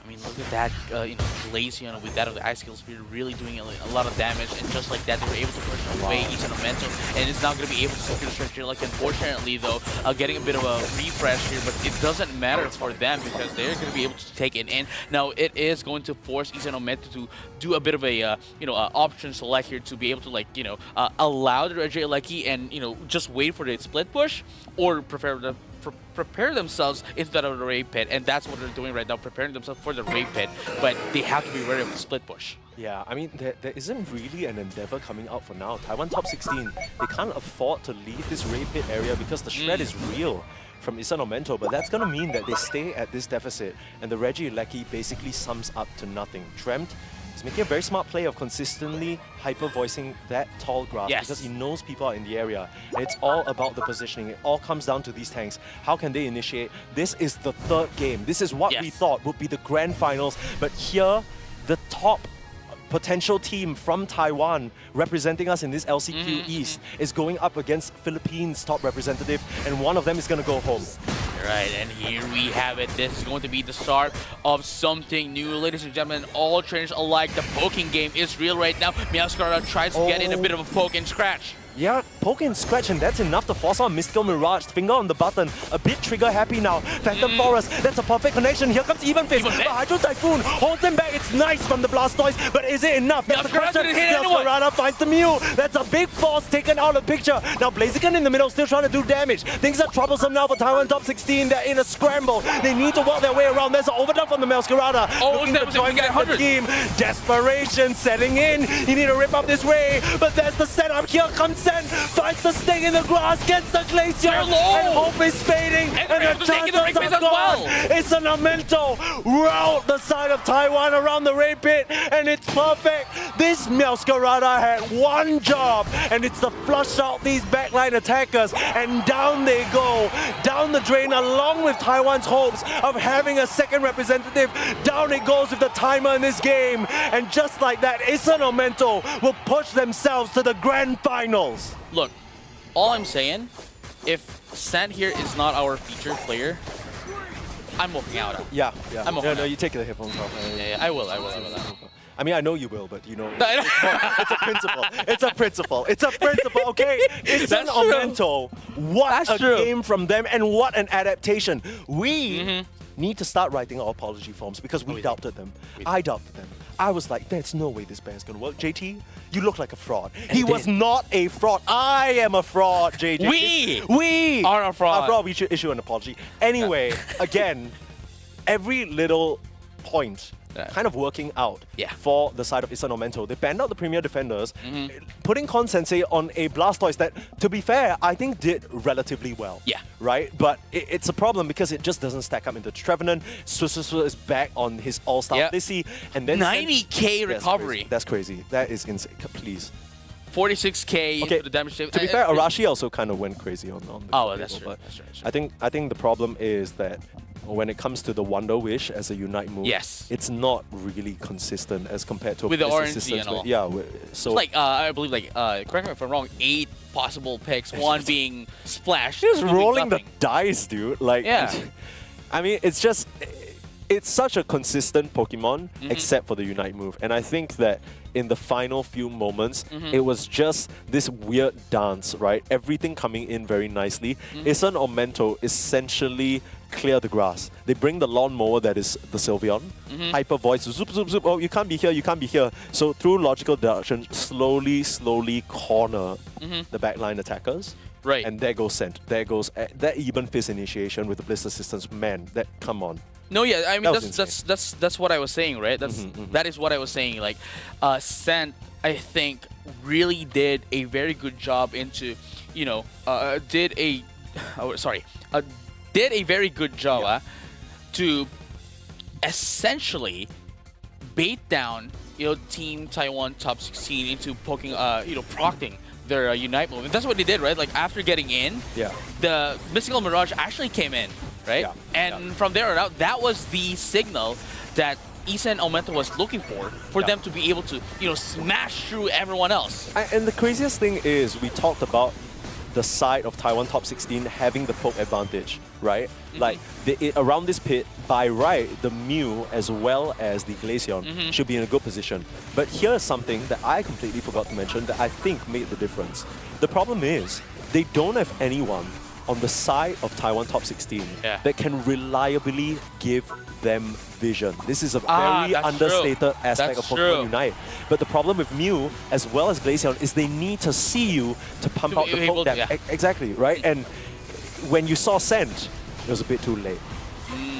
Oh yeah, for sure. I mean, I am realizing it now, and I have to say that I actually forgot about it as well. That vision in this game is super important because this is not one of those games that actually you get like maybe some item that you can put and maybe get a bit of vision. They haven't invented the held item for it yet. Don't worry, the Eos Island scientists are hard at work. The only one that can actually provide, right? The only one that could actually provide vision in that capacity is not Sableye. Mewtwo. But it's not available. that's But true. we didn't EX, know. EX, EX, yeah, I know, but I'm just saying, right? I'm just saying, Yeah. there's not any Pokemon that is allowed for tournament play that can actually provide you that kind of vision. I think the closest thing that you can get is Sableye with like little bit balls of energy. Sableye, Greedent as well, Yeah, quite no way. recently, has been popping up. Yeah, but I think it's I hope Xingdi has a box of tissues by his side to wipe away the tears, because I think he'll be very sad about this outcome. And I think Yeah. everyone supporting Taiwan as well will be. I think these players definitely show creativity, Yeah. but there's something to be said that Amento, despite being knocked down to the lower bracket in the first stage of the tournament, are now finding it in themselves and are making Yeah. a crazy sprint at the finish. This is going to be a seriously sick grand finals. Let's take a look back at how they journeyed to this point to just come into this series and defeat Taiwan top 16, because what a crazy outcome. I mean, we're going to have a grand finals that I think, to be honest, half expected, right? You think of Isen or Mento as one of the favorites coming into this entire tournament, along with Taiwan top 16, and that was the lower final. So as we close in to try and find out who our winner is, the problem is Isen or Mento versus Taiwan top 16, it felt like a pretty evenly matched game. Taiwan top 16, I would say, ended up losing to some of their own ideas, not really panning out. In comparison to Code Unknown Fibonacci, who we've only seen one game, and they kind of crushed it pretty convincingly on the back of my cross. Yeah, I mean, we saw what Fibonacci could do in the previous in That's the crazy. winter finals, right? And they literally destroyed Taiwan top 16. Yeah. So are they able to keep this momentum going Yeah. into the grand finals against their Filipino counterparts? Isn't Amento? Yeah, let's look back out at the main bracket, because I do want to talk a bit about Code Unknown Fibonacci, right? Because when I was zoomed in, so we don't get to see their whole journey. But if you look back at how they started, it's been clean. Yeah, Nobody's 2-0 been all the taken. way. Nobody's taken the game off them. Exactly. And it's been a cruise in the top part of the bracket, and they are looking to cruise their way to Honolulu. If this keeps up, I mean, if they keep this pressure going, and the scary part is Isen or Mento, right? They were in that first series up against Last Hope, got knocked down by Taiwan top 16, were able to overcome their demons and take down Taiwan top 16. Yep. But we can't forget that it's been a bit of a slog for them so far. They've played quite a fair bit of games in comparison to Code Unknown Fibonacci, who will be coming into this quite fresh. Yeah, I mean, Omento, all their games have been showed up. All their game plans might be on the table so far. They might be in the show hand situation at this point in time, right? Are there any more tricks that they have to pull out of their magic, pocket to face against Fibonacci? We know that Fibonacci is a clockwork of a team, Yes. right? And it's all down to how Omento is going to break them apart for Exactly. this grand finals. See, here's the problem. And I was doing a bit of looking Yep. while we were on our break and whatnot. Fibonacci, everyone knows Fibonacci. Classic mathematician, one of the greats, Yeah. I would say. Everybody knows it. And why do they know Fibonacci? It's because the rule that he discovered is present in nature. It's inevitable. It governs nature. It was literally the way life designed it. And if the code that they're following is Okay. this additive win after win after win, and with every win they just gain power, just like the Fibonacci rule, just like that sequence, I think this ending is already written. Yeah, it's inevitable. It is. The end is inevitable. That's what it kind of feels like. But I mean, Isen or Mento, they've played spoilers to a couple of people's hopes and dreams already. They can just keep it going. Yep. I mean, I'm interested to know what your thoughts are, because you've seen games from both of these teams already. For me, it's such a toss-up as we'll go into our head-to-head. But I just want to know, Moonboy, what do you think about these two teams? Well, the thing about Omento is that they are a little bit inconsistent, I would say. Yeah. Right. There are games whereby they are really close, or there are games where they win by a landslide. But there are also games where the draft didn't exactly pan out, right? Yeah, Like the Lucario in the previous game as well. So it all boils down to this, right? Fibonacci against Omento, and it's gonna be Mike Roth going up against Cent. That's what it feels like. Yeah. It really does feel that way. I mean, star-studded roster on both sides, right? I think it's always such a criminal, it feels so criminal to just say, oh, this one player defines the whole team. But I think that's especially important for Code Unknown Fibonacci, that Mike Ross is that centerpiece. If Isen or Mento are able to flick down the queen of Mike Ross, it's going to be a big problem. Now, let's go into some of the stats here that we have for the teams, of course. throwing up what code unknown Fibonacci have gone for.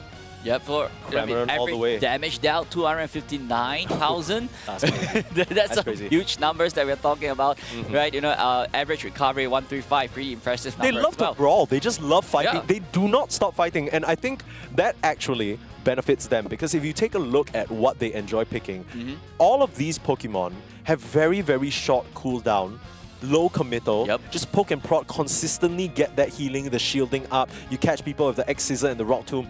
It's such a nice routine, consistent setup. And Code Unknown Fibonacci are happy to pick a scrap wherever they can. I mean, both teams are looking for fights, right? Yes. There are teams that, you know, always going in for fight, having this Clefable or Eldegoss on the back line trying to control them and heal them up as well. So it all about, like, you know, who is going to be the better brawler coming up ahead. You know, 100% pick on the Cramorant. You got that buff recently as well. Yeah. They did a good job with the Valorant, with the Cramorant on the previous rounds as well. Yeah, I think so. Yeah, so it's, you know, how... I mean, how they haven't lost. Yeah, they haven't lost. Moonboy, they haven't lost. These guys are 100% win rate on the duck. Now let's take a look at the win rates and the pick rates, or rather the stats that we have for Ison or Mentor. Of course, these are just updated. So we'll see that the recovery goes crazy. As we said, already a crazy Blissey player, and it feels like, again, even though the Mimikyu has dropped in terms of priority throughout the day, when you're playing up against Ison or Mentor, it still feels like an auto ban. Yep. Yeah, for sure, right? Like, I mean, Mew, we saw, right, Ormental picked Mew for a few games previously as well. So that Mew with those Solar Beam, like, really good objective clearance as well. Yeah. Trevenant, right? So all this CC that they're looking for, and those substantial healing that he has capable of. Yeah. So this team, you know, these are the Pokemon to actually watch out for. Yeah. But, you know, it's not on the screen, right? You know, we saw Masquerada coming up previously as well. And these are all Pokemon that really scary to deal with. Okay, if you're listening right now, take a screenshot because I want you to refer to this, okay? Okay. So take a screenshot. You've taken a screenshot. Very well done. Okay, so let me tell you why you just took a screenshot. Look back at those Pokemon that they picked and tell me that it doesn't tell such a clean story about how Ison or Mentor plays. They prioritize so heavily this core of the Sylveon as well as that Trevenant. Yep. The question is why, right? Because Trevenant functions as such a self-sufficient frontliner that he gives the Sylveon setup to Hyper Voice. But the problem is, if you're not committing fully into this duo, especially when you back it up with Blissey healing, they are going to steamroll through you. Definitely. So what do you need to do? You need to break open that ball, but in order to break open that ball, you got to show your hand. You got to bring out some of those attackers on the back line, and when the back line attackers show themselves, that Mimikyu just gets up in there. Just gets up in there. And it's a very scary situation. Remember that. That's going to be how it plays. I mean, it just tells the full story of how I think they like to play so far. And Scent has shown his competency on that Masquerada as well. Yeah, that might be a pick that we see challenged. And this is really going to be the test for me in terms of whether Cramorant has what it takes. I mean, Cramorant, it does a good job when it comes to getting God Missile. You know, it's good at zoning their opponents out of objective and fights and whatnot. And I mean, we have seen Fibonacci actually put off a really good Cramorant. Yeah. Right, and it's just there supporting the rest of the team. Yes, it's not exactly the main player, I would say, but it is a good attacker support for the main carry to actually finish off that fight for them. Yeah, and I think that's the difference that we see, because I think you were listening to me and JJ just now. Yep. You just haven't been convinced about Cramorant, but I think people are approaching it from a different perspective. When you were watching the games, you were basically saying non-stop, you're like, oh, Mike Ross, he's just opening so many opportunities for his team. But that's what you need to do as a Cramorant. You can't cosplay as the main... You're not the main character. Yep, for sure. You gotta set the stage. You gotta kind of lay it out, put a nice whirlpool in front of it, you know. Yeah, do a little bit of a pre-festivity water show. You know what I mean? And it just spits on them, man. Yeah, just those water fountains. You know what I'm saying? Yeah. But I mean, you know, we saw Fibonacci on the Metagross just now as well, right? Yeah. We've seen a few Metagross appearing for the last few games. Okay, what do you think about the Metagross? Because in the games that I've seen it, it didn't really seem to be a difference maker, right? It was a body that was annoying and caused distractions. And other than that, I'm not really sure whether it was worth the cost that the teams had to pay in getting it up to that 3 stage. But the thing is that disturbance is and being a big wall in front of your opponent, that is its purpose. That's true. Right? That's so that, you know, just being in front, being a big distraction so that the rest of the team could just finish him off. Yeah. Yep, and then with like, maybe a Cramorant behind, just shredding them down, and then the Meowscarada just finish them off. Zoroark to just get that KO. That actually be the carry. Yep, right. and that's how this whole team is built around. It's not just, how good is Metagross, but it's how influential is he towards that fight. You ever sort of watch volleyball or watch like Haikyuu or something? Yeah. This really reminds me how Fibonacci are playing. It really reminds me of having a decoy in volleyball. For sure. Right? You are presenting yourself as such a huge threat. You're kind of puffing out your chest a little bit, right? As a Cramorant and the Metagross, you're up there like, we're gonna destroy you if you don't deal with us. But the reality is, the real carry is lying in wait for the setup. Yep. They're waiting for the red carpet to be rolled out, waiting to just stroll down and take all the glory and snatch away the prize. And I think that's something very scary. It might be something that Isan or Mento has to recognize in order to defeat this team, because Code Unknown Fibonacci, nobody's cracked the code on how to beat them yet. Not yet. 2-0 all the way. So there we go, ladies and gentlemen. This is our draft pick for the Grand Finals, game number 1. Next, first off, we got that Leafeon and Gyarados banned immediately. So we're not going to see Pom Pom on that Gyarados for this match. Yeah, we got to keep in mind as well that even though we mentioned it, I think very barely at the start, this is kind of unlike some of the other regions where they have a best of 5 Grand Finals. This is a best of 3. Right? So if Isan or Mento are able to defeat Code Unknown Fibonacci here with 2 wins or 2-1, we go into a bracket reset and we go again. And Code Unknown Fibonacci have another chance to sort of remain holding on to this slot, because for now, at least in my perspective, it feels like it's firmly in their grasp. Now, JT grabbing that Mimikyu, it's been left open intentionally. The Meowscarada eats the ban instead. But that's going to open up that Cramorant, the 100% win rate Cramorant. Yep, I mean, Cramorant on Steam, we saw him, right, providing so much support for the rest of the team as well. Hua onto the Sylveon, immediately snatching it off. That leaves the defender slot open for Omento to choose, right? They have the Trevenant open as well, so that is a really good pick if they're looking for it. I'd be so surprised if they don't go for it. I mean, the Umbreon is available, right? So they can, but just snatch back up. This is arguably Ryu's best Pokemon from what we've seen. It's just been clean. I think he definitely watched that Gatlu video about the wood hammer. I don't know if you saw it. Gatlu did a guide on how to get the good angles on wood hammer, because you might see this in the game later, but it's not just a straight ability. You can actually pull people in from the angles. And bonk. Exactly, and that's going to be so important. Now, they've gone for the tri-core, or of what it seems like, to be the Metagross, Steam's Cramorant, and the Sylveon. The Sylveon, which they stole from Isan or Mento.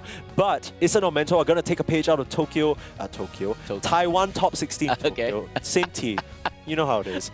Taiwan Top 16's book, and go for this double firing barrage artillery squad in the Mew and Glaceon.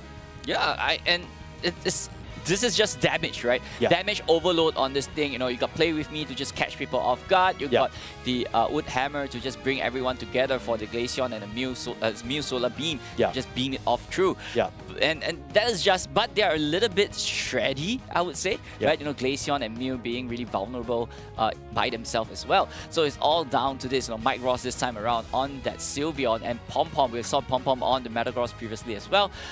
And not forgetting Tolate's Tolate, this Rock Tomb, right? It's always so precise, catching off the right Pokemon at the right time and at the right angle as well. Exactly, you got to be pinpoint perfect with these, because I mean, that's the only way. Actually, this is kind of a lot of weight on the shoulder of Tolate's, because he has the potential to just trap someone with a Rock Tomb and force a preemptive Glacial Stage or Mystical Mirage, or even an eject button in the best case. We saw in that previous game that Isan or Mento were playing, they were able to do that to Taiwan Top 16 by just jumping with the Meowscarada. So you are trying to recreate that situation, because honestly, nobody else can dive the back line like that. It could be Pom Pom, but then I'm not really sure whether the Metagross has enough support to just be in there by himself, even with the Compute and Crash. I mean, Compute and Crash into Gyro Ball, there's so much shield stacking up at that point in time, and no Umbreon insight for this game. That's crazy. That's kind of insane to me that we've gone for the Quasso instead, but it makes a little bit of sense. The Umbreon rarely gets a situation where they're so deep in the back line that they can actually mean-look some of these backline attackers. For sure. And there we go, ladies and gentlemen. This is our Grand Finals for this time, and immediately the Esophagus just invading the central area of Mento, just causing all the distraction that it could do. And I'm not sure if it's even like fruitful.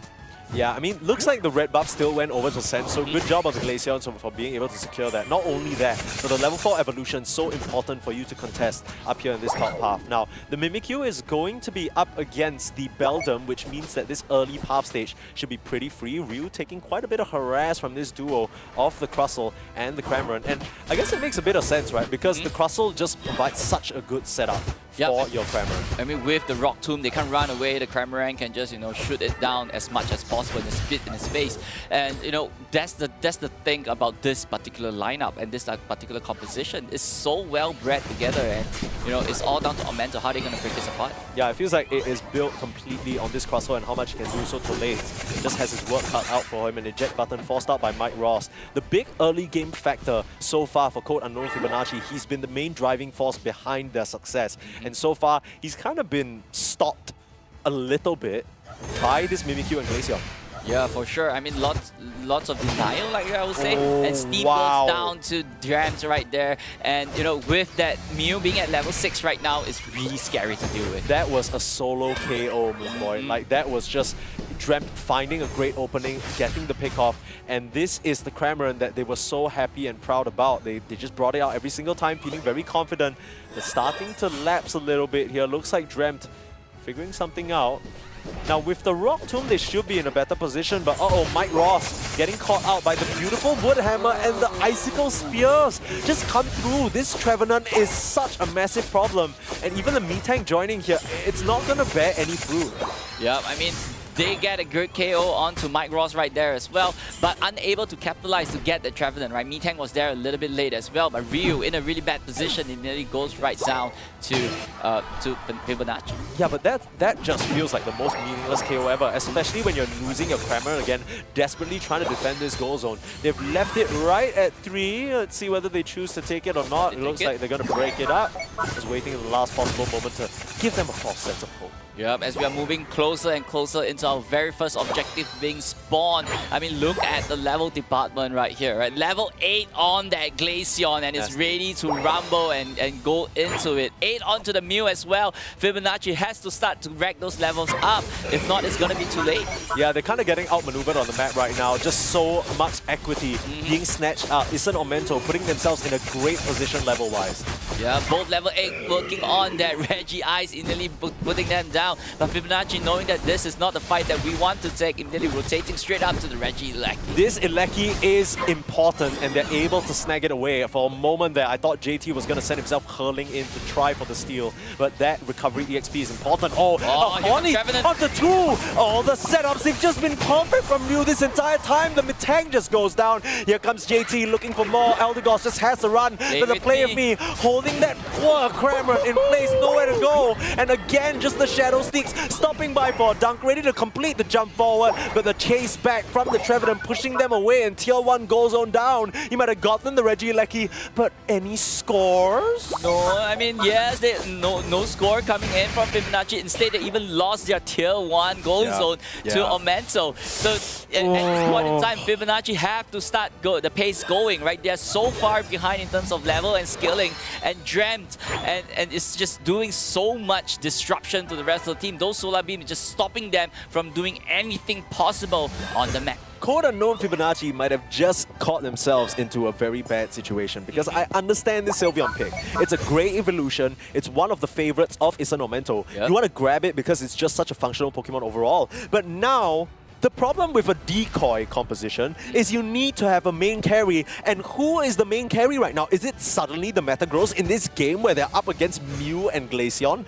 That doesn't seem right. It kind of feels like they've equipped themselves now with 3 decoys and no one's doing the damage, Mason. Yeah, I mean, previously we saw like good Zoroarks and good Meowscarada coming in for Fibonacci. But no, this time around there was no Pokemon that could do that final finishing blow. Like literally, who's breadwinning right now? No one. Who's earning the money? Maybe who's bringing the salary back? I don't know.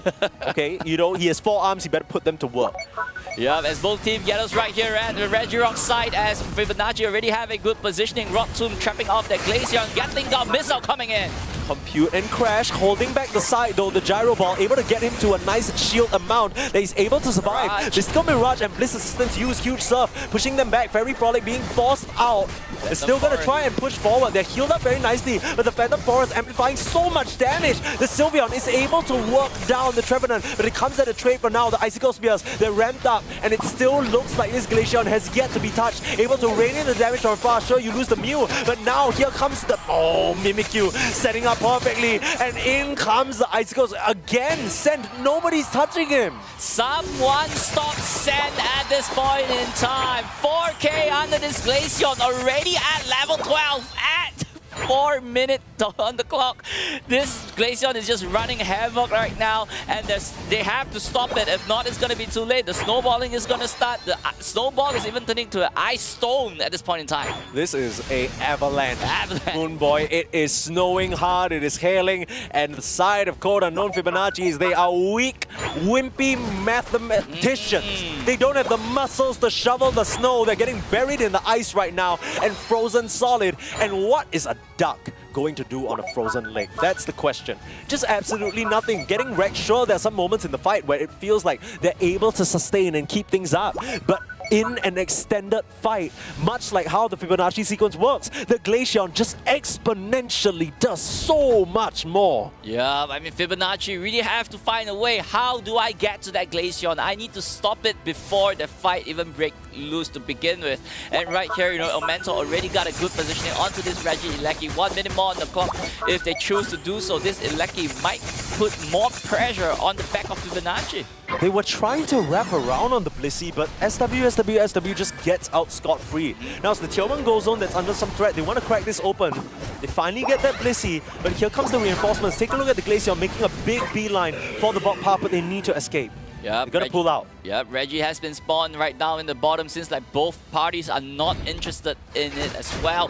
But you know, right here on Mental, they already got a little bit of control and information on that central area. If they choose so, they can get themselves prepared, right? But in the meantime, try to get their levels up as soon as possible. I think Sususu is just positioning so aggressively because they know that there's no chance many members of Fibonacci are in position yet. You're seeing 3 Pokemon still trying to deal with this Regieleki. That's going to make them late into the fray. And you're still kind of trailing behind on those last plus moves. Level 13 just now hit for the Sylveon. And I mean, everybody else is still a bit far behind. It's the Glaceon that we have to watch out for. And she's already starting to shred out the Ray. Yeah, they are already in position right here as we are moving straight right into our final stretch. As you know, right here, Fibonacci have to try to find a way. How do we get in? How do we get to start the fight? But immediately trapping off the Trevenant, but not much of difference made. Yeah, the problem is that the only person you're trapping is this Trevenant who can very easily Horn Leash or even turn around with a Wood Hammer, as we see right there.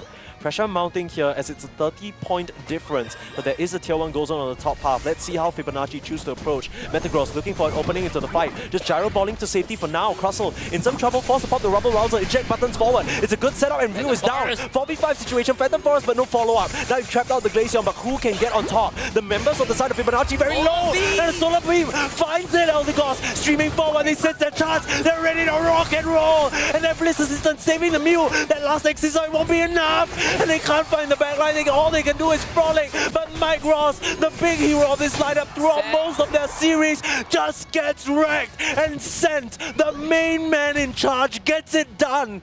They still are at advantage here, Moonboy. There are 45 more seconds and overdowns could be a potential, but now Fibonacci, they've got to be desperate. Yeah, slowly one by one is coming back into the pit as well as they're trying, and they have to get that Ray under their belt. 30 more seconds. I'm not sure if there's enough time for them, but Omento doing a really good job at keeping them at bay. Yeah, they're still trying to get it done, but being pushed, shoved, knocked around like playthings. They can't even get the last touch. They're gonna get wiped out by Ray himself, and the Metagross gets the Ray. But now you need to make a beeline. It's still a mad dash. The shield on Scent, it's taken out. Metagross, he has nothing left, and he has no time. Even though they tried their best, they just can't get the dance. Take a look at Scent, exactly right where they need to. And how fitting that it's Mike Ross he runs into in the last moments. They just can't get it done. Code Unknown Fibonacci, too many decoys, too little damage. Meanwhile, on the other side, you just have gas endless in the tank. Aye, aye, aye. No one has any idea from Fibonacci's side to how to stop Scent at that point in time. No one knows. No one knows how to stop Scent. And he's just driving whatever it is, sending those icicles straight up, getting 1, 2 to 4 KOs every single fight. And Mike Ross, on the other hand, he can't exactly do much, but Pom Pom on the Metagross actually did a pretty decent job, but there's no follow-up. I just wonder what other defender could have helped them out here, because it almost felt like they avoided the Umbreon intentionally, right? They had an idea that this was going to be the draft for them, but when you think about it and you think back into the drafting stage, Scent, along with the rest of Isen or Mento, probably planned this from the start. Yep. They were very, very clear that this Sylveon was going to be stolen away from them, but they knew that they could go back for this just backline barrage strategy with the Mew, with the Glaceon, and that it would be very well protected, because what do you have? You don't have a Meowscarada to jump the backline like we did in the game that we won against Thailand Top 16. So what are the options? And that's the question that's being posed to Code Unknown Fibonacci now. If not, we're going to see a Grand Finals reset. Yeah, I mean, I don't think Fibonacci wants to go all the way to the Absolutely reset, not. right? No. Yeah, but that's what you were mentioned previously. The only problem that they had with this lineup is there was no, damage dealer. There's no main Pokemon to actually finish the job. Everyone is just supporting, and everyone is just a decoy. And maybe that might change the narrative in game number 2, right? Yeah, maybe a Zoroark might be a good choice. Zoroark, right here. I mean, anyone who can even just jump the back, because we'll go through the replays now of the previous game, and you'll see again and again, I don't know if Scent gets KO'd a single time. This KO at the start from Dreamt was huge. The fact that this Mew was able to solo find that poor Cramorant. When you usually think about the early game and you think Cramorant's the early game king, right? It never really panned out that way. Yeah, I mean, Cramorant early game, it is supposed to be stronger in the early games when it comes to snatching away the neutral Pokemon and stuff like that. But with Mew blasting off those hard-hitting solar beams in the Cramorant's face, it just didn't work out at that point in time for them. I don't know if you caught that, but in that bot fight, along with the accompanying clips, I believe the Mew went for the surf and set up multiple 3 to 4 man surfs. Like, at the end of the day, as much as you are also a carry on the back line, you know that the main character is Scent, right? So take a look at this Mew, just very, very daring, dashing into the Mystical Mirage. They know that they have the backup of the Blissey, and even though they do end up sort of getting out of that sticky situation, they know that the fight is won just off of their play alone. Yeah, and I mean, ultimately, I felt that, today, for this match, Fibonacci was outplayed. Right, definitely, right? I mean, they were outplayed, they were outdrafted. That Mew literally countered that Cramorant completely. Right? You got Link Out, Missile, Solar Beam, finish. I think, again, every single Cramorant match that I've watched has just been so uninspiring. Like, I'm not gonna lie, like, I love my boy, but I just don't think it's good enough to bring out, especially against a team that knows what's up. Now, sure, you can argue that maybe Code Unknown Fibonacci tripped over their own feet there, because they did the thing where they drafted 3 decoys, and you can't really afford to do that. You can have good middle sort of range damage dealers between, but your Sylveon and your Cramorant, it kind of feels like they do the same thing. They do the same thing. Right? That's kind of where I'm coming from, where you've basically put 2 Pokemon in the same role, and then it begs the question, if you had to pick between Sylveon and Cramorant, why would you ever pick Cramorant? Why would you? Hyper Voice is such a consistent and easy ability to use. If they run up into you, they're in trouble. You have Calm Mind to block potential damage if you reach level 13 as well. That's a huge defensive mechanic. Sure, you can reposition or dive, but a lot of these tools that you're or at least you have in the Pokemon that are relevant now, just encapsulate such a wide area that if you're trying to do damage, you need to be up in there. Yeah, for sure, right? And maybe that might be the difference maker, right? Like maybe that was the biggest mistake in the draft, right? Having 2 Pokemon that did the same thing, and they have to put in damage there for sure. Yeah, like that just sums up the whole draft problem. You literally just gave, apart from the Sylveon, you gave the side of Isen or Mento everything they want. Exactly. That's it. And then again, we see this time and time again in draft, in this current state of Pokemon Unite. if you're ready to give that over, Mhm. you need to be able to take something back. You need to have some sort of trump card. Right. They didn't have that, unfortunately, and we're going to see our featured player now, likely from Isan or Mento. I mean, who else is gonna be, right? Let me guess. It Let me is. close my eyes and guess. Scent. Ryu. Scent. Ah. Yeah, there you have, our MVP for the previous game right there is gonna be Sense on that Glaceon, 38% pick rate, having the average damage down of 58,000. I don't think that is a very big number, I would say. It's okay. Yeah, I mean, I average. think what's more important, actually, in this particular case, is the percentage. Because the percentage tells you the story Yep. of how much of the team's damage is this player doing. Mm-mm. So more often than not, 1/3 of the damage is kind of outsourced to him. He's responsible for it. Sure, we did see throughout the game so far that Dreamt also pulls a lot of weight on the Mew, Yep. sometimes even out-damaging Scent.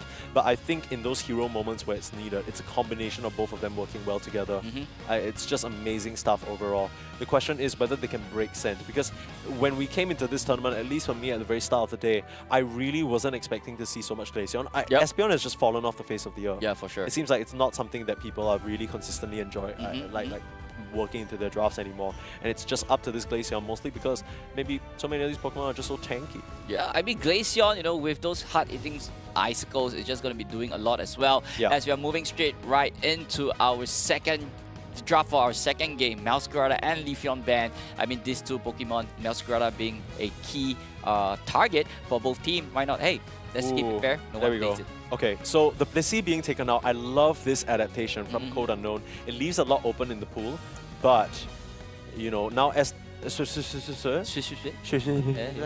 forced to switch to Hoopa, which is likely what they're going to go for, because that was kind of the B strategy for every single time Isan or Mento got that Blissey band.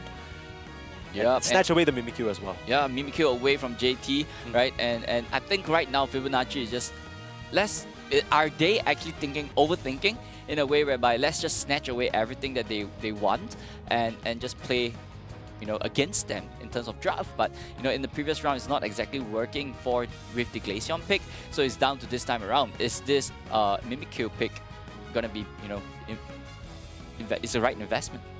Yeah, I think right now you still, look, we both know that Code Unknown Fibonacci will ideally win this in the 2-0. Yep. Right? But at this point, you realize you're running up against an opponent that has many, many tricks up their sleeve, and they just have this standard suite of Pokemon that they like to go for that you can't seem to beat. So you need to try and pick apart, find the chink in the armor, find the weak point, the one inflection of the draft that they can't function without. So this kind of feels like the experimentation phase right now. They are assuming, or they are making a bet that it's the Blissey that is the major problem.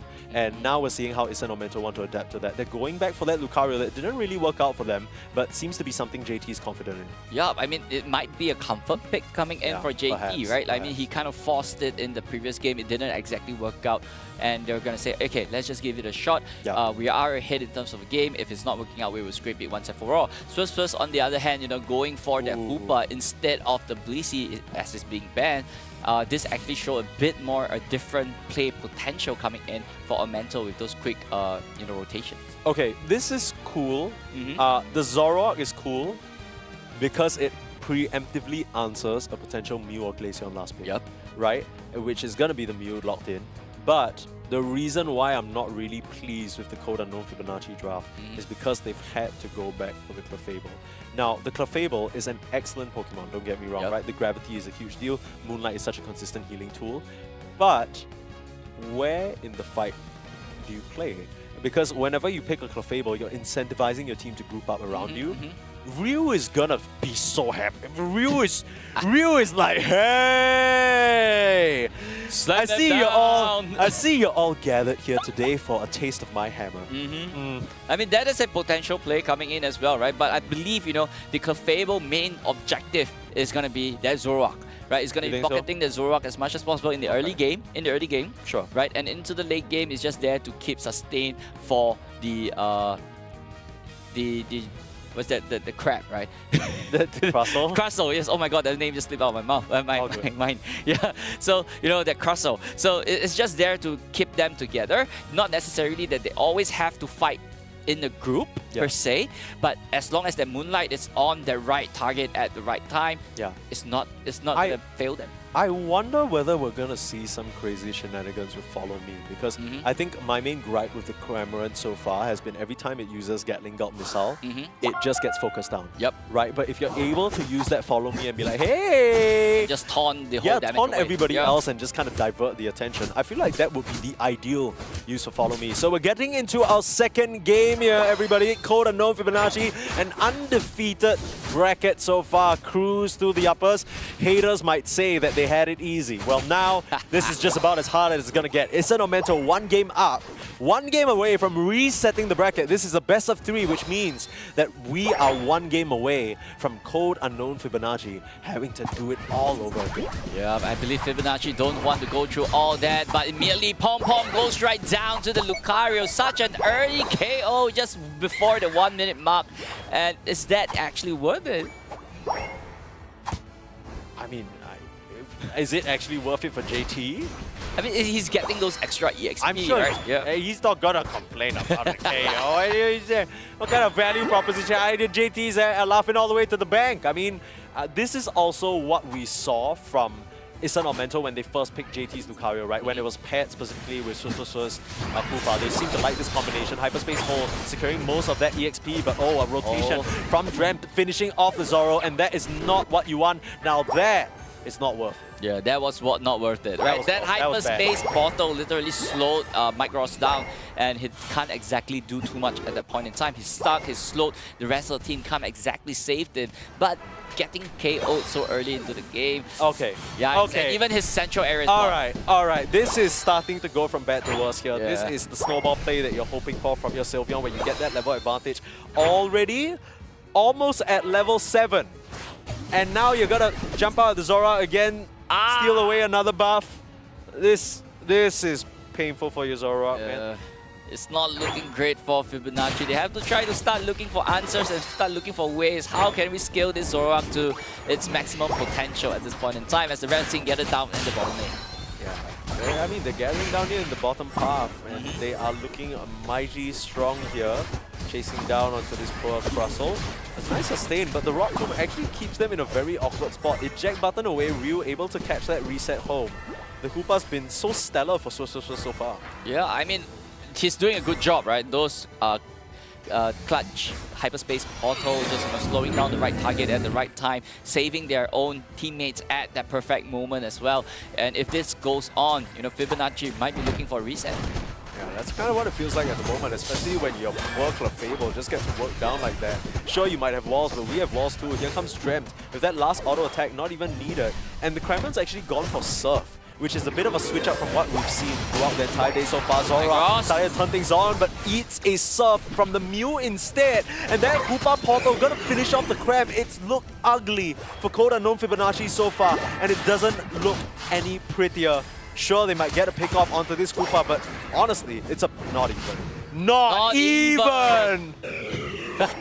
And the Regirock gets stolen, just get taken away from Fibonacci as well. So right here, Omento, they are in a really good position, just trying to push Fibonacci all the way back. They're just trying to find an answer. They can't exactly get into the fight that they need. Oh, it's so easy. They're gonna take down this tier 1 goal zone, catch a quick portal, back up to the top side to defend, keep those goal zones intact. That is the #1 rule of Koopa gameplay. They're gonna come through and try and punish. Regieleki dropping low, they want to finish it, but the Aura Cannon is going to get the job done. Everything falling apart for Code Unknown Fibonacci, and would you look at that, they're going to crack open this goal zone before Regieleki even gets there, continuing the pressure. Man, this just does not stop. Yeah, this is a rolling steam, train just, going head on right there as well. Mike Ross going in for the slash, unable to get anything out of there as Omento is still pushing in. Mirage just pushing the rest of the team forward.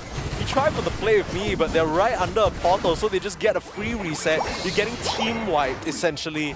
Code Unknown Fibonacci, keep in mind that this is a team that was undefeated,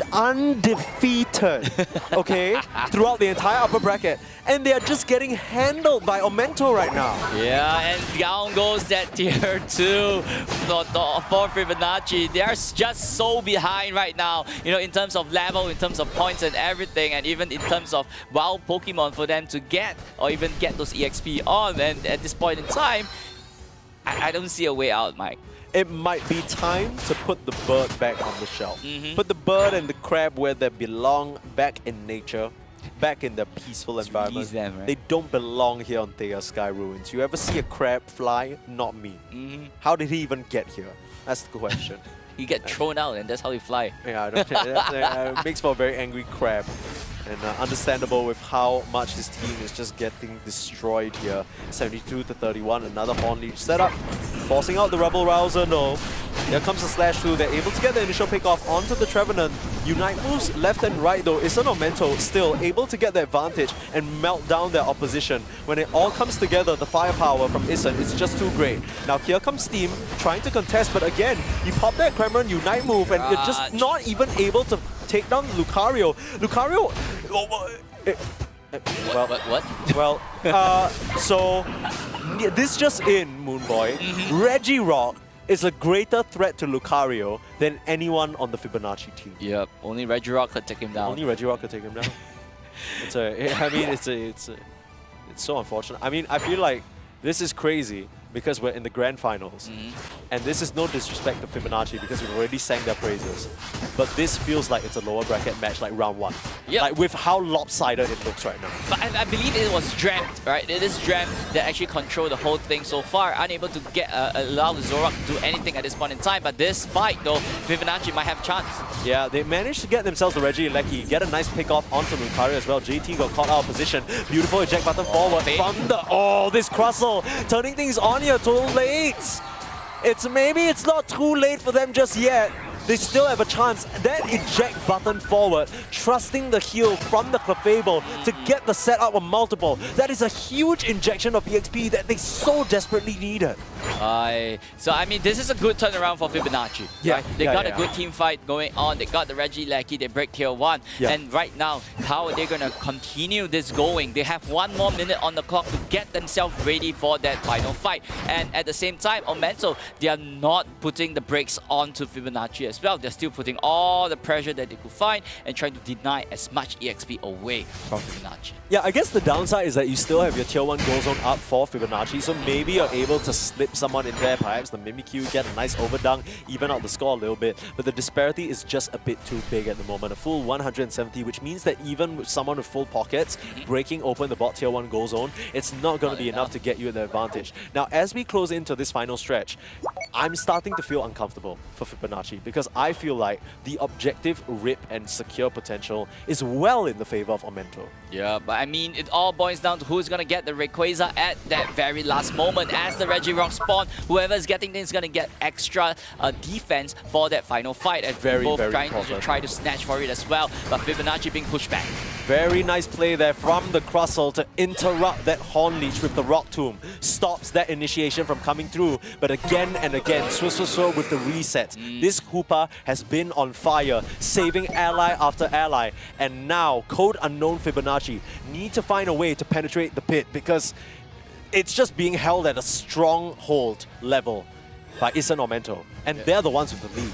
Yeah, and not just the lead, they already got a good positioning onto the Rayquaza. They might start even working on it as well. The Crustle might be a little bit of trouble right here.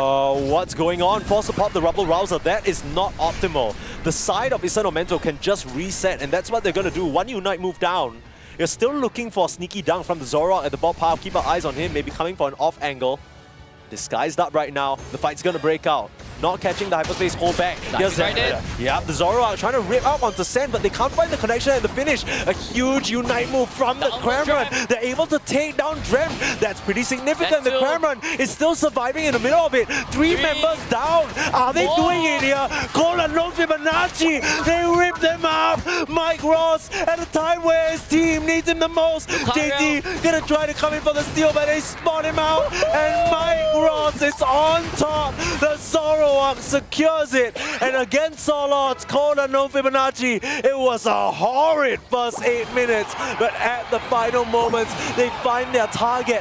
That disguised Altaria caught them by surprise. And they are going to take us to a Game 3 situation. Wow, what a turnaround for Fibonacci. They were behind the whole game, but Mike Ross on the Zoroark slashing 1-2, taking everyone out one by one. And even though the Lucario was lurking around, but he is unable to do anything for the rest of the team. And this is what Unite is all about, right? You can be on the back the whole game, but one big fight is all you need.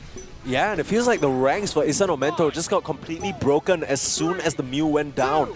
Complete chaos. They didn't really know how to reorganize or restructure themselves. They were just purely lacking the damage. And as much as we've been complimenting Scent this entire time, this time around, he's not really on this carry Pokemon. The Sylveon, again, we keep talking about, it's a very, very strong pick because it ties you to the early stage, managing to get so much traction, right? Invading the central area, getting pick off after pick off on Mike Ross, but Mike Ross gets his revenge, man. I mean, put this guy on a Zoroark, or a Masquerada, he's gonna show us what he is all about. Exactly. And, knowing that, on the other side, JT on that Lucario, it doesn't really have like that big of an impact, but I would say for this particular game, Dreamt is the MVP for Omento, right? It does so much for the rest of the team, doing so much coverage, those huge serves, those huge solar beams coming in as well, and it's just unfortunate for them to not take this game.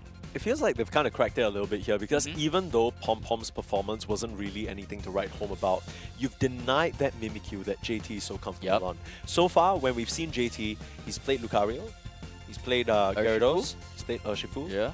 But these are kind of janky top part. You know what I mean? Like it's a.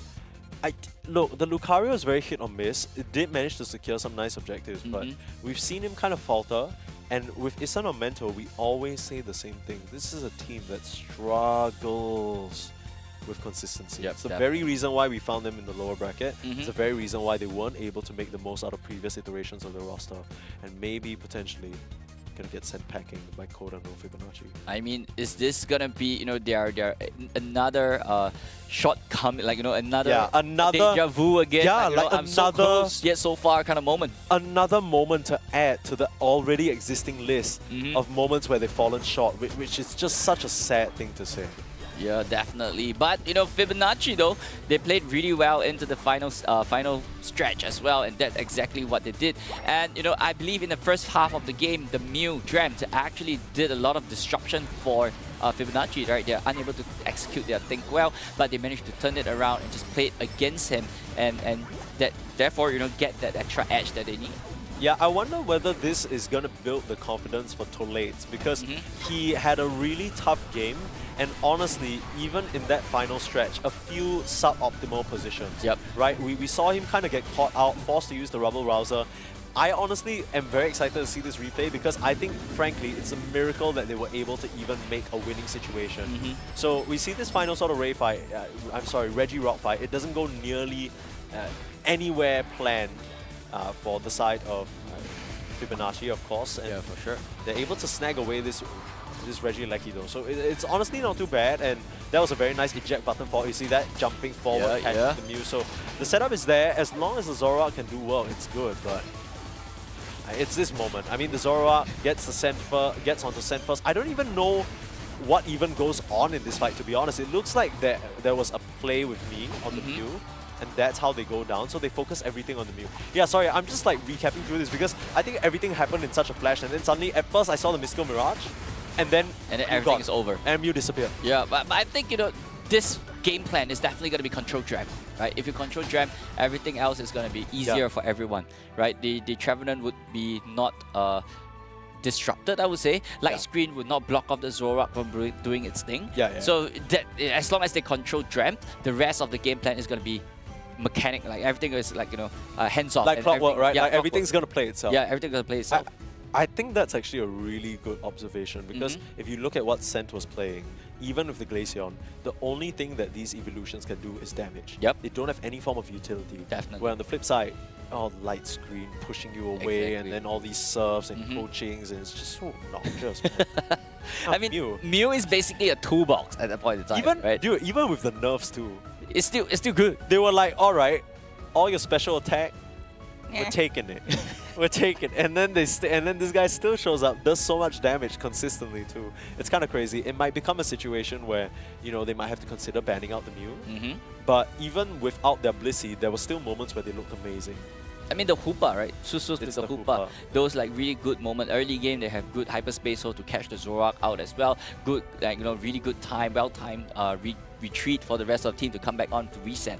And if Blissey is banned once again, Yeah. that Hoopa back of Susus, like that could actually still make a difference Yeah. for the next game. I think that final fight got a bit too chaotic, but we'll see who our featured player is for this game. I think that final fight got so chaotic that Hoopa wasn't really able to do what they wanted to.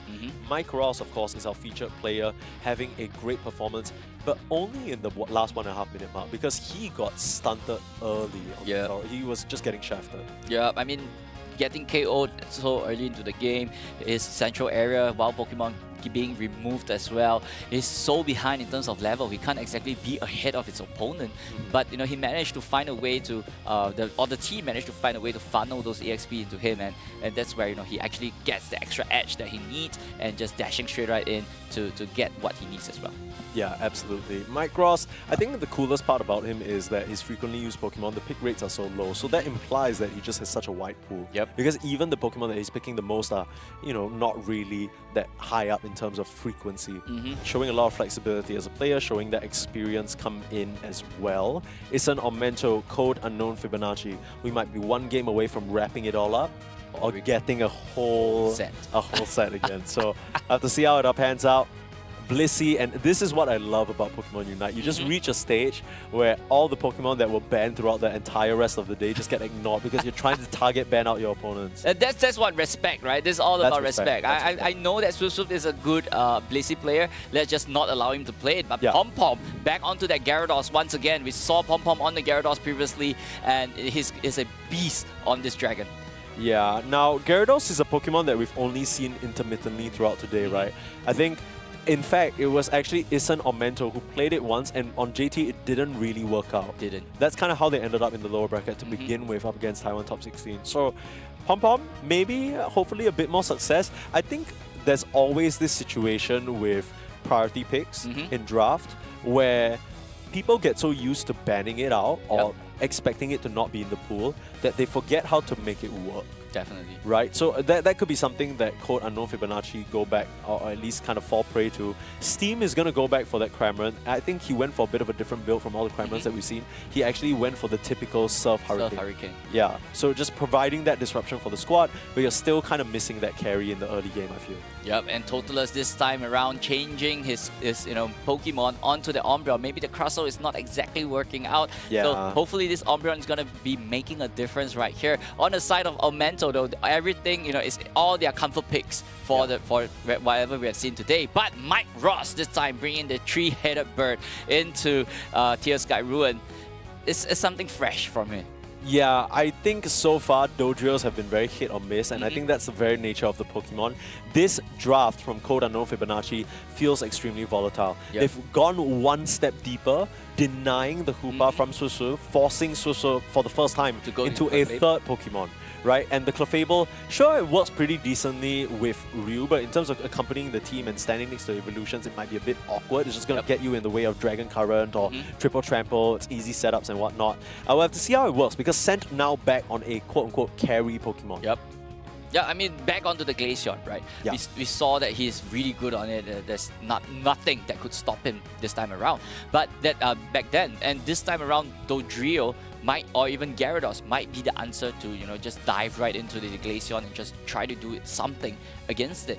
And I was hoping for the Zoroark to return this time around, and not really expecting this Dodrio, as Dodrio haven't really been good or even performing the whole of today. I know what you mean. Like the Dodrios, it always feels like with Zoroark, in a weird way, you take them down so fast that it doesn't matter, right? That you're squishy. But with Dodrio, especially if the more sort of recent focus on try attack as a moveset instead, you just kind of need to poke and prod and wait for your opening. And with how tanky some of these Pokemon on the side of Isan or Mento are, it could be a big problem. Definitely. I know what you mean. Yeah, or maybe the main carry, I would say, might fall onto Gyarados this time around. So I'm not sure how exactly Fibonacci is going to play this out, but I'm excited to see how this Dodrio will turn around. Yeah, I think I was already mentioning this a bit, but there's the chance that this Magikarp just gets a horrendous game because you're dealing up with the early level Glaceon, you're dealing with the Mimikyu, who JT has been so comfortable and confident on. Keep in mind, last game, Code Unknown were able to deny that pick. So this time round, they're continuing to target down onto Swoof. Yeah, I mean, Swoof is probably one of the key pieces, right? The main healer for the team. Yeah. If you take away the healing potential for the team against, there's nothing much that they could do. They just try to sustain on their own, but I don't think that's going to be really possible, especially when we're talking about two evolutions right here. Exactly. They don't really have any ways of keeping themselves pepped up unless they talk about the Fairy Frolic spell lifesteal that you end up getting. A large chunk of those stolen away from the Dodrio, so even trade all throughout. Nothing too crazy happening as both teams just biding their time. Yeah, but we can't discount the fact that it's still a pretty even game, I would say, at this point in time. But Dodrio, though, catching off the Clefable off guard right there, could he actually charge him down and take him? Yes, he did. Oh, maybe a bit greedy there on the Clefairy, trying to go for that berry to just run away that much faster. But here's a little hint, ladies and gents. You don't run away from a Dodrio. He's so fast. He's so fast. It just doesn't work. I don't know. It's like trying to beat a fish in a swimming competition. You would not sign up for that. You win a Magikarp, right? Oh, don't disrespect Magikarp's ability to swim like that. That's all I'm saying. If Magikarp can do one thing, it is swim. Definitely swim and splash. Yeah, that's about it. But that being said, the Gyarados has been involved right now as well. So most of the Pokemon, right here in Deer Sky Road is more or less leveled up as well, leaving only left the Trevenant at this point in time. Yeah. So we might be looking for a really head-to-head kind of equal matchup, I would say. Yeah, you can see the Dodrio trampling around, trying to find some sort of opportunity to make action happen. There's also the Hoopa transport system for them available, so they can bring reinforcements to whichever part of the map they feel is necessary. For now, though, grouping up for this set of Altaria and Swablu should be an easy pickup for the side of the Sentimental, but prepared as well. Just messing with them a little bit with the Phantom Force, but both teams, you can tell, they're okay to keep engagements to a minimum. Yeah, I mean, this is what we call about discipline, right? Knowing that when is the right time to initiate, when is the right time to strike, and both teams actually showed how disciplined they are into when is the right moment to strike for towards each other. Duck in and weave in, that's what it's all about, and that's kind of the game plan for Code Unknown Fibonacci. Both, I would consider very mid-range lineups, right? They kind of need to play close enough that they can do damage, but can't play so far back. Jumping on to JT, they take down the Mimikyu easily. Dodrio running rampant, this is what we wanted to see! My Gross, he's on fire, but it's not going to be enough. Iced out in the vein, sent, ready to pump back some of that damage. It's really been the show between the both of them so far. The reset gets them home. The ice crystals will follow them all the way through, and Gyarados coming back into their own KO. That is not what you wanted. A bit of a mistake there from the Hoopa. I mean, I don't think you should have come back into that situation, but now it's Sentimental. They're the ones with the advantage. I thought Fibonacci actually had a head start. Oh, the steal! The Regieleki that definitely got missile, but immediately going straight right down to the Mimikyu. Yeah, I mean, it's sure you get the objective, but at that point, you've used just about everything for it. Here comes the pressure, though. It's Sentimental turning things on, but they understand that they might need to just back off and deal with the approaching threat. For now, still being pushed around by Tolite, who's jumping on this Glaceon. This is very over-aggressive.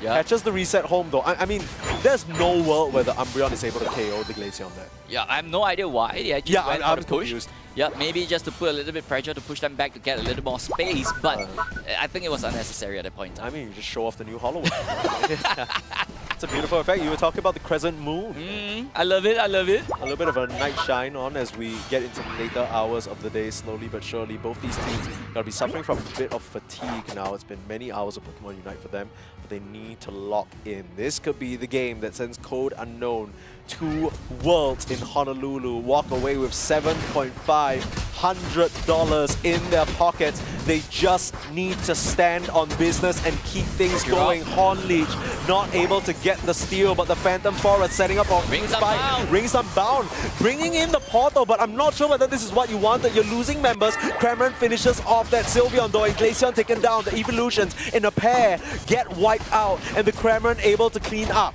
Nice Wonder Wish block, still by buying them some time along with the hammer, but they can only do so much between the tank and the support. Looks like it's enough to push away Code Unknown Fibonacci though. They'll retreat. Yeah, I mean, Fibonacci did that what they need to do, right? Get a few KOs right there, get the Regirock, get a little bit pressure to push. It's okay to not score at the point in time, but just back off, right? You don't want to concede too much EXP to the rest of your opponent. Exactly. The worst thing that can happen there is if you lose some members, lose your tier 1, and suddenly your Hoopa Express is not quite as effective. So you're just maintaining your advantage here.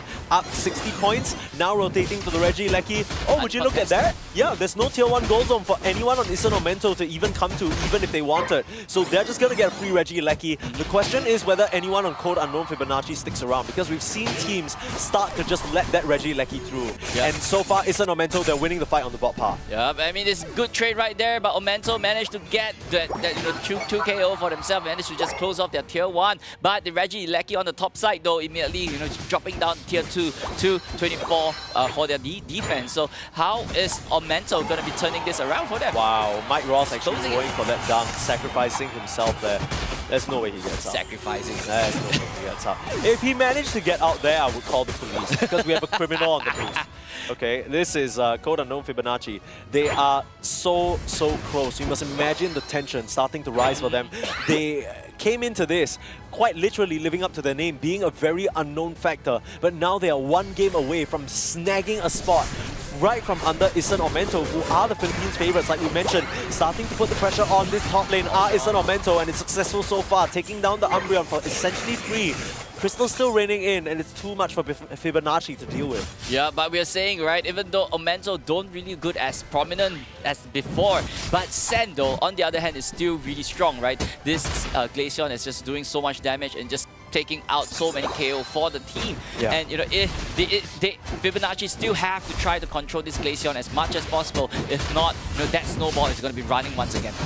Absolutely. Trying to contest for this Registeel. This is perhaps the most important one of the game because it gives you attack and special attack buff. Coming into this potential final stretch, you'll have some of that effect lingering, but you need to get out clean. The Cramorant in some trouble, trying to dive away, escapes for now. The clean extraction, it's there.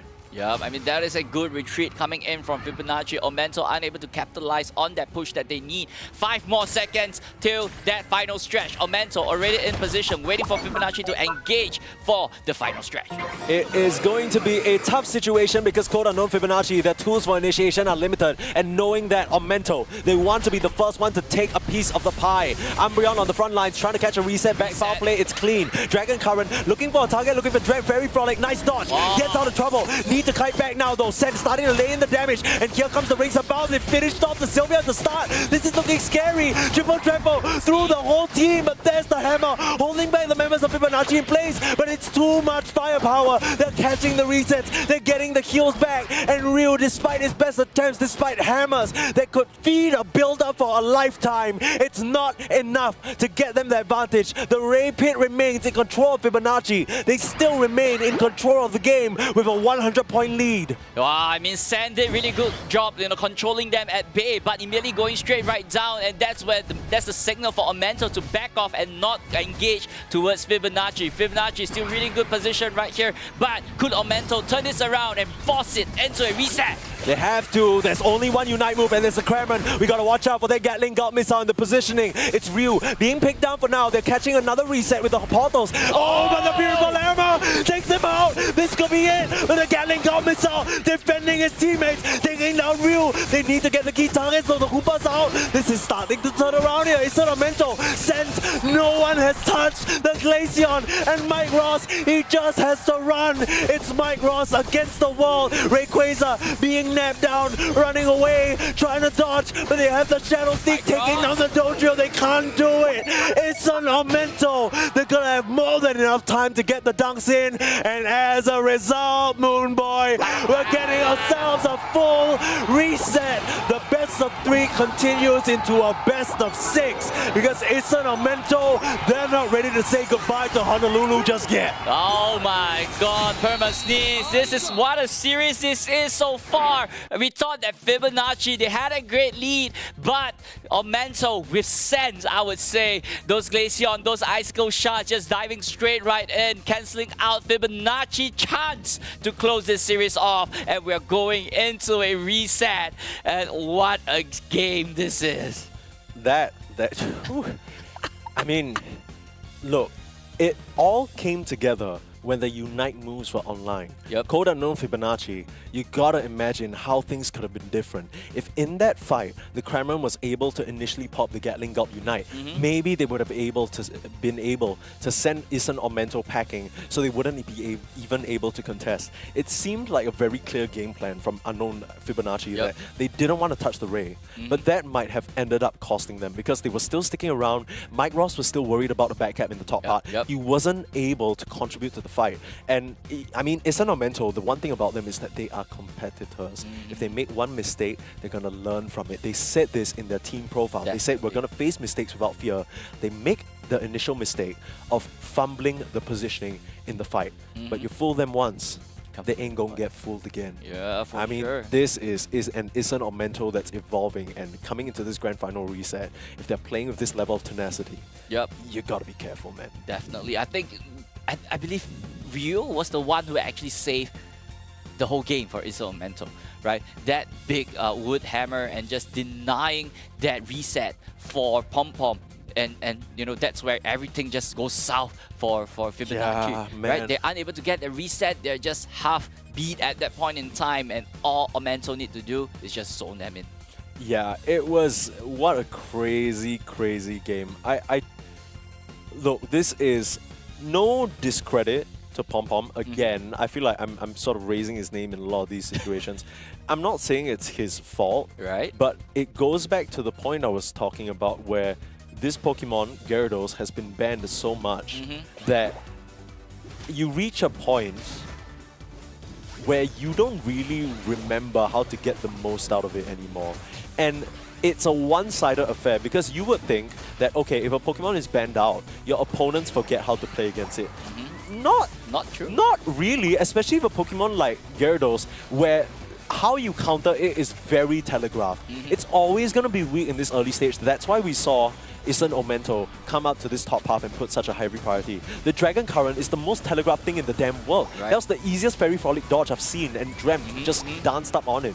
So, look, the Gyarados, I'm not saying don't pick it, but I'm just saying you need to kind of chill a bit, have a team talk how you want to make it work, because clearly it feels like Ison or Mento are just capitalizing on that small little, you know, advantage that they can take. But I think I have to, like, you know, disagree with you on this as well, right? Okay. Like, Pom Pom, he did a really good job on the Gyarados in the previous series as well against Taiwan Top 16, and I don't think that, you know, he's playing. You don't think he was badly. the issue? Okay. I don't think he's playing badly, I would say, but I would say that he is counterplayed by Omento. Okay, so your perspective is that Gyarados is not the problem. It's just that, I mean, dude, take a look at this. That hammer. This is what I'm talking about. This changed the game, man. That hammer actually won the game. Yeah. Yeah. So it's not about, you know, Pom Pom is not good on the Gyarados, right? It's counterplayed again and again and again. No, but okay, look. The Gyarados again. I wasn't even saying. Look, it's not his fault, man. It's not his fault. Okay, but at some point, when you toss a hyperspace portal like that, you're basically asking to. You are inviting. You're saying like, hey, you know, like, please deny us. Please deny us. Deny us if you can. And Ryu was like, oh, okay. Okay, I'll take that challenge. But yeah, I mean, we're gonna go the distance here. I feel like this entire season, all the qualifiers, they've just been reset. So this is very fitting. But of course, it's gonna be JJ bringing you the action. I'm gonna step out and get to enjoy the show. But we'll come back to you for the Grand Finals reset for the APAC East region after a short break. So don't go anywhere. See you guys later. Try this Mimikyu and Glaceon. Yeah, for sure. I mean, lots of denial, like I would say. And Rock Tomb trapping off that Glaceon. Gatling Gun missile coming in. Compute and Crash holding back the side though. The Gyro Ball able to get him to a nice shield amount that he's able to survive. Mirage. They still Mirage and Bliss Assistance use huge surf, pushing them back. Fairy Frolic being forced out. They're still gonna try and push forward. They're healed up very nicely, but the Phantom Forest amplifying so much damage. The Sylveon is able to work down the Trevenant up, and it still looks like this Glaceon has yet to be touched. Able to rain in the damage from far. Sure, you lose the Mew, but now here comes the Mimikyu setting up perfectly, and in comes the out scot-free. Now it's the Tier 1 Gold Zone that's under some threat. They want to crack this open. They finally get that Blissey. Phantom Forest, but no follow-up. Now you've trapped out the Glaceon, but who can get on top? The members of the side of Fibonacci very low, and the Solar Beam finds it. Eldegoss streaming forward. They sense their chance. They're ready to rock and roll, and their Bliss Assistant saving the Mew. That last Excisor won't be enough, and they can't find the backline. All they can do is Frolic, but Mike Ross, the big hero of this lineup, throughout most of their They're trying and they have to get that Ray under their belt. 30 more seconds. I'm not sure if there's enough time for them, but Omento doing a really good job at keeping them at bay. Yeah, they're still trying to get it done, but being pushed, shoved, knocked around like playthings. They can't even get the last touch. They're gonna get wiped out by Ray himself, and the Metagross gets the Ray. But now you need to make a beeline. It's Yeah, I believe Fibonacci don't want to go through all that, but immediately Pom goes reset. Yeah, that's kind of what it feels like at the moment, especially when your World Clefable just gets worked down like that. Sure, you might have walls, but we have walls too. Here comes Dreamt with that last auto attack, not even needed. And the Kremlin's actually gone for Surf. Those goal zones intact. That is the #1 rule of Koopa gameplay. They're gonna come through and try and punish. Regieleki dropping low. They want to finish it, but the Aura Cannon is going to get the job done. Omento is still pushing in. Mirage just pushing the rest of team forward. He tried for the play with me, but they're right under a portal, so they just get a free 72-31. Another Horn Leech setup, forcing out the Rebel Rouser. No. Here comes the Slash through. They're able to get the initial pick off onto the Trevenant. Unite moves left and right though. Isn't Omento still able to get the advantage and position? When it all comes together, the firepower from Ison is just too great. Now here comes Steam trying to contest, but again, you pop that Kremlin Unite move and you're just not even able to take down Lucario. Lucario She controlled the whole thing so far, unable to get allow the Zoroark to do anything at this point in time. But this fight though, Fibonacci might have a chance. Yeah, they managed to get themselves the Regieleki, get a nice pick off onto Lucario as well. JT got caught out of position. Beautiful eject button forward from the this Crustle, turning things on here too late. Catching the hyperspace hold back. Here's yeah, the Zoroark trying to rip out onto Sen, but they can't find the connection at the finish. A huge Unite move from the Kremlin. They're able to take down Drem. That's pretty significant. The Kremlin is still surviving the most. JT gonna try to come in for the steal, but they spot him out. And Mike Ross is on top. He was lurking around, but he is unable to do anything for the rest of the team. This is what Unite is all about, right? You can be on the back, catching off the Clefable off guard right there. Could he actually charge him down and take him? Yes, he did. Damage, but can't play so far back. Jumping on to JT. They take down the Mimikyu easily. Dodrio running rampant. This is what we wanted to see.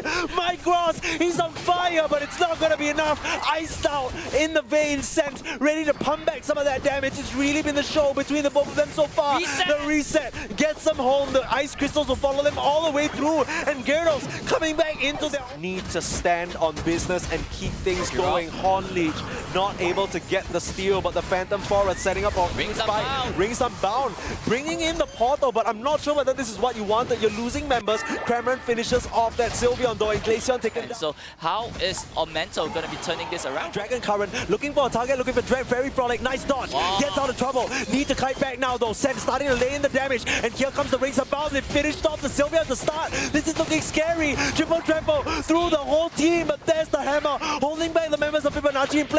But it's too much firepower. They're catching the resets. They're getting the kills back. And Ryu, despite his best attempts, despite hammers that could feed a building God missile in the positioning, it's Ryu being picked down for now. They're catching another reset with the portals. But the beautiful hammer takes him out. This could be it. But the Gatling God missile defending his teammates, taking down Ryu. They need to get the key targets so the Koopa's out. This is starting to turn around.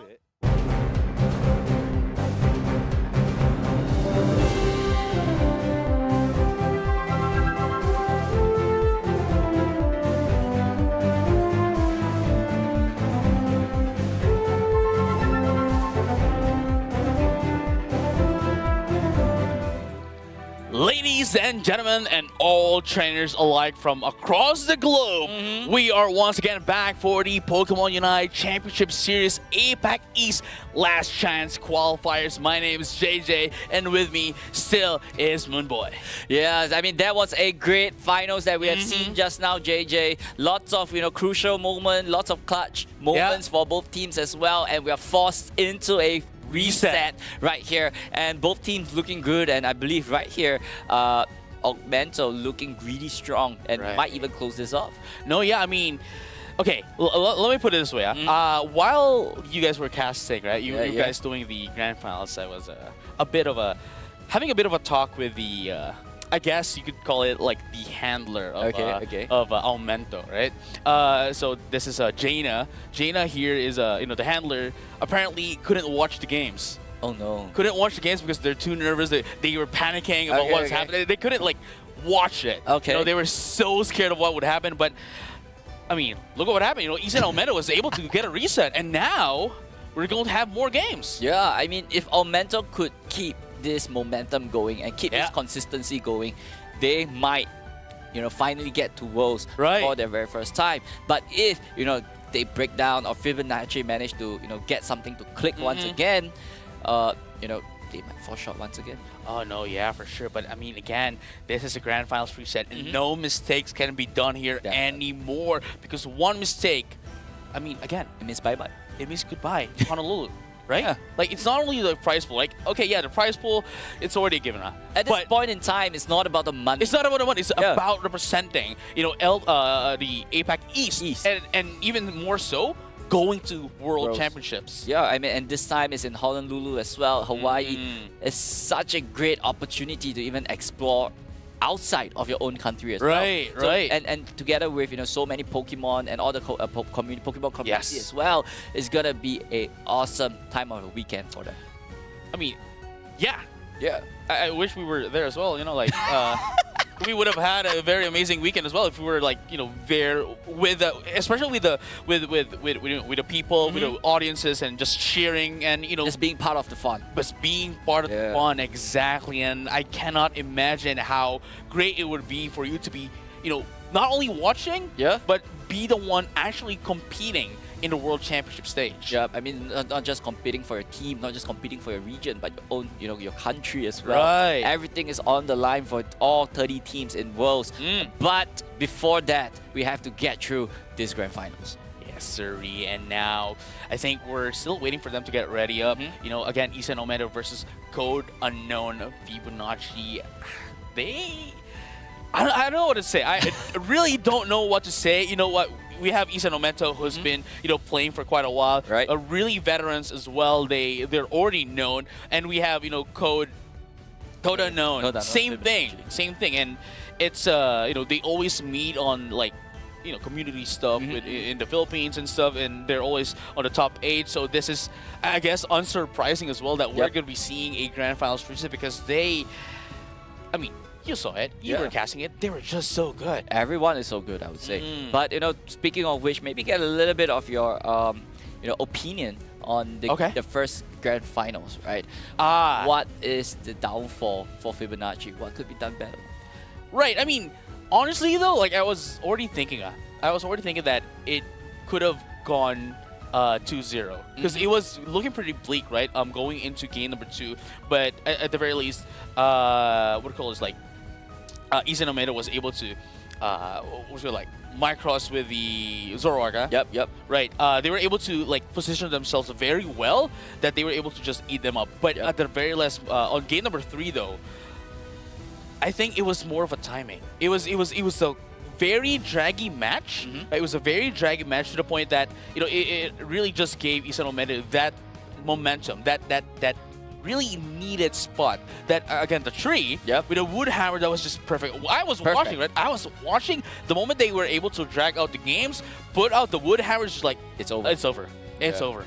Yep, and definitely off we go, ladies and gentlemen, as we are seeing the draft for our Grand Finals reset back on that Cramorant. There's something new on the board right there as well, but JT immediately snatching off the Mimikyu for himself. We've seen this guy on the Mimikyu. He's so good on it, and Pom Pom back onto the Gyarados. Still on the Gyarados, and I kind of have to agree with you, against Mike. we got to team up against Okay, Mike. okay, we got team up. Okay. Gyarados is really good. I think we both know that. And Mike's wrong. Mike's wrong. I can't say that to my friend. But No, it's but you know, like to be on a more serious note, right? Like Pompo's doing really great on the Gyarados and really helping out their teammates as well, making sure that they do a bit of initiation, the crowd control as well, making sure that their teammates are able to push in the damage freely, right? So with that being said, this pick, at least this is like a comfortable pick for them, and making sure that they can play to the best that they are, you know, in the best situation that it could be. And we are looking at this once again, right? Sent on that Glaceon, and Dram back onto the Mew again, Ryu on that Trevenant. So this is a really comfortable all-rounder composition for them. It's all down to Swoosh, right? He's not on that Blissey, but he did a really good job on the Hoopa on the previous run as well. It's all down to Mike Ross, and he's blocking in the Dodrio once again. As we were mentioning previously off stream, right? Was the Dodrio the problem for this composition? He could have went with the Zoroark and, you know, had do its thing. Okay, so I think their composition is actually pretty great, but it's just that, you know, Micros with this trio, it might not actually work that much. But the thing is, here lies the difference though.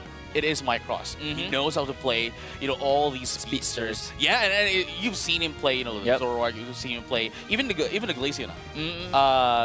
If there's no, you know, Leafeon, because Leafeon is bad. They know for a fact, right, that if they gave Leafeon to Micros, it's over. It's over. It's over. Yeah, but you know, but we have the problem here is Dreamt and Scent. Right. These two players are the biggest problem when it comes to, you know, Fibonacci. Yeah. Like they are they're so problematic to deal with. They're clocking in so much damage, so much hindrances with those surf on the Mew as well. And there's nothing. We realize that there's not much that Fibonacci could do to deal with them in the previous game. You wanna know what they can do? What? Look at the screen. See that? That's hyperspace hole, dude. See? Yeah, exactly. That's what they can do. And man, I am so excited to see what they can do in this Grand Finals reset. Once again, ladies and gentlemen, and all trainers alike, Isen Omento versus Code Unknown Fibonacci. Let's have a champion tie. Yeah, so this is the first game of that reset that we are talking about. Mike Ross back on that Dodrio. Is he gonna make a difference, or is Dodrio's win rate gonna be 0 for the whole weekend?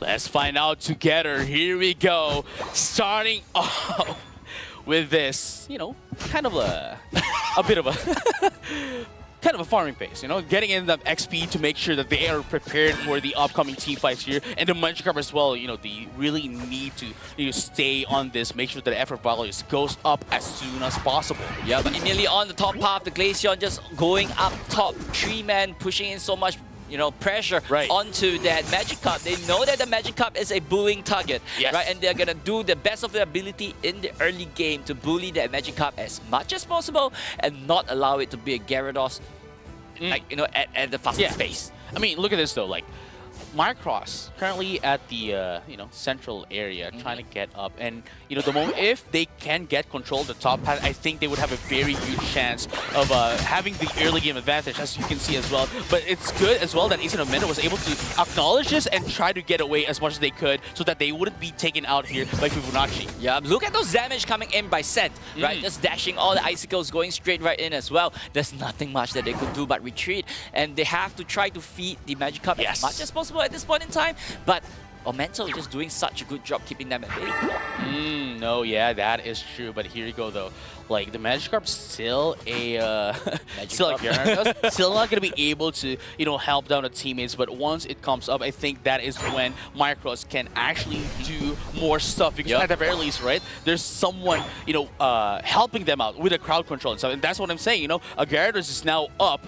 And with the crowd control coming in from this guy, it's just allowing Micros to go around anywhere. Yep, and I love how this pairing right here. Immediately, Micros just jumping straight right in, trying to do a little bit of disruption. But Big Solar Beam coming in. And and Mike Ross have no choice but to retreat. Toletes might be in a little bit of trouble right here. Oh, wow. As the rest Beautiful. just dive right in and gets Mike Ross out of there. 2 KO for Aumento. Oh my goodness, that was a beautiful play coming in from Ryu. But before we head into that, we're going to be seeing the hyperspace hold try to get back before they can score in.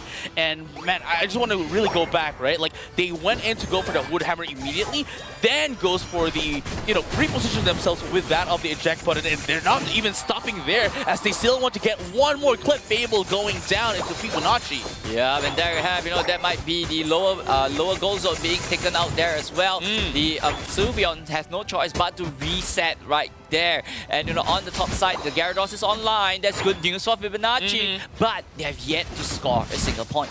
No, yeah, for sure. And here we have Bounce is going to be the player of the game here for Pom Pom. And the Regieleki is now up. Are they going to be able to take this one up, or would Aumento be able to steal this one away? Let's find out together with that of the Regibot as well. But it looks like it is going to be Fibonacci going to be able to take down that Regieleki. And Regi Ice is still up into the side of Aumento. It is quite a very good trade for each other, and both of them getting 1-1 as well. Yep, I mean, overall, the Regieleki is great, It's a handshake. right? But that Regi Ice having that extra HP buff for them is gonna have so much value, especially in fights like this, especially. Wow, look at that. The damage coming in from the Icicle Spear, from that of the Glacian, and the boosted basic attack coming in from that of Dream, right? Just almost disseminated the HP of that Rodrigo, and that's what I'm talking about, right? They needed this crowd control in order for them to stop Aumento, so that Micros would freely be able to roam around, get at the damage, and get away.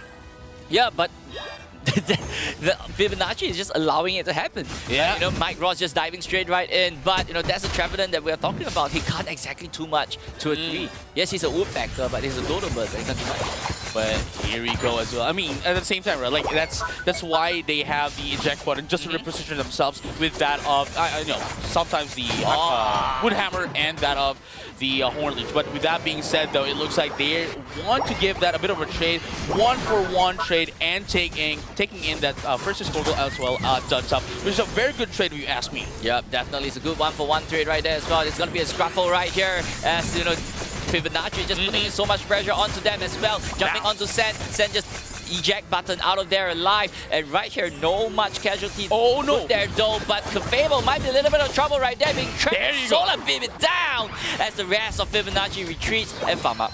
I mean, at the very least, right? At least it wasn't Micros or Pompo that was taken up, because if it were them, it would have posed so much problem. At the very least, it's just a Fable. But even then, it is quite a deficit. They're going to be able to take down 1 again. That is the Umbreon, ladies and gentlemen, all traders alike. That's going to be 2 down. At least they were able to answer back into that of Aumento. Going to be able to get that positional advantage as well into that of the Regieleki, but the Registeel is now coming up as well. Yeah, definitely. But looking at that fight previously, I believe Pom Pom was the one, right? Just diving straight right in, getting those picks that he needs. And that's what we're talking about. If this Gyarados come online, it's going to be really difficult to deal with. And just diving at those right targets is inevitable at that point in time. Yeah, they're going to get a bit of a standard situation here as, Fibonacci is just waiting for them to come in. And look at that, mid-air is going to be popping up as well. But look at this, though. They are trying to disengage just a bit. But no, never mind. They want to get in more counter. Featherboard is going to pop up. And Wood Hammer as well. But it's not going to be enough for them to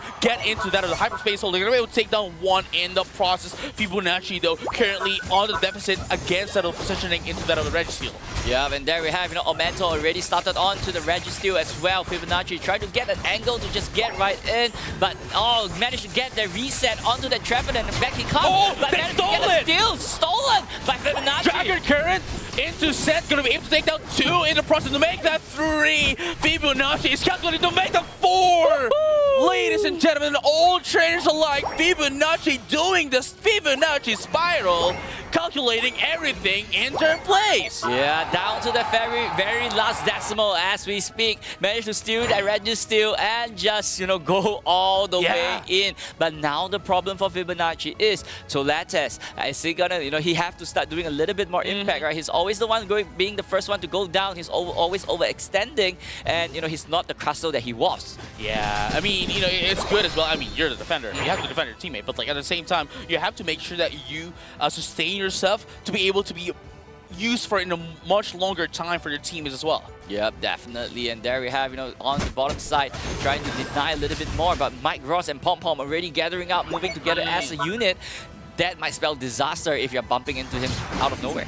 Right, and at the same time, like Micros here currently having a 50 points lead. I think what they want to do here is try to, reduce this number quite a bit, but at the same time, Fibonacci already recognizing this, ripping off this Reggie like to give them a bit of an advantage over into, going into that of the Rayquaza, and at the same time, right, because of this, they can, push them into an option select where they have to be wary of the Dodrio to score. Dodrio is holding 50 points all by himself. We're at 15 seconds into the final stretch as well. And right here, Fibonacci already in position. Mike Ross doing a little bit of disruption right there in the central area.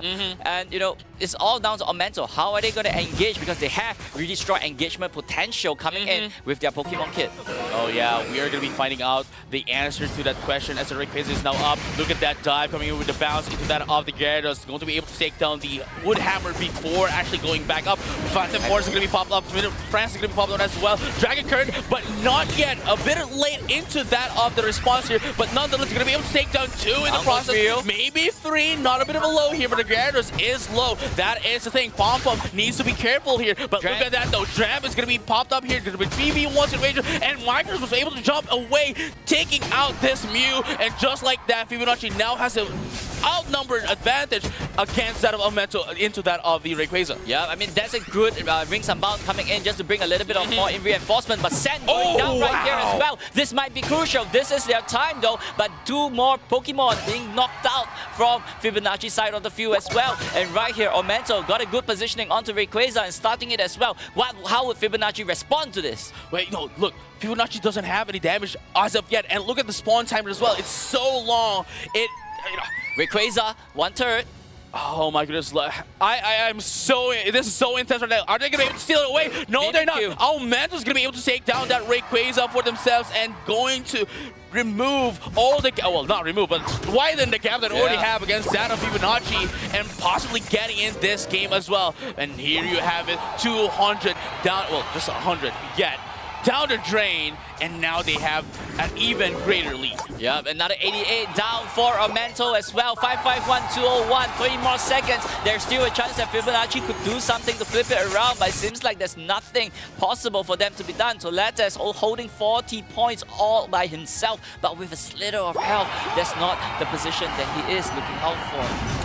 I like what Aumento did. I like the decision that they made going into that of the Rayquaza, just because of the fact that, okay, let's let it rip. Okay, let's let it rip. Have them, do their KOs, have them do their fights, their Unite moves, right? Let's get taken out, sure.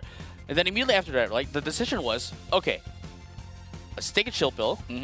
Let's take a chill pill, take a setback, and wait for the, take them out one by one. And from there on out, right, they made sure that they, prioritize taking in the damage dealers, Micros, Team, Pom Pom, right? Yep. After that, they made sure they knew and acknowledged that, okay, you know what? Fibonacci has so long of a spawn timer and they don't have any damage, so let's just rip the Rayquaza.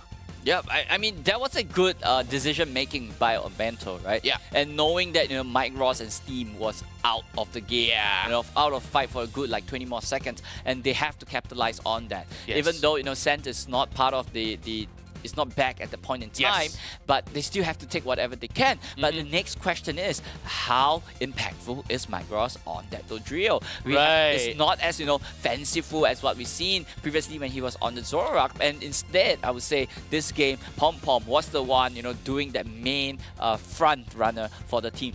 No, yeah, I mean, Pom Pom was really that person who was initiating everything, making sure that, okay, yeah, hey team, once I dive in, you guys dive in too, right? But the thing is, Aumento was able to acknowledge this, acknowledging it in the fact that, okay, yeah, just dive into us, and we'll just we'll play around with you, but we'll do it more with your, with your team, with your backline. Yeah, right? So that means, right, sure, you're diving in, but you have no backup. So they've already taken care of that. Yep, I mean, let's just take a look. I believe the replay is ready as well. And this is a really close game, I would say. Lots of trades back and forth.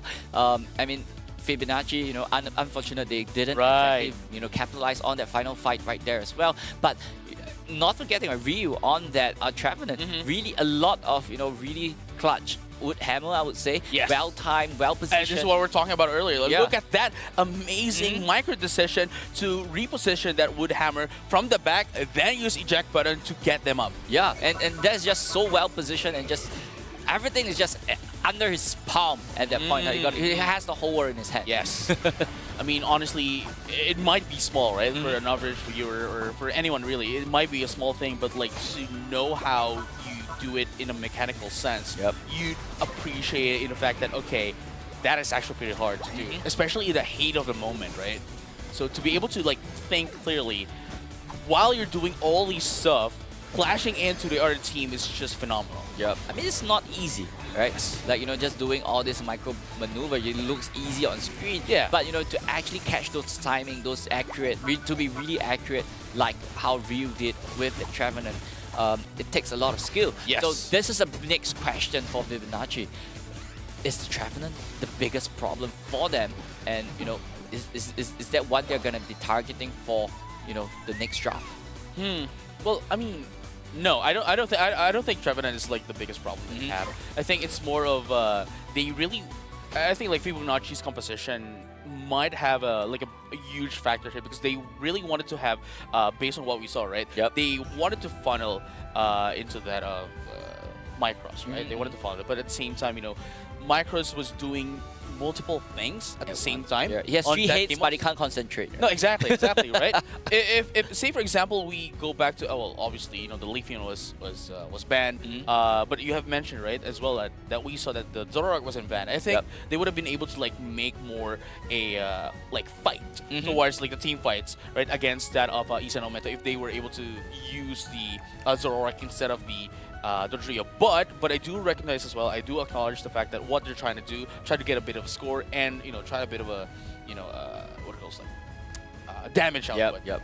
But let's just look at our featured player for that game number 1, and it's gonna be Dreams, right? This guy on the Mew, we have seen him like doing his Mew thing, just going around, big solar beam, and 73k average damage dealt by this. By this player himself, and that's 39% of the whole team damage dealt. No, yeah, I mean, Dram has showed us so many stuff, and at the same time, the last game, like Mew was one of the Pokemon as well that really showed up a lot, especially against Micros, right? And you can notice as well that they are really targeting Micros with the basic boosted attack, the whole kit, basically. The whole kit, basically, that they know that if they can take out Micros, the whole team crumbles. And that's just actually showed us what happened just now, right? Yeah. Yes, Mike Ross did a lot of good plays. His Dodrio ended at about level 14. Yeah. And it seems like he's not exactly controlled in a way. Yeah. But there's still lots of play made by Dram to put Mike Ross at a really uncomfortable at the edge.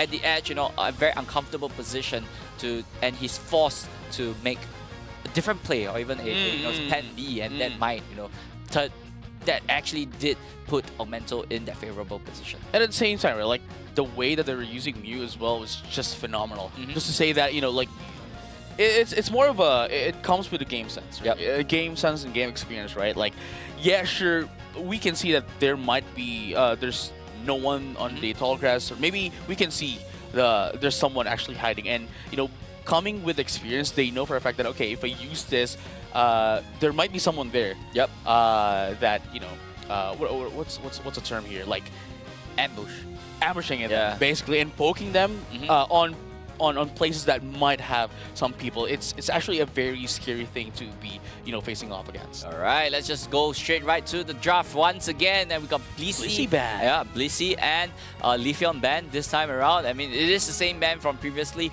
so what are we going to expect? Maybe the Cramoran back up again this time around, but Micros though, looking at the Delphox, no, it has to be this Masquerada.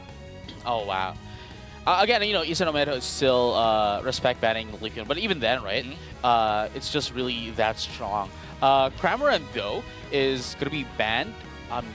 It's banned previously as well, right? Yeah. It's just a really good respect that they have towards Steam, and immediately Tolates, right? Just taking away the Trevenant away from Ryu. And you know, could he actually make use of this 3 Pokemon that we're always raving about? Now, I know I said earlier, right, as well, that they need to stick with their comfort picks, but I'm just wondering, since, you know, Tyranitar is pretty open, it might come up, and if it does, I think it's going to wreak havoc all day long. Yeah, but previously, you know, Tyranitar was not picked as well. Yeah. But Hua, you know, this time around, they got their Hoopa, they're gonna have, you know, all these quick rotations that they are looking for Pom-Pom back onto the Gyarados once again. So, you know, this time around, how comfortable is it going to make Swoosh, right? If Hoopa and Blissey out of the picture, he's forced to play the Elder Gods this time around, and Ryu onto the Crustle for the first time. And it all, you know, how is he going to be working this out? But Mike Ross back on that Dodrio. Wow. Oh, no, we're not going to see that.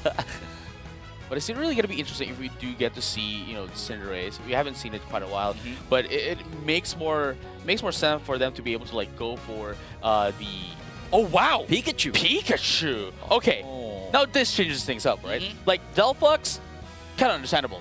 Huge. Despite the nerfs, there's still, you know, the potential of the crowd control is still huge, it's right? still there, right? There's the Trevenant and there's the Pikachu. There's the Delphox, right? Fire Spin, Wood Hammer, and then of course, you know, Dragon Current, and of course we have the Bounce. But here's the thing, though. I'm not quite sure how this is going to help out Micross. It is. They're squishy.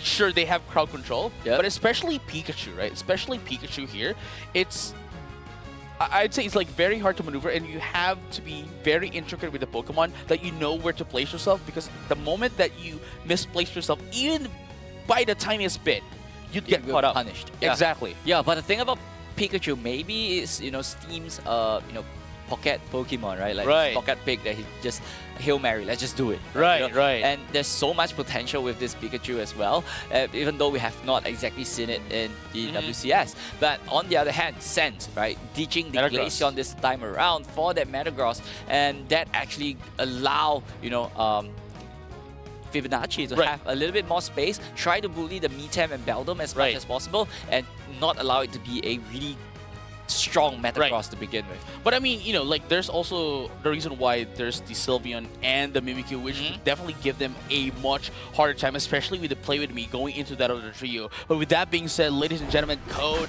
Unknown, Fibonacci, and Issa Nomento game number 2 of the Grand Finals reset.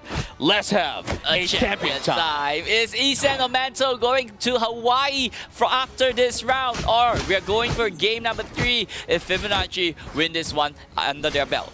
Right, and okay, it's really interesting because like we thought, right, like it could give a bit of a leeway into the Sylveon and the Mimikyu to be potentially the carry, but it seems as if like the Metagross is the one going into the central area. Yeah, I mean, Metagross, they need all the EXP that he needs, right? Try to get into for level 5 and just exit the central area just in time to do a little bit more shenanigans towards their opponent. Right. And, you know, right here, Magikarp already at level 4 as well. Like, you know, that is a steady EXP level, I would say, that is a really good trajectory to get into Gyarados in time. Oh yeah, I mean, I can see what they're trying to do here with the Metang as well. You know, they want to make sure that this Metagross gets as much as possible, go online as early as possible so that they can help out on team fights, make sure that they can win the early game. But here you have it, a bit of a, you know, poking game here, just trying to, you know, feel the field here for Issa Nomento. But they're going to be able to take down the Magikarp. Yeah, but and they're able to get that 1-for-1 trade onto that Metang as well. Mike Ross on that Dodrio doing his thing though, able to catch him up, but it's a 2v1 situation, but no choice but to back off of that fight.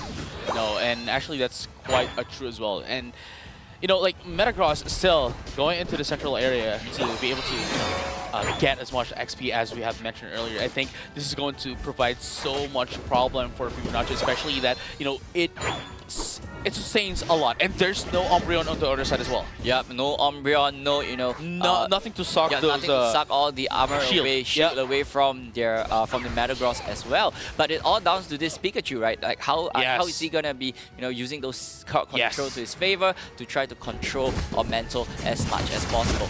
And here we have it though. I think we're gonna be seeing a bit of a sneak peek of what might happen to the Grand profiles here. All You know, set. if they can take out them out one by one, sure, and that's what just happened as well. Gonna be taken down 2 in the process. Ryu is almost gonna be taken out as well. No, never mind. Is gonna be taken out. It's gonna be Pikachu with a 2 KO in the process, and I think this is gonna be like the game plan here for Fibonacci, just taking them out one by one, and it's working out pretty well for them, especially with the help of the Koopa, making sure that they refresh their HPs. Yeah, this resets brought so much value to Fibonacci, right? Like, you know, those clutch moments where they just reset, go back to base, get their EXP back, be coming back to the fight or not. Like, that's a second decision to make. But, you know, getting out of that fight scot-free and just coming back stronger has so much more, you know, room to work with. That, and it's so great if they put it to perfection. Right, I like what Fibonacci is doing here, making sure that they respect what that Aumento can is already marking Micros and making sure that they can amend and adjust as well to make sure that Micros would be able to do his stuff. But just like that, as I said earlier, Pikachu very squishy, taken out immediately. Yep, Regirock here being reset as well, but being trapped right there under the rock tomb, but managed to just, you know, eject button out of its way and hyperspace portal, bringing everyone down to the bottom side. Was able to steal it! Steal! Oh my goodness, and that's what I'm talking about, right? That's what I'm talking about. They want to make sure that they give Micros a bit of a space here to make his thing work. But unfortunately, though, Aumento was able to answer back, going to be able to take down 3 in the process. Yeah. I mean, it's good, right? At least they get the Reggie, but 4 men on the bottom side of the field, and on the top side, Fibonacci managed to get their Reggie Ilecki as well. So it's all back, you know, to farming business. Everyone get your EXP, get everyone back online. It's a pretty close game though, so it all boils down to who has, you know, who is going to be having a little bit more advantage or who makes the first mistake first. You know, I'm just realizing this, right?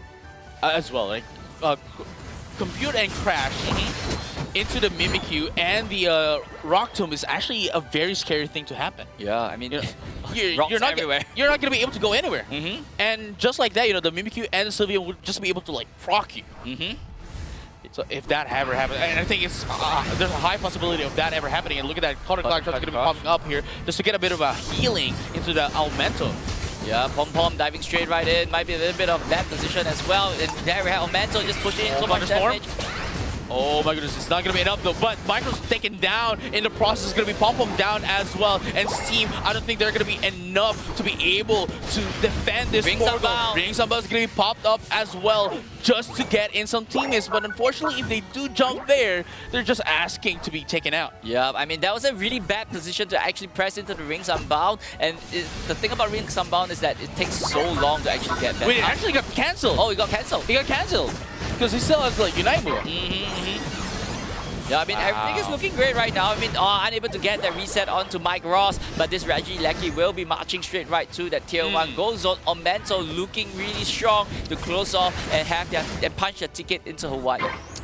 Almost, right? Almost. It's looking so close. looking highly likely that Aumento has the control. Well, not highly likely, but they actually have the control thus far in the game. And if they can keep this up until the late game, I think they have a pretty good chance of winning this one. And look at that, Rings of Love is going to be popping up as well. Are they going to be able to make advantage of this? Yes, they will. It is going to be, you know, Sen going to be going down. The Elder is going to be going down as well. And Ryu here has a very low HP, but it doesn't matter. Micro's going to be taking out 1-for-1 trade here for both of the teams. No, that's going to be 3 down. Thunderstorm's going to be popped up, but Sylveon's still alive and kicking. Trap here still has some power to them. Ryu, though, going to be able to take down that Hoopa, and they are still alive. Yeah, I mean, that is a great turnaround for Aumento. Great Rock Tomb right there to catch that returning Trevenant form from base as well. So this is a really good push that Aumento is looking at. And, you know, even though the Regirock has not been touched at all for this fight, but that was a really good turnaround for them, and this might allow them to have the advantage. Look at Trev, how is he alive? Well, he's fainted now. He's fainted now. That's the thing, though. But here you go, though. Pom going to be able to take down 2 in the process, taking out most of the tank. 1 tank and 1 damage healer here. But it is still not enough. They still need to take away this Regirock for themselves. And they're able to get it. Micros doing the objectives all day long. I mean, Dodrio, now I understand why he picked the Dodrio finally, right? Now, this all clutch steals coming in from the Dodrio. These are all really good moments coming in for him. Reggie, Lecky coming up top in about 5 seconds time. And we're moving closer and closer to the final stretch. And, you know, the Metagross is already at 13. Sylveon is already at 13 as well. And we realized something, right? The Sylveon could not get KO'd that easily. Right, and I mean, Tramp, you know, with that Sylveon, despite having a very low HP, is not scared to just go in and dive. And I think that is a very scary thing. Yep, definitely, right? It just dive right in, do its thing, get out. And, you know, the Elder Gods is just supporting and pocketing it as much as possible. So, but, you know, both sides looking pretty even right now, but I believe Augmento have slightly of an edge in terms of the level to come as well. Right, and here to have it in just a few seconds, we're going to be seeing the Rayquaza. And again, this will decide whether Issa and Almena is going to be heading into Honolulu, or would they go to game number 3. Yep, it's all down to this as the Rayquaza spawned at the center of the map. As Dodrio, though, being a little bit sneaky, doing his thing on the top side of the field. Both teams just staring down each other in the central area. 4v4 situation. Who is going to start that initiation going? Right, at least, you know, the Mimikyu is there just to mark down Micros because they can acknowledge the fact that, you know, they can split score. But as I'm saying this, it seems as if there's a bit of a poking game here into the side of the Ray pit. But again, because of the Hoopa, they can just easily go back to the base, heal up, and go back again into the field. Yeah, but they have to be really careful of those Rock Tomb, though. It's really well positioned so far by Ryu, and if it gets a good catch, it might be over. Pom Pom might be a little bit of trouble right there, but able to get out of there. Yeah, if Ryu able to get the reset for the Trevenant, and it's still a stare down at this point in time. Hey, Fibonacci, you got to start working. That is true. And look at them as well. Fibonacci is just pointing down the Rayquaza just to bait down Omento. But now they have the notification that Omento has to leave. They have to pop it in. Unite was going to be popping up as well. It looks like the Trevenant is going to be taken out in the process. Everyone from Omento almost seeming like low, but they're going to be able to take down Micros as well. That's 2 for non-trade, 2 for 3 for 1 right now. And the Hoopa is going to be taken out, and that is it. Aumento taking out everyone from Fibonacci. Doesn't need the Rayquaza. All they need to do now is score in, and they have scored themselves the spot to the World Championships in Honolulu. Yeah, there we have. But we have 20 more seconds on the clock. We can't exactly crown our champion just yet. Okay. They did. Yeah, calm down, JJ. Yeah. Even though there's not much to be done, but you know, Aumento, they came short last year, right? They came short in Philippines as well, coming in third. But finally, they get their ticket to World Championship, and now they are champions. Now I can say the winners, the grand champions of the LCQ APAC East is none other than Isen Aumento. Yeah, the team that always comes short finally crossed the finish line. Yeah. And they are going to Hawaii for Pokemon World Championship. How are they going to do it? And later we're going to ask them about this. Of course. We have to ask them about this. But, you know, we can't discount the fact that this team, right, did a really good job at putting that fight against Fibonacci. Dude, they read Fibonacci like a... I don't know what alphabet, right? Like, because like, see, like I'm in a position where I would have like preferred, right? Like again, not to this Micros, but I think I preferred the game where they played a different kind of comp, like with a Zoroark as well. I think that would have made a better choice. I understand that they want to go for a more of a like a scoring comp, kind of aggressive, like team, kind of right? Like, you know, yeah, but. Knowing, they have to acknowledge as well that Aumento already saw this, especially if this is a reset, right? They've already run the set. Smell it from miles exactly, away. Yeah. And they were ready for it. And now, Issa and Aumento, look at the scores. They only had like 80 points. Yep. And Aumento was just stopping them, whatever they're trying to do. Definitely, they always have to find out, right? Where is Dodrio? Where is Mike Ross? And as long as they have this information that Dodrio, even though it's really fast, is being, you know, watched all time, 24/7 for the last 10 minutes, and you know, and that's how they actually control the whole game. Yes. Yeah. So and that's just really good, you know, coordination and really good information gathering by Aumento, and Fibonacci can't get out of, you know, this prison that they were in. And man, earlier I mentioned, right, that Issa and Aumento here is their handler, right? Yep. Their handler is really scared for the team. You know, obviously they want to win. That's how much they want to win. to win, right? Yeah. That they are just scared. They're just like nervous. They couldn't even watch it, right? They couldn't even watch the games. And now I'm just wondering, how are they feeling? Not only as the handler, not only with the handler, but also with the team themselves. Just because of the fact that, you know, everyone in their team, because like remember, right? Remember, ESEN is an umbrella of a team. They have 4 teams, if I remember correctly, and everyone, like including Vincere, Exocia, and there's one more team. I apologize, I forgot the name of the other team, but everyone in ESEN are watching and supporting them, and I'm just really, you know, I really want to know how they're feeling right now, knowing that ESEN Aumento was able to get in the grand final spot. Yeah, I mean, we will have a chance. We will have a chance to talk to them later on.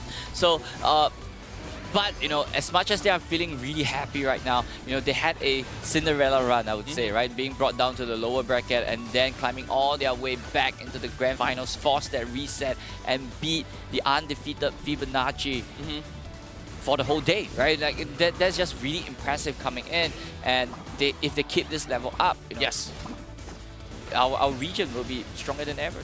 Oh yeah, for sure. And it seems as if the slots coming in from APAC East, there's going to be three teams from the Philippines. I'm totally not being biased.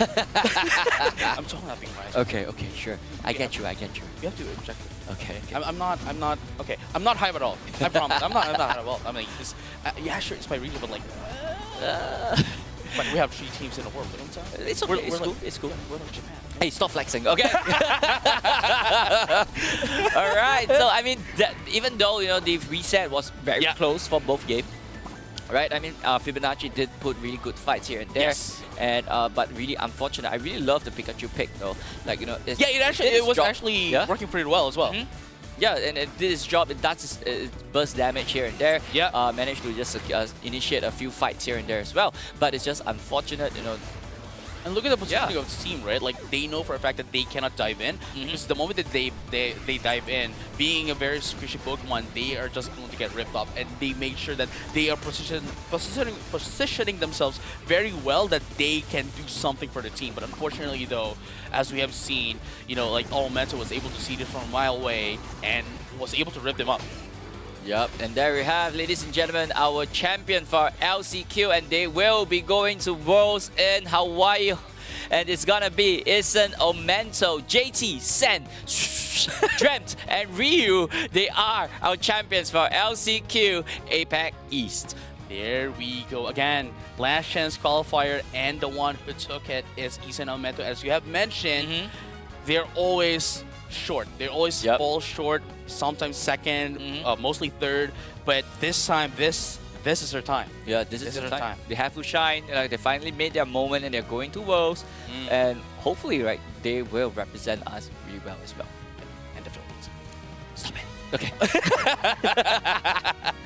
Right, and man, I think we're just waiting for them to, you know, get ready as well, because of course there's going to be an interview session as well with them. So I'm really excited how. Well, I already said this earlier. I want to know how they're feeling right now. You know, so I just want to know what they're gonna do tonight. Oh yeah. Yeah, right. Like, you know, how are they gonna celebrate? You know, finally they're going to Worlds after so long. Yeah.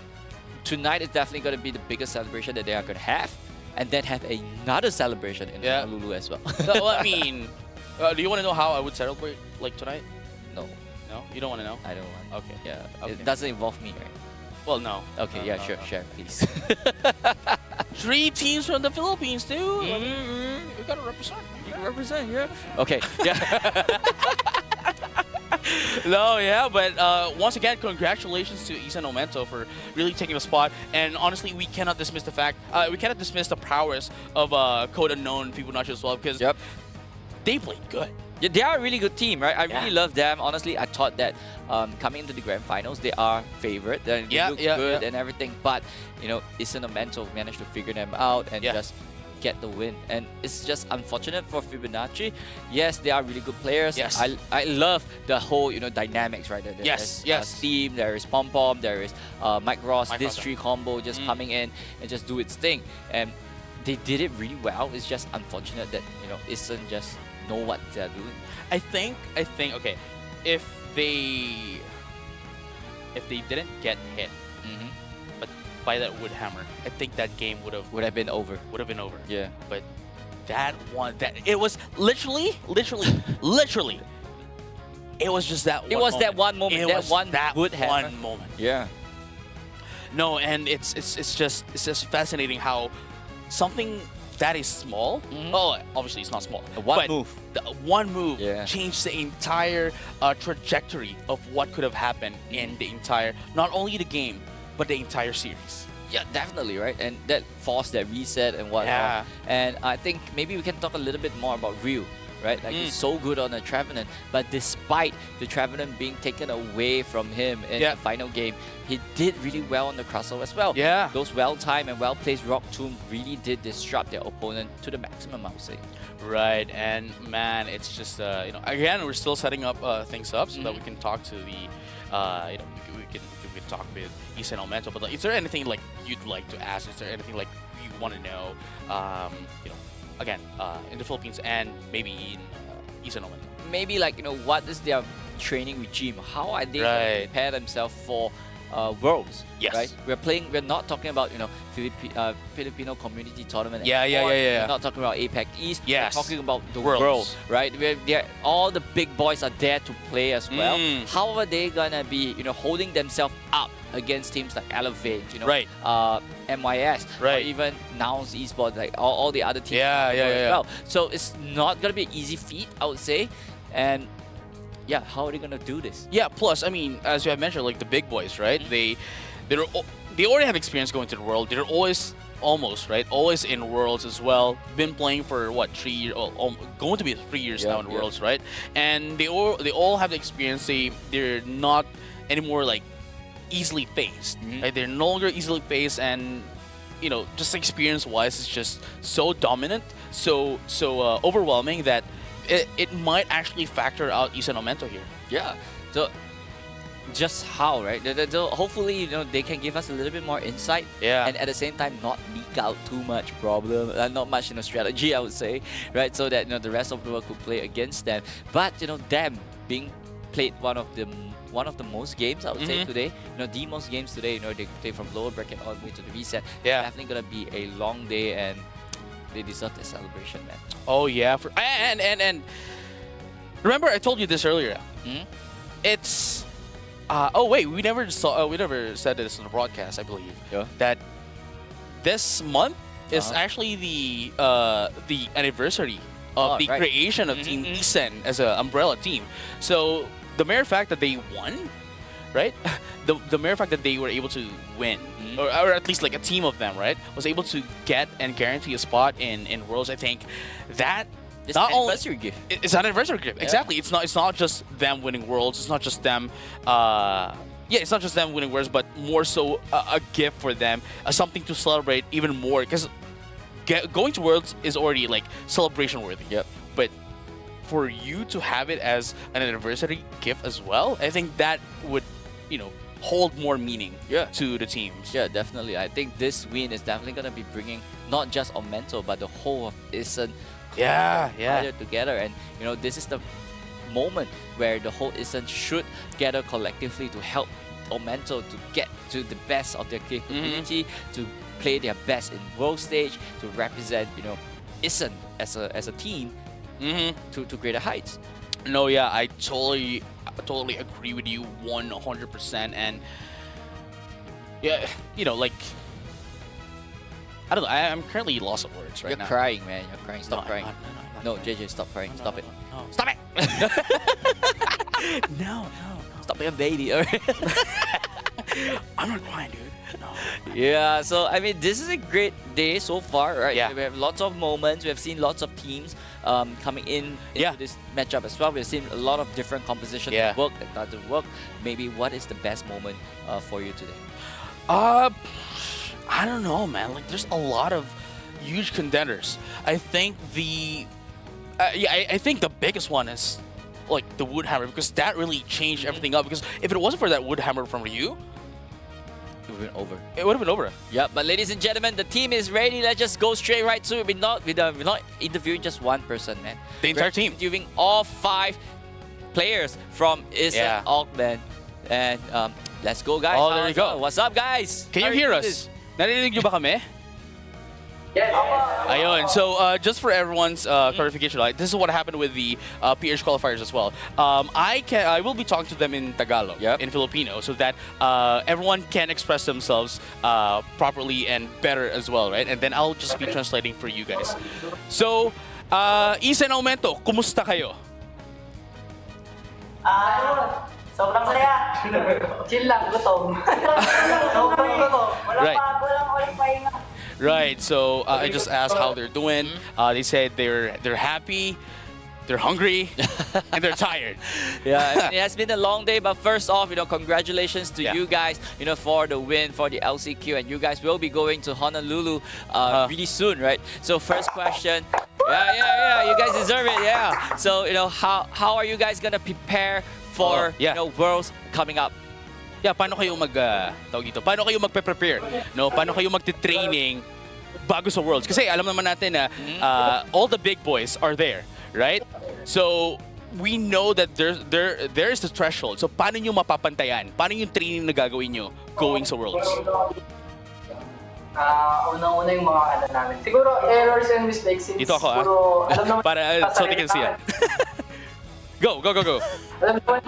Alam naman namin sarili namin kung ano yung errors and mistakes namin sa team. Tapos overall, ang kailangan pa namin improve is yung confidence ng top lane. Yeah, so this is what he said. Confidence pag natawalo. I see. So this is what I said. They said they know themselves, they know their capabilities, and they know that they can, match them up. And they need to work. They're going to be working on more onto their top lane, right? Because if it's not for their top lane, they would have a less confidence with themselves. So they're going to be working on that and their top lane as well. So. Alright, so this second question to you guys, right? We've seen JT. I think it's more targeted to JT, right? JT, you were on the Mimikyu. You're really good on the Mimikyu, though. But when the Mimikyu was unavailable, what's in your mind when you pick Lucario for games like that? So bakit si Lucario ang napili mo nung naban si Mimikyu? Kasi po, since season 1 po, comfort ko na po yung Lucario. So, yun yung second choice talaga namin. Right. So I don't think I need to translate it. Comfort, but comfort, exactly. That's just it. Eto na lang, siguro ano yung naging sekreto nyo going into this game? Kasi nakita namin na especially that one move, yung wood hammer, right? Especially kay Ryu. I think Ryu, you did a very good job with the wood hammer. With the wood hammer, and that actually led na magkaroon ng Grand Finals reset. So when you hit that wood hammer, that moment, ano yung naramdaman mo, and ano yung naramdaman ng team? Ang lakas ko! Okay, sorry. This is what he said. You should love to. Sorry, this is what he said. Literally, I'm so strong. That's just what he said. Enough said, right? Enough said. Enough said. I'm too good. Mic drop. Exactly. So with that being said, guys, congratulations once again. Pero before we let you go, may mga gusto ba kayong batiin, shout-outs, greetings, your family? Bahala na kayo. Go. Yan thank you kay Oni. Swerte yung sticker. Una, thank you sa girlfriend ko na nanonood, si Shine. Tapos thank you sa Talon, sa Elevate, sa buong Lucky Sports, sa managers namin, sa team sa mga ka-org namin, sa mga manager ng iba't ibang team, manager ng SR, manager ng Lason Fox. Ganun po. Additional lang po ako sa pagsuporta ng Aizen family tsaka yung mga friends namin, gano'n. Tapos shoutout sa girlfriend ko dyan, si Aizen Villar. Sa akin naman, additional, thank you sa girlfriend ko sa pag-support sa akin lagi. Tapos thank you rin sa magulang ko na nagkawa sinusuportahan, hindi ako pinagbabawalan maglaro, mag-bootcamp, gano'n. Dahil additional, thank you rin sa girlfriend ko at Princess, thank you lagi nandiyan ka. Saka sa family ko, sa mama ko, lalo na sa Hong Kong siya ngayon. Thank you po. Right. Just one question. Are you guys the only team from Isen together, or are you guys with the other Isen team? No, kami lang po yan dito. Kayo lang dyan. Okay. So I just asked whether they are the only Isen team right there, but they said they're the only ones there. Oh. But I'm pretty sure you guys are gonna be celebrating together, no? Yes po. So maybe we could ask them, how are you guys Yeah, going how to you guys celebrate? gonna Paano kayo mag-celebrate ng pagkapanalo nyo ngayon? Pagkain! Food. Kain po, kain. Food. I think that's a universal language. What? Food. Well, food. Food, All right, food. right. Yeah, good food, good stomach, good mood, good people. Exactly. Great celebration. So with that being said, Isen Aumento, once again, congratulations, and we'll be seeing you in Honolulu. All the best. Congrats. Thank you po. All right, and that is Isen Aumento celebrating and cementing their names to the World Championships on 2024. Yeah, I mean, it's not an easy task to Yeah. actually get yourself into Worlds, and Mhm. these boys, really did all they can. Mhm. And, let's just take a look at what happened throughout How were the they were able to Yeah. get that? Yeah. And here you have it. Just a recap of the bracket. Starting off, Isen Aumento here going against Last Hope, getting it 2-0. Then a 2. They're gonna be a drop off here by Taiwan top 16, right? And then Code Fibonacci was just going 2-0 all day into the Yeah. upper bracket, getting themselves the first grand finals spot. But going down into the lower bracket though, Aumento, unfortunately for them, was fighting off against their own sibling team, so they had to take out Isen Vincere and then win against the underdog of the Yeah, tournament, yeah. that is Mayu Wonlu, and then win, get the revenge against Taiwan top 16, and then made themselves up to the grand finals, where they got the grand finals reset and win 2-0 on the reset. Yeah, it's not an easy task, especially if you're going up against code unknown Fibonacci. Yes. And forcing a 2-1 win for the grand finals into a reset, into a 2-0 win. Mhm. And these guys proved themselves to be one of the best team right here in Asia Pacific East. And I mean, winning the entire tournament is not an easy feat. It's not an easy feat, and they deserve all the things that they're going to be doing to celebrate this win again for their anniversary. Yeah. And for their win going into Worlds. Yep, definitely. So I'm so happy for them. Today is this period is their anniversary period Yep, as well. yep. So big congratulations to Isen Aumento. Once again, you guys are going to Hawaii. Represent us well. And here you go as well. This is what they're going to be winning. Going to be taking home, going into Honolulu. I mean, 7,500. Man, that is, as Mike mentioned, a lot of Pokemon concierge. Sure, you can buy a lot of stuff, right? Especially when in Worlds, there's Pokemon Center. Pokemon Center, yeah. Like this money could be put to good use for this Yep. bunch of boys as well. And at the same time, that is, they could essentially just use it for themselves to buy all this merch, or maybe use it as a vacation money Yep, as well, yep, just yep. because of the fact that winning first not only provides them money, not only provides them prize pool money, but at the same time, the World's Invite Yeah. and a travel accommodation. Yeah, I mean the travel and accommodation is already covered for. Yep, yep. So they could spoil themselves at Hawaii with this 7,500. Yeah, for sure. And of course, we have the second placer, Code Unknown Fibonacci, at 3,750. The third being that of 3,000. Fourth being on 1,500. And the fifth and seventh place size are going to be getting 750. Yep. So I mean, even though they didn't manage to win or even get goals, every single team today or repeat today, they are rewarded with at least a token for making so far into the top Yes. And I mean, speaking of a token, I think we have one more to show them, Oh. right? To before we head off, right? And we have a video to show you guys this token, and we'll just be rolling this clip right now. Show it.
And there we have it, ladies and gentlemen. One of the latest Pokemon into the server as well. Phalanx is into Tear Sky Ruin this time around. And you know, you are not just playing one Pokemon, not two, not three, but six Pokemon at once. If you think that, you know, you're a good multitasker and you're so bored of playing one Pokemon, this time around you can just play six Exactly. all together.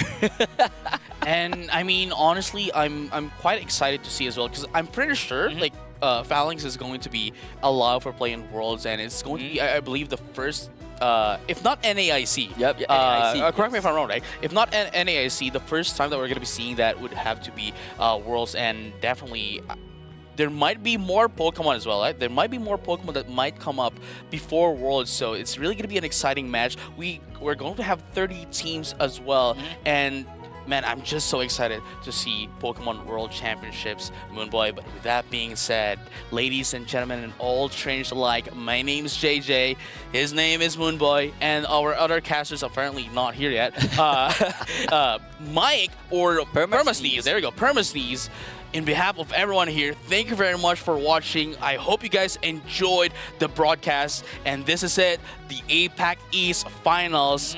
We, well, not finals, but LCQ. LCQ. I had a very great time. I have an awesome time so far, but I would like to thank, you know, the producers, the audience right here, and all the teams that actually participated to make this possible. Without you guys, the APAC East LCQ would not happen today.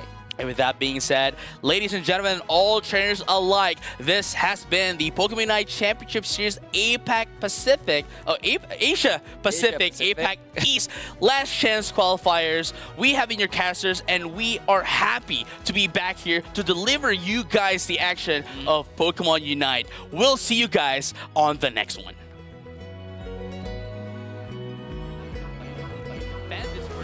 But unfortunately, they don't have much of a damage, especially getting outnumbered here by GLW2. But here comes Basame IJ, going to be able to take down 2, maybe 3. Play with me is going to be popped up. It's going to be 2, 3 down right now. And here comes the follow-up. That's going to be 4. UNITE moves everything in the kitchen 10 seconds thrown at this legendary Pokemon. But gonna be you enough. do not have the time. Look at your watches, ladies and gentlemen. 5 more seconds, and its hope is gone. Rayquaza, Last ball, they you don't take it, even but get Fable. the Ray. With the Zoroark, Augmento is not putting on the brake as well. Flanking us from behind. Yeah, the problem is they don't really have a Pokemon that can deal him and catch him as well. You're relying on the foul play. Gatling Gun Missile standing their ground there. Drench not able to secure it though. They missed out on the PH qualifiers, and they are here for that last final chance for Hawaii this year. And this is their good. This is a really good display of skill right here for Augmento, and he's one of the that actually another steal by the Gyarados once again. Stole the Regibonton, can't steal once again. Steal the red top and just pushing straight right in. You know, they are okay. They are just comfortable right here. Zap was a little bit late into the party, but there we have yet another scramble right here. And Scramble gets one KO. Top 16 gets the trade as well, and you know, right here just a scramble. No, yeah, for sure. And look at this though, the Rockton was going to be able to win this 2-0, but is that going to happen? Let's find out. Yeah, there we have, you know, they're trying to focus it down onto Pom Pom. Pom Pom might be a little bit of trouble right there as well. It's a red zone team, come right in. Micron gets 2 under his belt. As it's we're going to be no. Ryu, okay, going for the slow beam on the Glaceon, they're trying to focus him down. Gets the grip on the normal Glaceon stage, gets out of there, but Ryu is already taken out. Metagross in big trouble. Can't do Metagross, comes back in, but the Surfs trying to create the space, trying to create the distance, trying to rip it down. They were able to steal it away! Taiwan steal it! How have they found that the Ice Gritter? Looking to join the team. Desperation setting in. You need to rip up this Ray, but there's the setup. Here comes Sen, finds the snake in the grass, gets the Glaceon, and hope is fading. And the chances are gone. It's an Augmento route. Those goal zones intact. That is the #1 rule of Pumba gameplay. They're going to come through and try and punish. Regieleki dropping low. They want to finish it. But the Aura Cannon is going to get the job done. So how is Augmento going to be turning this around? Another reset with the portals. But the beautiful armor takes him out. This could be it. But the Gatling Gun Missile defending his teammates. Taking down Ryu. They need to get the key targets so the Hoopa's out. This is starting to turn around. Onto the trap and back he comes. But they stole it! Steal! Stolen by Fibonacci. Dragon Current into Seth, gonna be able to take down 2 in the process to make that 3. Fibonacci is calculated to make the 4. Venture this, yes, they will. It is going to be, Seth gonna be going down. The Elder's gonna be going down as well. And Ryu here has a very low HP, but it doesn't matter. Micro's gonna be taking out a 1-for-1 trade here for both of the teams. No, that's gonna be 3 down. Thunderstorm's gonna be popped up, but Sylveon's still alive and kicking. Drep here still has some power to them. Ryu, though, gonna be able to take down that Hoopa, and they are still alive. Yeah, I mean, that is a great turnaround for Mental. Great run.